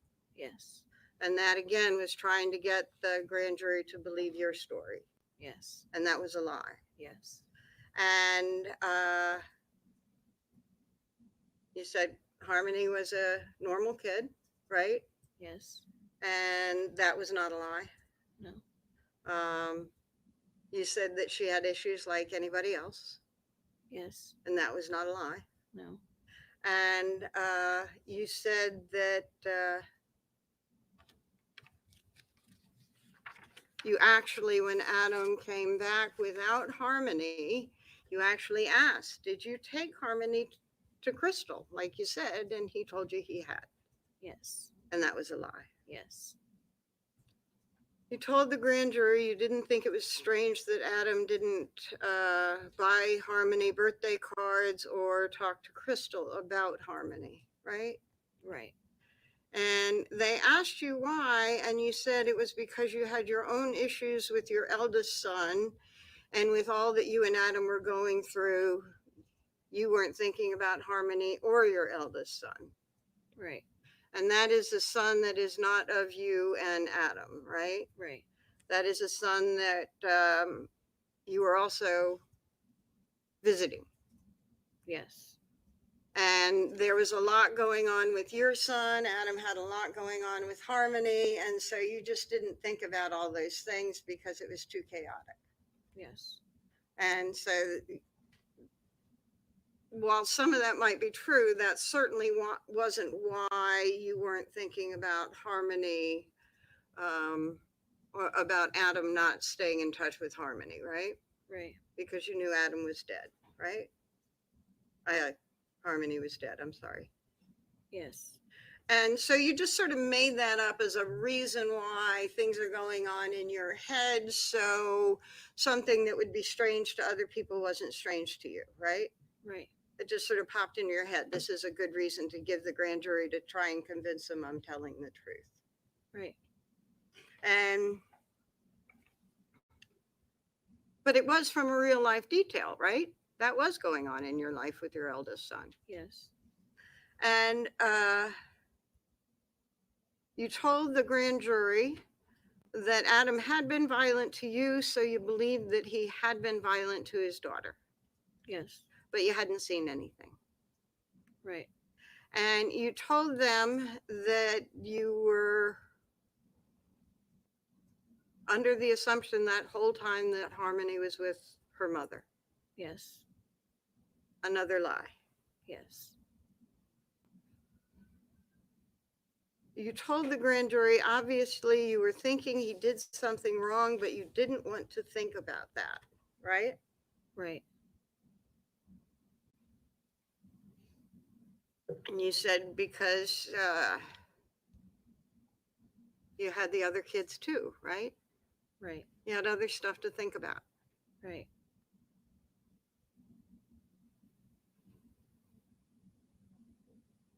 When the prosecutor asked you, do you think it's a good possibility that Harmony's not around anymore? You said that could be a possibility, right?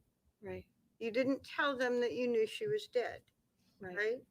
You didn't tell them that you were there when she died. Right. And that's kind of a lie by omission, right? Yes. It's like not telling them something to send them down the wrong road, right? Right.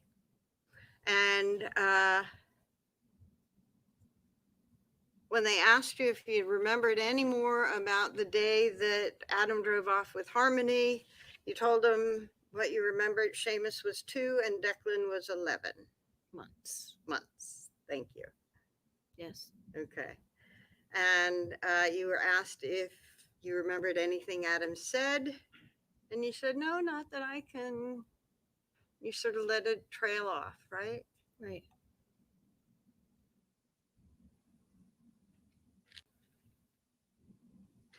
You were asked if you were done with Adam at the time that you were testifying, right? Right. They said, are you done with him? And you said yes. Right. And are you saying that was a lie? Yes. Okay. And you told them that you kept insisting that all you knew was that Adam drove off with Harmony, and that was all you knew. Yes. And that was a lie. Yes. And that is protecting you. And Adam. It's actually pointing the finger at Adam, right? No. Okay. Not Well- when it's the lie. Okay. Because you told them that you thought Adam must have done something wrong with Harmony, right? Right. And you were pointing the finger at Adam, right? Right. And you were protecting you. Right. Okay. And when the subject of the items that Harmony had, you told him that Harmony had a sports cup with pink flowers, right? I don't remember telling them that. They showed me a picture of it. Oh, okay. Do you remember telling them that? I just remember the picture. Did you tell them that she was wearing Nike sneakers Yes. and that she was wearing a Star Wars hoodie? Yes. And you talked to the jury with a straight face about remembering what she was wearing, right? Yes. Even though the Star Wars hoodie is what you cut off of her body in the shower at Union Avenue. Right. Okay. And you didn't have any problem talking about that to the grand jury, that that's what she was wearing, right? Right. But you did have a problem telling the grand jury the truth, that you were cutting off her clothes in the shower at Union Avenue. Right. And you said the last time you saw Harmony, she was happy. Yes. And you had no problem with that lie to the grand jury, right? Right. And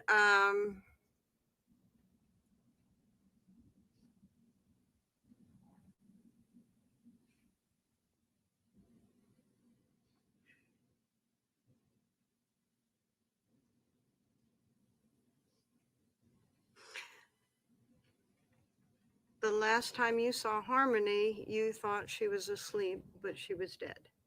Yes. Okay.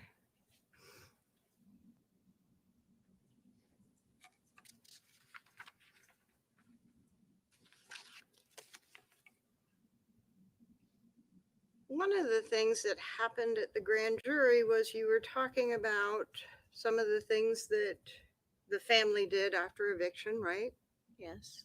And you talked about going to Colonial Village, right? Yes. And Colonial Village is what you've talked about on direct, pretty much where you kind of camped out during the weeks before you went to your mom's. Yes. And I think you told the grand jury that you went to your mom's around the 11th. Yes. And that seems about right. Yeah, it was the beginning of December. The 11th? Like the beginning of the month of December. Okay, well, I call that the beginning. Sorry. you'd been in the car for a couple of weeks before going to your mom's, right? Right. So you told them that your car had died and you slept in the car of your friend Anthony Badero for a weekend. Yes. And it was sometime after that that you went to your mom's. Yes. And you told them that Badero saw Harmony every day while living at the Colonial for that couple of weeks, right? Yes. And that was a slip up, right? I don't remember. Well, if you were telling the grand jury that Harmony died on November 30th, but you're talking about being in the car for a couple of weeks from the 20. All right, hold on. No speaking objections. Please approach.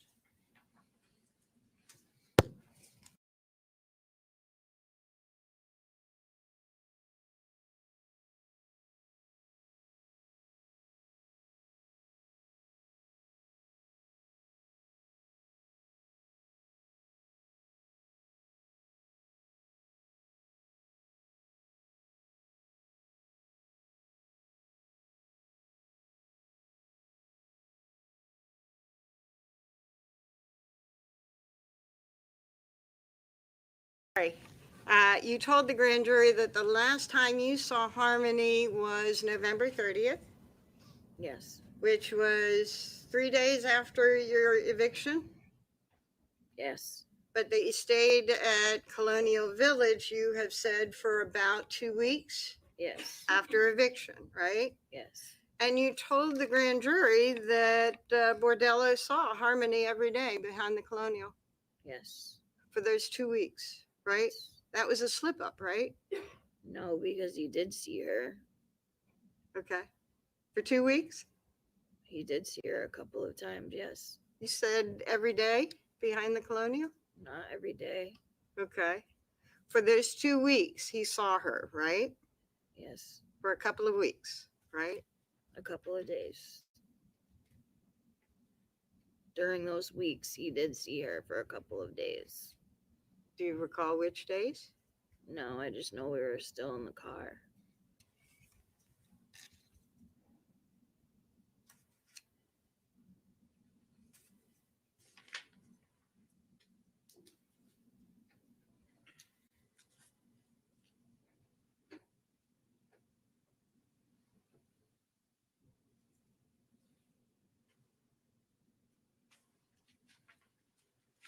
Did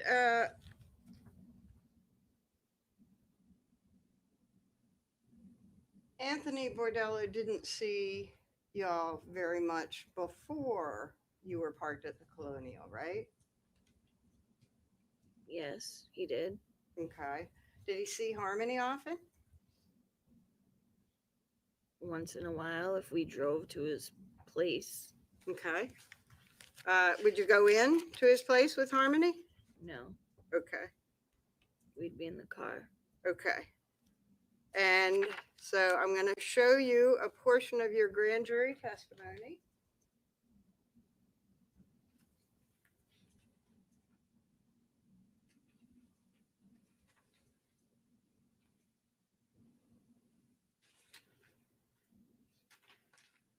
And ask you to read it to yourself. And then I'm going to ask you some questions about it, okay? Okay. Okay. And I will say that this starts after you're talking about the accidents that we've talked about earlier today. Okay. Now I'm going to show you a specific page, which is 45. And feel free to read anything that you want, but start at 45, going through until the subject changes, okay? Okay.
Council, while she's reviewing that, why don't you approach her?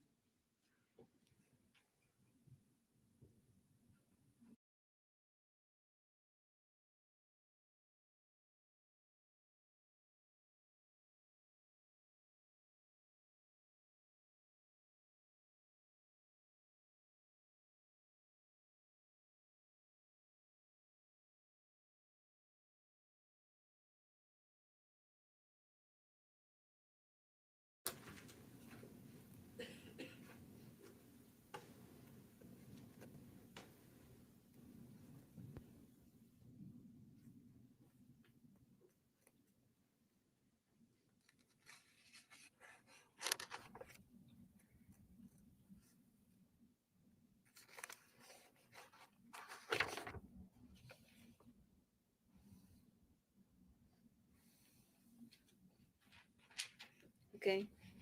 Okay. So, and I'm starting at page 45. The prosecutor talked about, so you stayed near Colonial Village for a period of time, right? Yes. And he's talking about after eviction when you are staying in the car with the family behind Colonial Village, right? Yes. And you say yes. He asked if any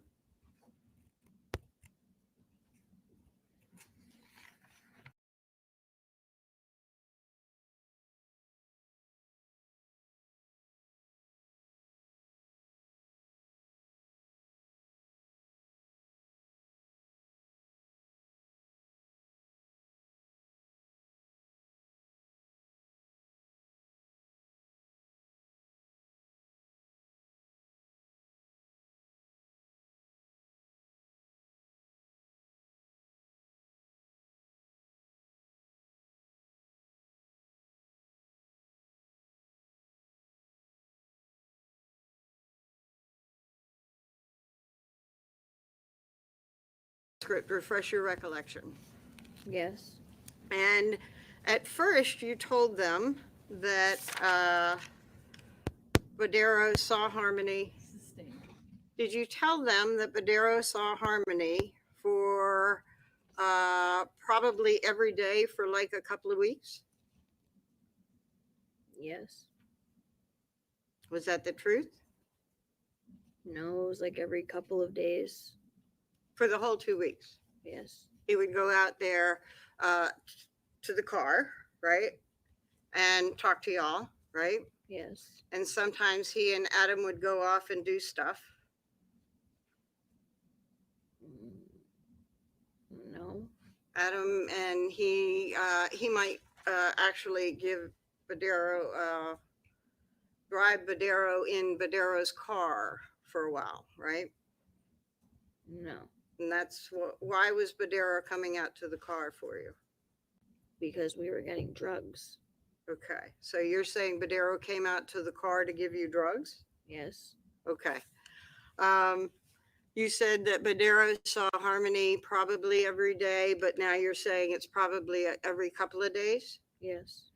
And after you said that to the prosecutor, do you remember actually addressing the fact that you said that you hadn't seen Harmony after November 30th? No. Does that refresh your recollection about whether he raised that? I'm sorry. That he actually reminded you that you had said that Harmony went missing on the 30th, right? Right. And so he said, are you saying Badero saw Harmony before November 30th? And you said, yeah. Right? Yes, he did. Okay. But you were actually saying also that Badero saw Harmony during that 2-week period that you were behind his place. Right. Okay. But you said that Harmony had disappeared, been gone, left. Overruled. So that was sort of a slip saying that, right? Overruled. No.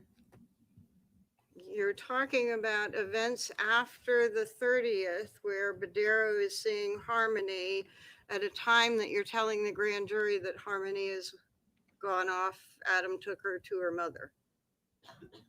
After the 30th. He saw her before that. Okay. Okay. For 2 weeks after eviction, while you're staying at Colonial Village, he saw her during those 2 weeks. Is that right? Yes. So eviction would be November 27th, right? Yes. And for that 2-week period, that would take you just shy of December 8, 9. Yes. And so you are saying that Mr. Badero is seeing Harmony in December. Yes. That was a slip, right? No. I didn't know what the last time was that he saw her, but I know that he did see her every couple of days during that time. Okay, but if Harmony was, if you're saying that Harmony is gone since November 30th, how can somebody be seeing her in your car after November 30th? Approach.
told the grand jury that you got evicted on the 28th, 27th. Yes. And you told the grand jury that for 2 weeks from that eviction, you stayed at Colonial Village. Yes. But you told the grand jury that 3 days after that eviction, Adam took Harmony to his mother's, Yes. or to her mother's, Yes. so that she was no longer in the car. Yes. But you also told the grand jury that Anthony Badero saw Harmony throughout that 2-week period, right? Right. Okay.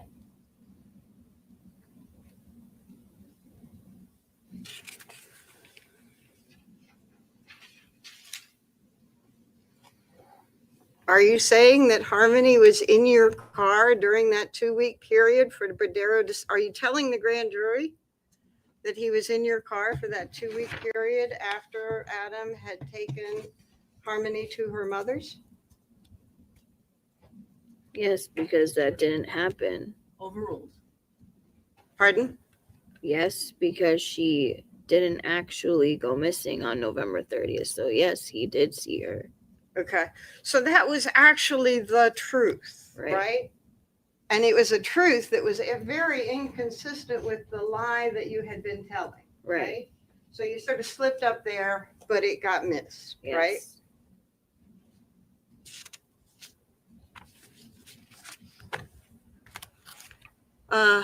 After that, maybe it is a good spot. Ladies and gentlemen, this is a good time for our mid-afternoon break. We'll take about 15 minutes and we'll come back and resume the testimony. I'll ask you to just stay here. Please rise for the jurors.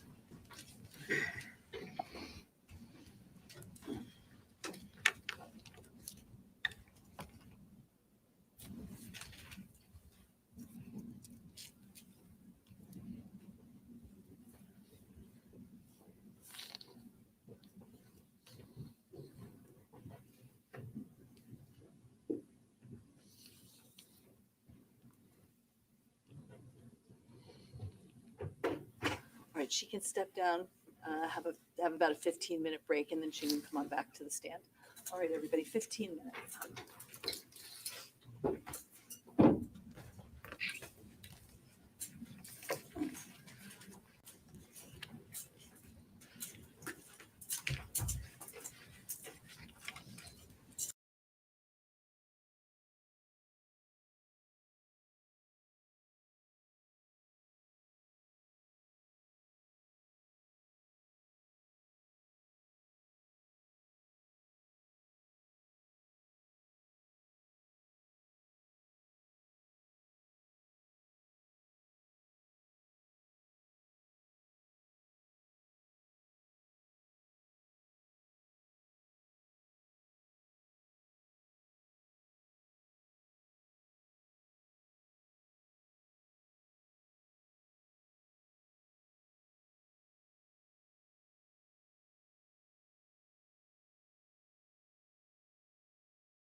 Hey, y'all, can you hear me?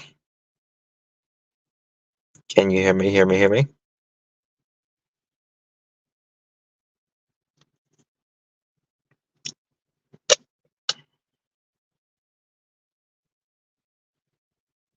Okay. It should be about 10 more minutes or so until they get back. Um, this is just absolutely emotionally exhausting. And just they say there's going to be 3 weeks of this. I think that they'll get it done probably quicker than 3 weeks, personally. Just think after her testimony, they can bring new charges on her, not including in this trial. They can, but I don't think they will. I don't think they will. It's possible. Yes, we all need a big old hug each other right now, lip lock.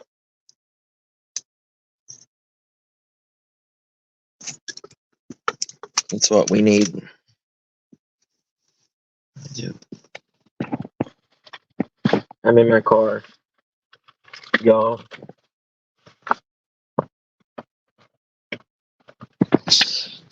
In the school pickup line. So, yeah, that's what Jim and I'm in the carpool line right now. One way or another, this deadbeat will pay for what she did. Why are there two Justins? Because one is a remote Justin and the other one is streaming Justin. Yeah, one at home, one in carpool. Um,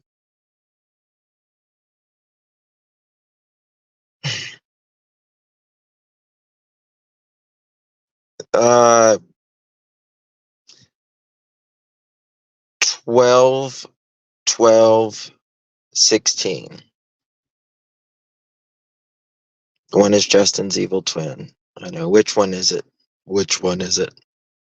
Oh, thank you, Tar Heel. I hope when she gets out, she gets some really good therapy. It depends who you talk to, Karma. Depends who you talk to. I hope when she gets out, some really good therapy. Yeah. You are too, Heather. That's what we do. That's what we do.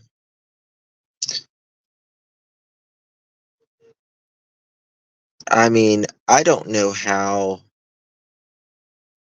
like I personally think Stacy, Sarah, um, Adrian, Brandon are all involved. And we know that we're talking about the Michael Vaughn case right now, that, you know, that they're involved. And I've thought about that, they tell us what they want to tell us, but someone had to, you know, do something, if you get what I'm saying. And that has to stick with the person. Now, if you're a psycho, crazy ass lunatic or whatever, uh, does it stick with them? I don't know. I don't know if it does or it doesn't, but it's still weird. Welcome back, Donna. You just don't get therapy in jail. No. You don't. On a lighter note, you're picking up your. I know, right? Right, lip lock. Oh, God, please. I was laughing my butt off. I think I made a comment of lip lock when she was talking to Bob about, I am on YouTube during the day while you're at work. Oh my God. Lip Lock was talking to her husband. You guys got to go see that video. It's so funny. She's responding to JSC.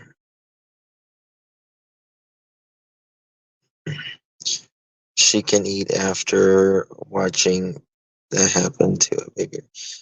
Not, yeah, I mean, after that happened, they go eat and get high. I know, Heather. It's bad. It's really bad.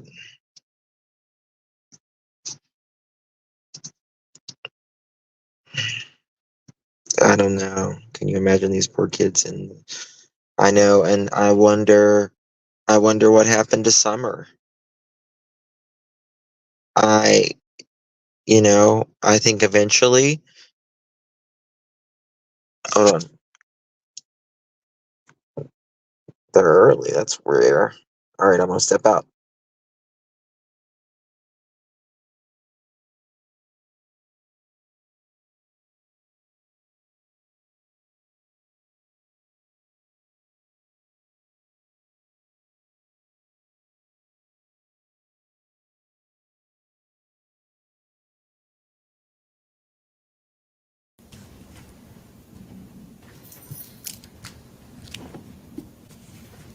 I'm gonna bring her in, okay?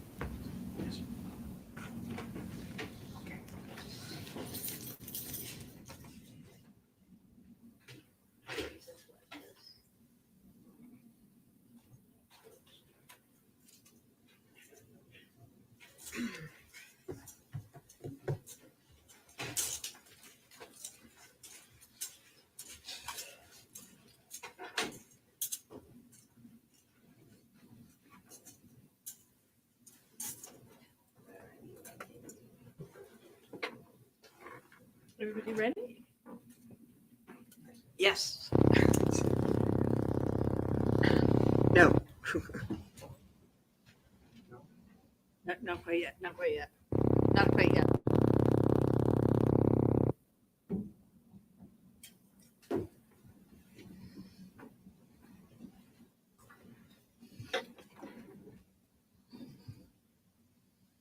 Ready?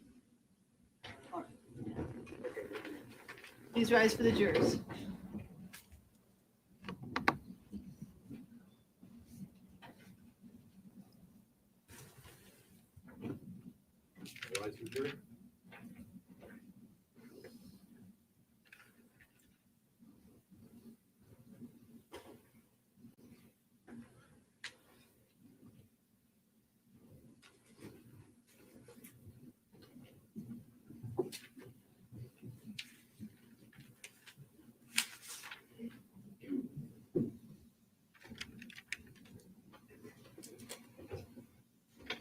Please be seated.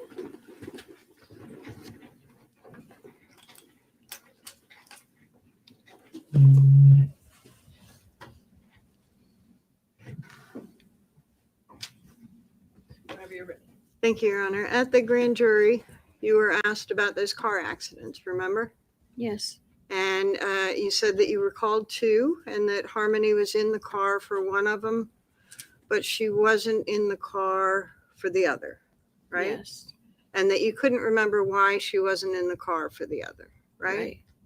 And you thought that that was a November accident that she wasn't in the car for. Right. Is that the December accident that she wasn't in the car for? I don't remember. Okay. Do you remember that Tabitha Scott was in the November 29th accident, was in the car during that? Yes. Okay. So you thought it was November, but you're probably talking about the December accident where Harmony wasn't in the car? Yes. Okay. And do you remember on direct that the prosecutor asked you to look at the grand jury? Yes. I'm sorry, at this jury. Do you remember when he asked you here to look at this grand jury? Yes. And Overruled. I said grand jury again, I'm Oh, sorry. sorry, yes, sustained. Yeah. Go ahead. Sorry.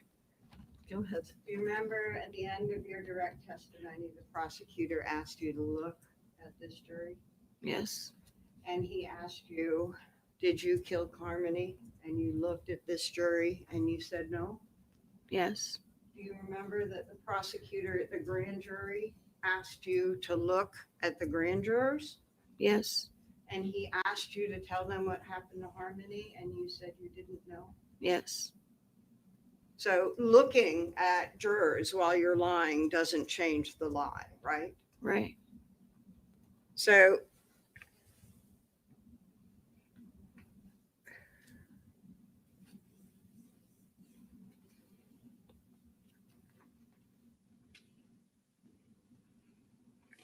you also told the grand jury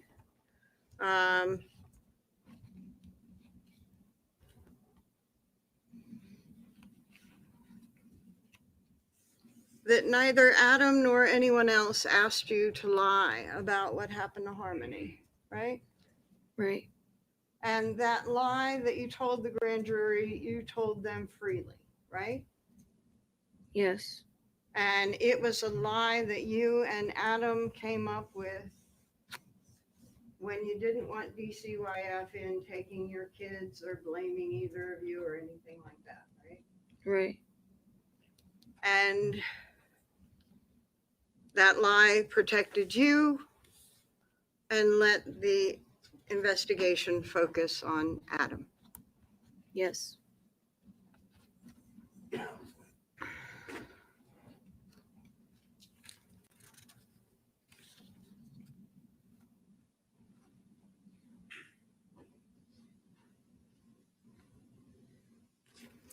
You also told the grand juror that when you contacted Adam and told him to come back to Maine and he came back to Maine, you said that once there, Adam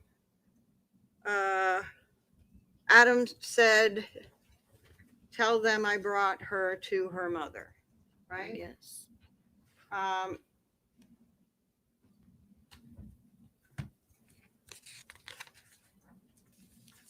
And that was sort of the truth, right?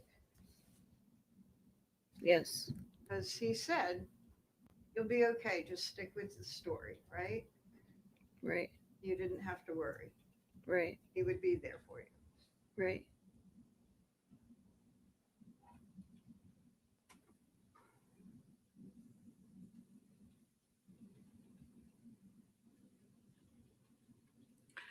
One of the, in the grand jury, unlike this jury, the individual jurors were allowed to ask you questions, right?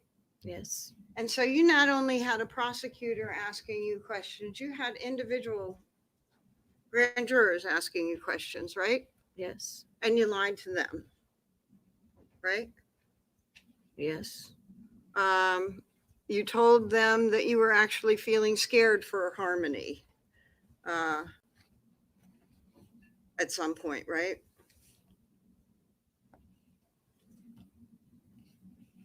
I don't remember that.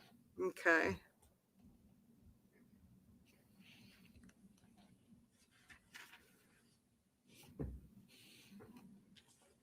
You still have that grand jury testimony there? Yes. And I'm going to point you to page 64, and this is to refresh your recollection. If you would check out, it's about halfway down the page that the conversation starts, but you can check before that to make sure, and on to the next page.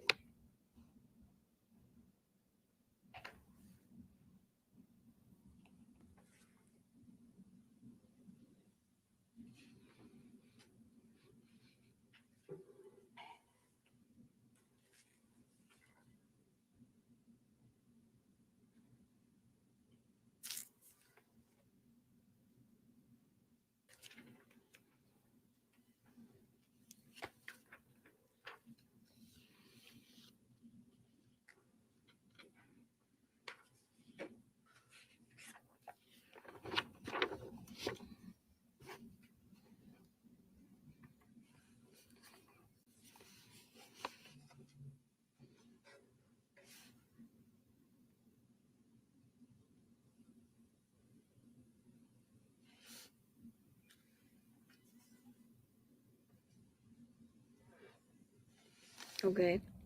So, when you were talking about meeting up with Adam when he came back from Maine and he told you to tell them that he took Harmony to her mother, you were actually asked about the fact that the investigation is going on, right?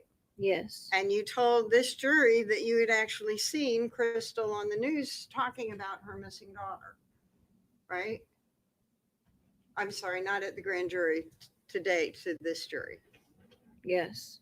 And when, in light of that, when Adam said, I took her to her mother, do you remember being asked at that point again, did it make you wonder what really happened to Harmony? And you said, yeah, it did, right? Yes. And do you recall being asked if you were scared for Harmony at that point? Yes. Telling the grand jurors that you were scared for her. Yes.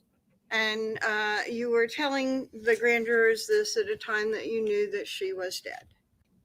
Yes. And you insisted you didn't know what happened to her, right? Right. Now, these are several more lies that you've told the grand jury, right? Right. And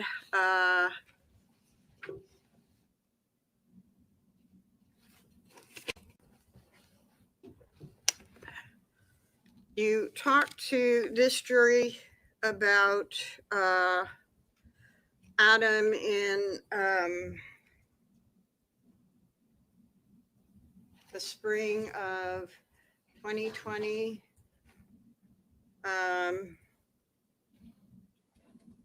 Accusing you of things and punching you. Yes. And you told the grand jury that he punched you 2 times, right? It was more than that. But Okay. yes, I did. And you told them that you left Adam because you saw abuse as a kid and you didn't want your kids surrounded by that stuff. Yes. And that's when you left Adam in March of 2021, right? Yes. But you actually left him also in April or in the spring of 2020 for a very short period of time, right? I don't remember that. You don't recall leaving with the kids for a couple of times in the spring of 2020? No. Okay. Because the spring in 2020 is when you started talking about the first time that Adam started thinking weird things were happening, right? Yeah, but I didn't leave him. We still lived in the same. We just moved to the Union Street apartment building. Okay. And you didn't just leave for a bit and go to a friend's for a day or so? No. Okay. I remember I left for a couple hours with the kids, but I went back to the house. I went back to the apartment. Okay. So one of the times that he was feeling like there were cameras and stuff, you just had to get away from him, right? He fell asleep, so I took the kids and left. Yeah. Because he was acting very strange. Yeah. Okay.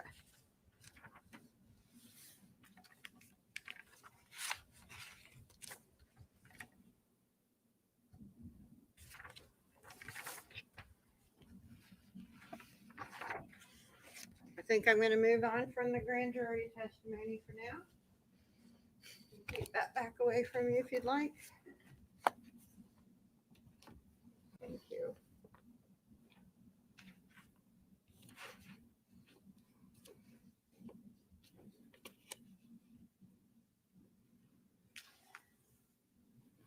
When the grand jury testimony was over, you were able to leave. Is that right? Yes.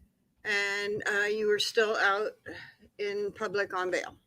Yes. And by the way, I was told that I did mess up again. Adam was arrested January 4 and you were arrested January 5. Is that right? Yes. Okay. Sorry. So you are out, but you have certain conditions that require that you, report to the police station? Yes. You have to report in person. How many times did you have to report? Every day. Every day you had to come to the police station so that they would know that you were around, right? Yes. And so you were doing that before the grand jury, right? Yes. And you were doing it after the grand jury. Yes. And every day you're at the police station. And one day, and it was June 3rd, you Yes. come in for a reporting day, right? Yes. Or a reporting time, sorry. And you got arrested. Yes. And you kind of knew that that might happen because you knew that you had lied to the grand jury, right? Yes.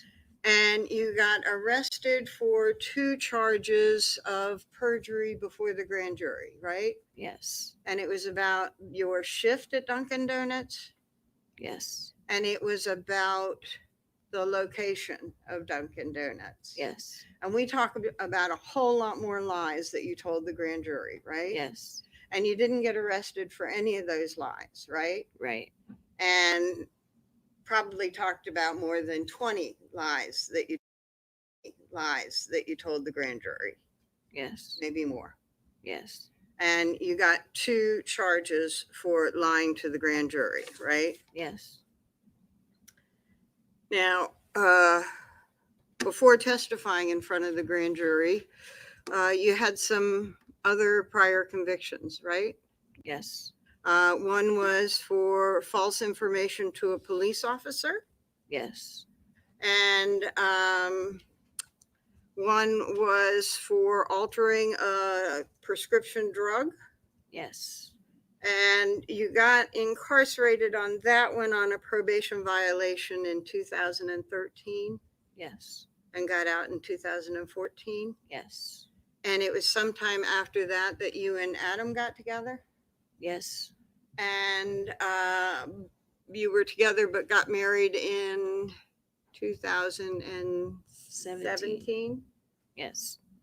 And you got married on Harmony's birthday. Yes. And that was intentional, right? It wasn't supposed to be on her birthday. Okay. We were getting married before our son was born, and he came 3 weeks early, and he ended up being born the day before Harmony's birthday. And we were planning a baby shower wedding that Sunday, and we ended up having the JP come to our house and marry us while I was in the middle of contractions, and then we had the baby. And that was, you did it during the shower because friends and loved ones had been there too. Yeah, that's what we were supposed to do, but we didn't get to. Okay. And when you went to the grand jury, you were also facing other felonies at the time, right? Yes. At the time, Yeah. that was confusing. On May 20th, when you went to the grand jury, you had some felonies that you had been charged with but had not been resolved. Yes. And 2 of them were for receiving stolen property. Yes. And one of them was a theft by deception. Yes. And although you got charged for them, they were dismissed as a part of the agreement that you reached with the state, right? And when you were out on bail on the 3rd, they held you for a few days, right? Yes. And you got rebailed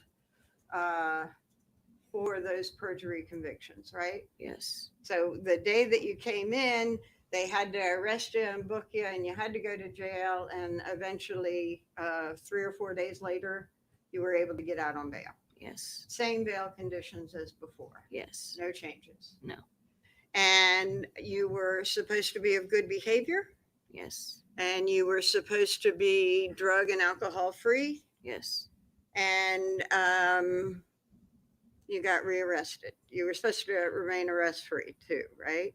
Yes. And you got rearrested, right? Yes, because I missed court. Pardon? I missed court, so I got arrested. They found you and arrested you on a capias for missing court, but you also got charged with prescription drugs. Yes. And that case went away as well on the day of your plea to the perjury indictments. Yes. Right?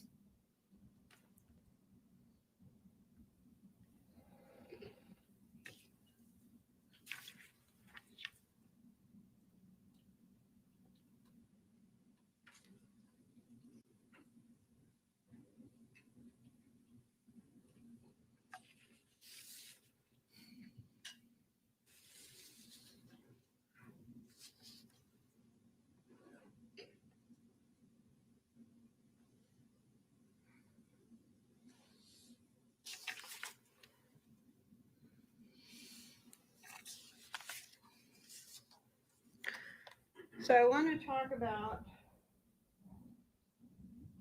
June 3rd and your interview with the police. You certainly didn't know that day that you would be arrested when you walked in for your check-in, right? Right.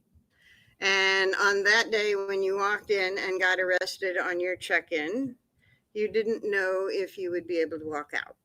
Right. They might hold you in jail again for perjury Right.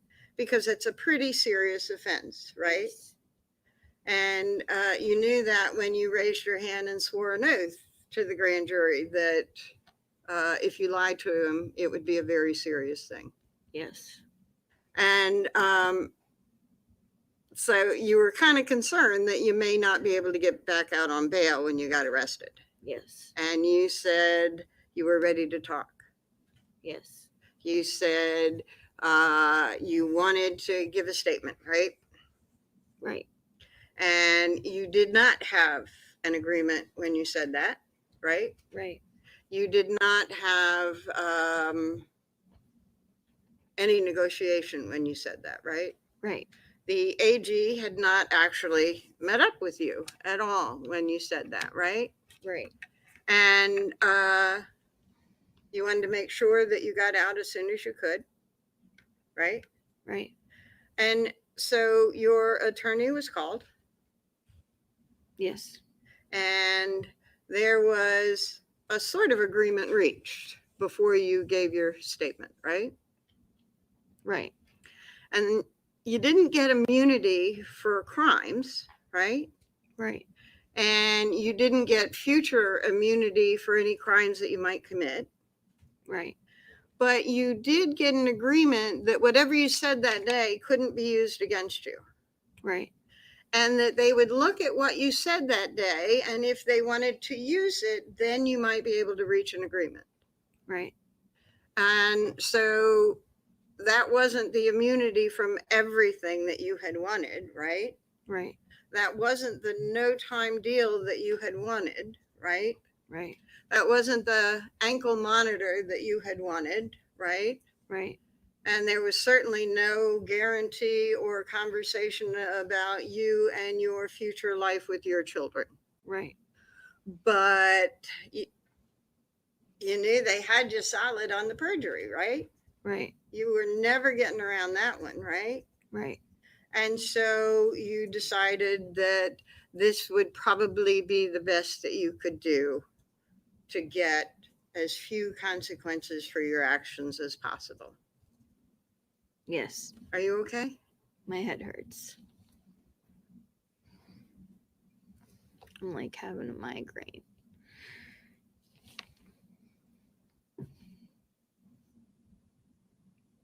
Do you need to stop? May we approach your honor? Yes.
long day for everyone, and I would like to give the witness an opportunity to have a rest before we proceed.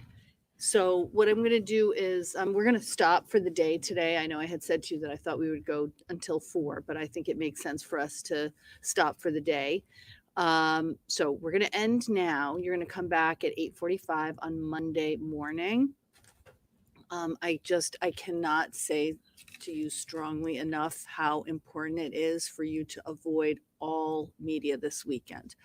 Please avoid all media this weekend. If additionally, if people know you're sitting on this case, they may want to speak to you about it. They may have opinions about it, even though they're not here listening to the evidence in the same way you are. Please do not talk about this case with anyone.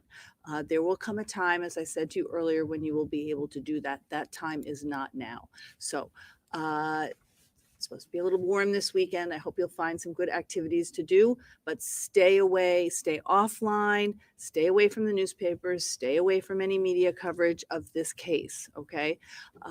Same rules that I've said to you earlier apply as well about driving by locations. If it's on your route home, drive by, don't give it any extra attention. Don't go to any of the places that we visited on The View or the places you've heard about here. Don't look up any names. Don't do any research on the law. The court will give that to you in the court's instructions. I remind you that if in your comings and goings you see any of the witnesses or any of the parties that are involved in this case, they have been instructed not to speak with you and you're instructed not to speak with them, so they are not being rude if they don't acknowledge your presence. You have all been extremely attentive today and we are very, very appreciative. We will see you back here on Monday morning, 8:45 for a 9 a.m. start. Ladies and gentlemen, thank you so much for your attention today. All rise for the jurors.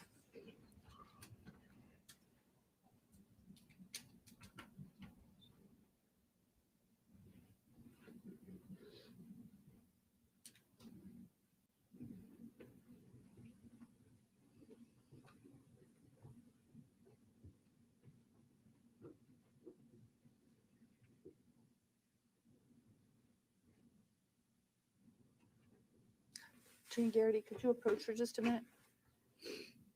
You may be seated.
autopsy report showed that she had been struck at least 5 times in the head with a blunt object. Fairly quickly, they looked toward the soon-to-be ex-spouse. And in this case, that's Hugh. The accounts of Hubert Hauser looks like he was an abusive husband. Police may have zeroed in on Hauser since he and his wife have been separated since Thanksgiving. Theirs was a very violent and emotional marriage. There's a lot of circumstantial evidence that seems to be pointing one direction or the other. Investigators cannot get tunnel vision. All of a sudden, the DNA evidence turned